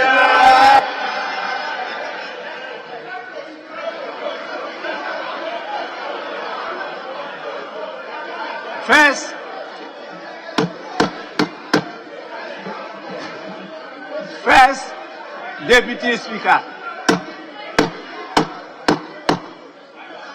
Please, let's listen to the first Deputy Speaker. Mr. Speaker, thank you very much for this opportunity. Mr. Speaker, I thought that you were bringing proceedings to a close. Some matters, everybody has spoken about them, we had forgotten about them. But when the Honourable Member for Bole Bamboy chose to misrepresent the fact, I think it is appropriate that the record is corrected. Mr. Speaker, I do not doubt that the Honourable Member for Bole Bamboy intended that the EC chairperson should be here before proceedings could close. But Mr. Speaker, none of us is entitled to use unparliamentary processes.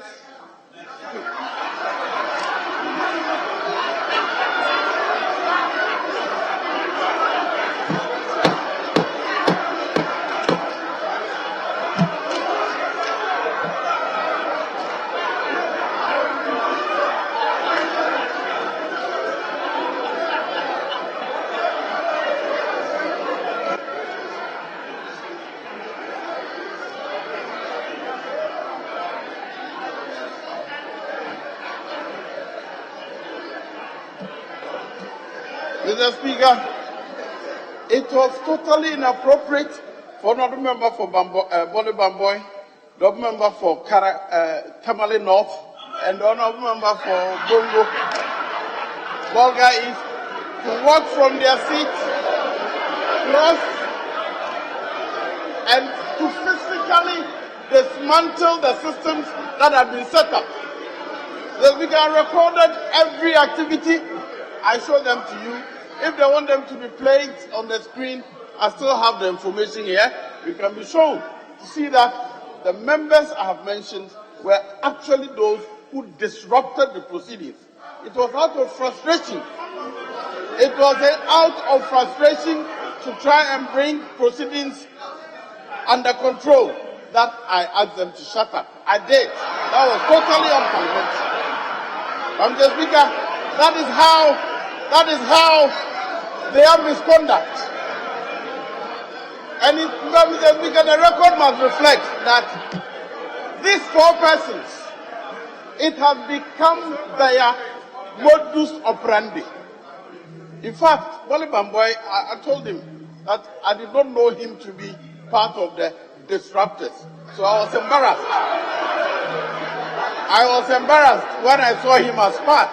But the other members, like Bongo, like Tamale North, like Bonga, they have been doing that, Mr. Speaker. And I insist that they, and unfortunately plus Wally Bamboy, they bring proceedings to a close by their misconduct and not the honorable. I asked the Speaker, because they were using the desk here, I sat at where the honorable member for Menchia was sitting. So it was from there that I instructed the EC to start proceedings. At no point did the honorable member for Esaom, the chief whip, come into the picture at all. I asked them to proceed, and it is these 4 who crossed over here and came to physically remove the equipment. So we can let the record so reflect. I thank you, sir.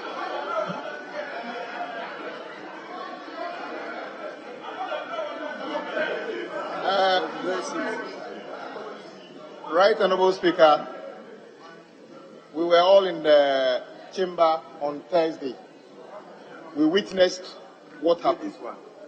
What my colleague was saying was basically to say that if we were to agree to allowing the EC chair to come today, as she's come here, to do the presentation to us, there would have been no need for us to have that rank-cross relationship. Mr. Speaker, I was here.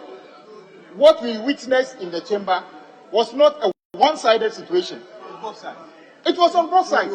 It is very, very sad that the other side keep mentioning individuals. That is not right. When you have a situation where there was almost a rank-cross situation in the chamber, and you want to single out individuals and be mentioning their names into the record. Mr. Speaker, yes, the first Deputy Speaker admitted that he used an unparliamentary language.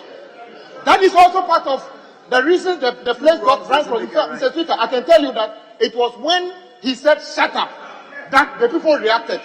So, Mr. Speaker, it should never, and then he used the word that the disruptors. Mr. Speaker, I am not aware of the disruptors in this house. I am not aware of the disruptors in this house. So, Mr. Speaker, it's a dangerous precedence. He's a first deputy speaker. If he begins to mention names of colleagues, that goes in the record as disruptors, Mr. Speaker. And then the next day, we also begin to label people at the other side, Mr. Speaker. The consensus you are asking us to build may not be here. So, Mr. Speaker, I feel what happened on Thursday is not helpful. But I would urge Mr. Speaker to direct that the situation where the respected first deputy speaker attempted to label some people disruptors and mention their names should be expunged from the record. It must be expunged from the record unless we can agree that what he is saying is the fact. Because, as a matter of fact, I am not aware that anybody decided to cause any disruption. And I can tell you that the reaction came when he used the word shut up. And if he can agree that he used the word shut up, then he can agree that he was the reason the reaction came from this side. So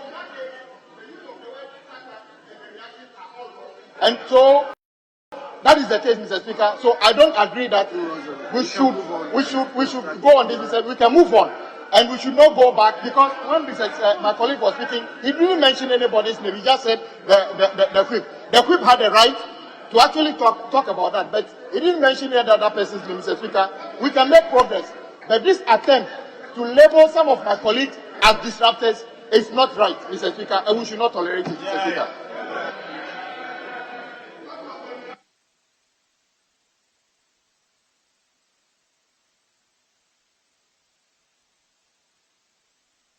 Yes, Majority Leader. Mr. Speaker, we must all admit that what happened last Thursday certainly wasn't the best. And we should do everything in order that we don't have a repeat of it.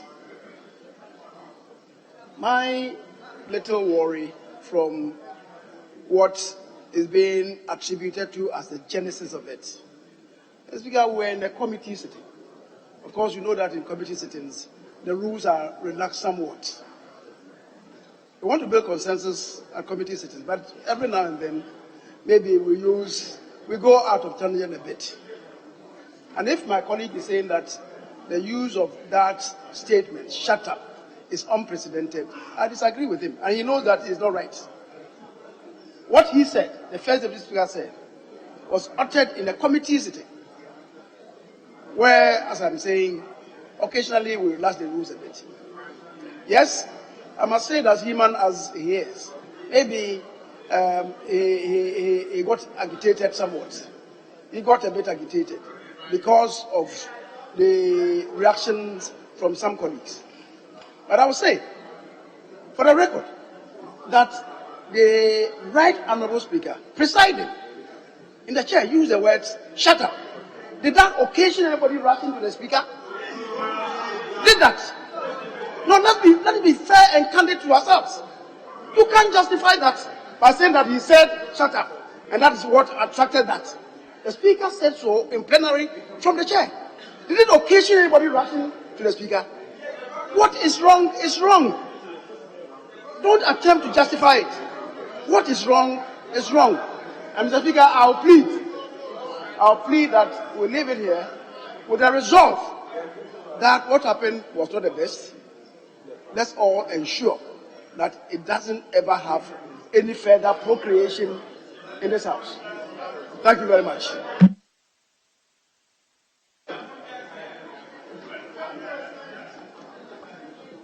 Honorable members, I really thought members were tired.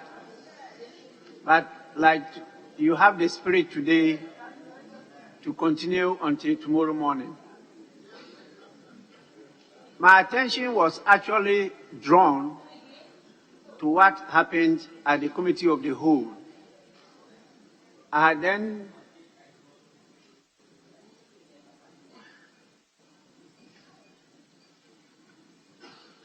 left and handed over to the First Deputy Speaker to reconstitute the House into a Committee of the Whole.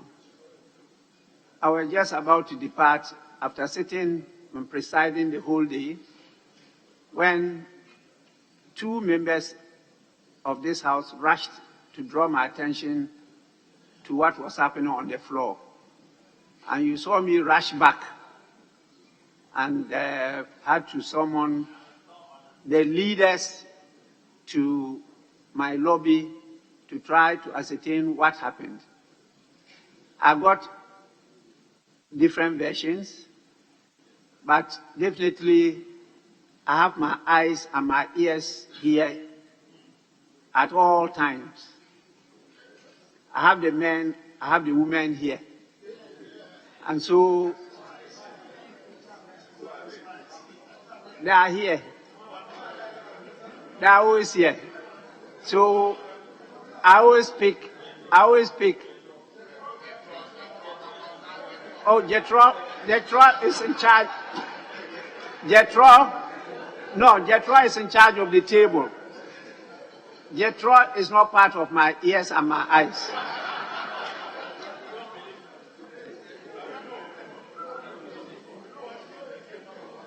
So I agreed that I was going to intervene and to call all those involved for us to try to discuss, to settle this matter. This was at the Committee of the Whole. You have now elevated it to a plenary session. What I can do now is to direct that what has happened in this plenary session be not constitute part of the record of proceedings of today. It should not be captured by the official report. I will definitely, as I informed the First Deputy Speaker, I had earlier on informed the First Deputy Speaker that I will take up this matter, and with him, we try to resolve the issues. I know the relationship between him and some of the members, and he himself confided in me about their relationship. So please, I'll invite you for us to discuss this privately and solve it. It's very important that there's amity between us and we continue to work together. So please, I'm aware of it. There's an appropriate time to commend people when you do good. So don't worry, at the appropriate time, you'll be recognized. The fact that we are holding our important guests here hostage is a worry to me. They've been here since about a few minutes to 1. They are not members of Parliament. We have given them assignments. They should come and assist us, but we should not hold them hostage. Particularly so as we don't have honorable members.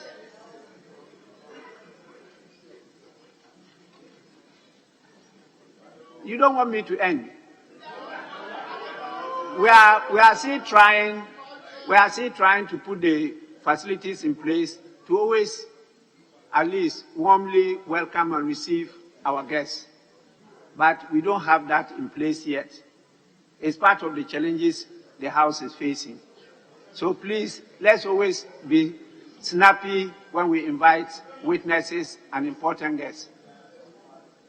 I want to end, and please,